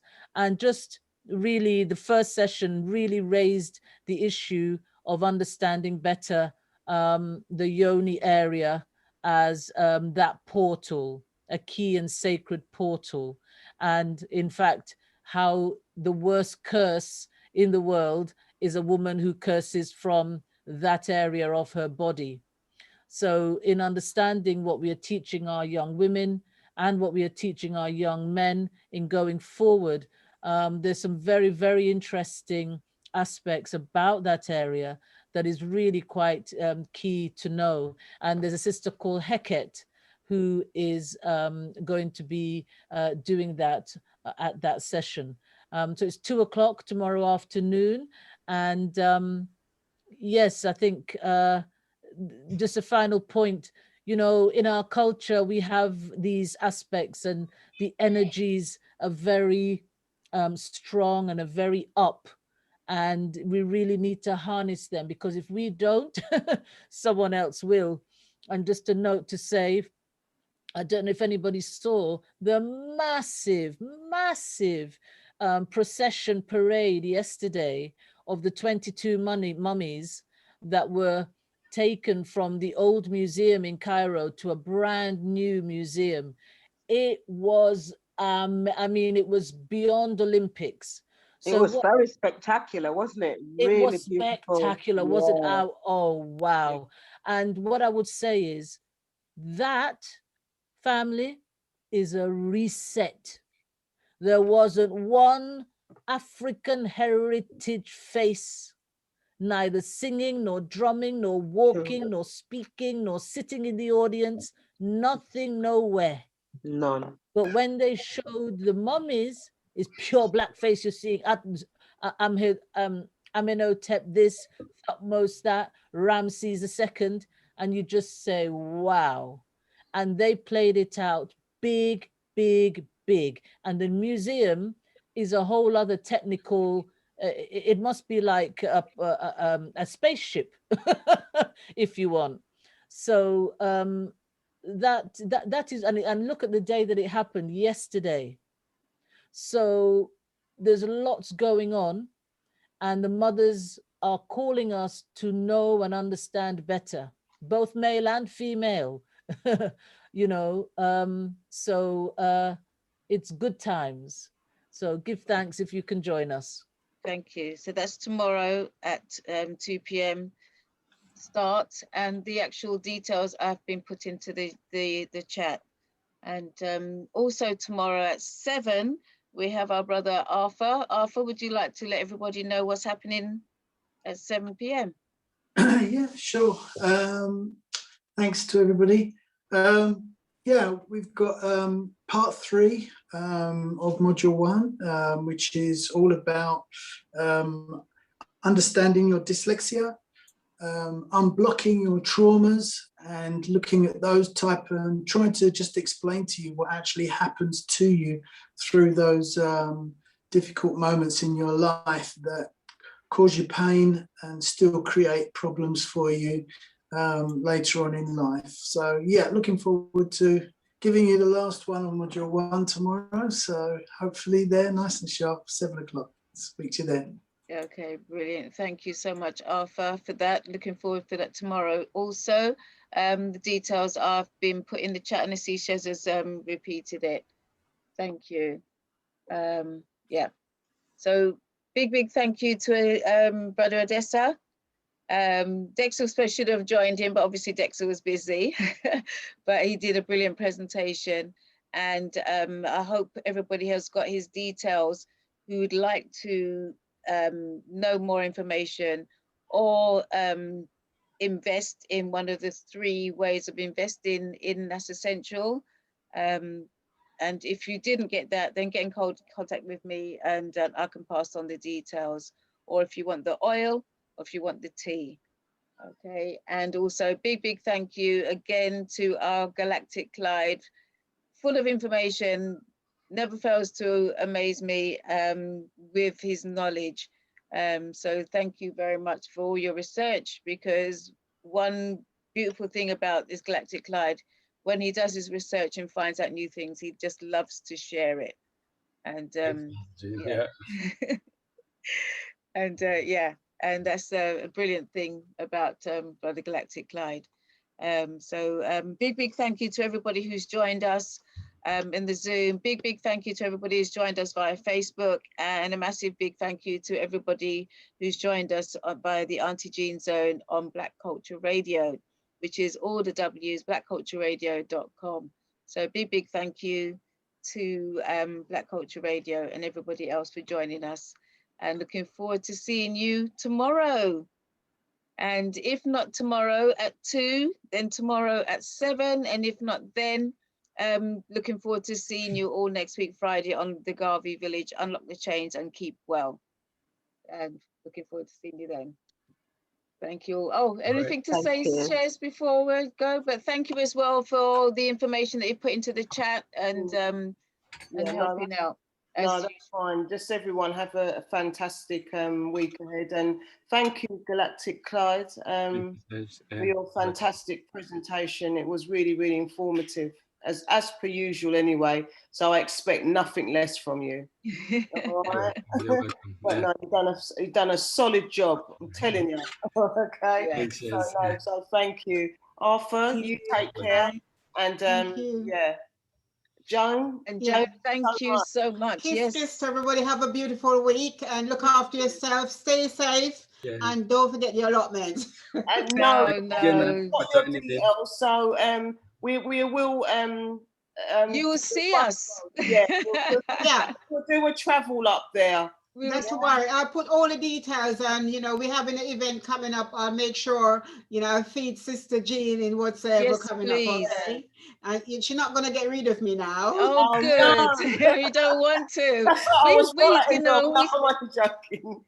We need your secret as well, as I said. You give us some of your secrets, but not enough. So we're going to be following you to get all your secrets. All right, no worries. Take care. God bless. You too. All right, bye. Thank you. Good night. Good night. Thank you, everyone. Bye. Good night. Good night, everybody on Facebook. Good night. Good rest. Good night. Good night. Good night, June. Good night. Good night, Brian. Good night.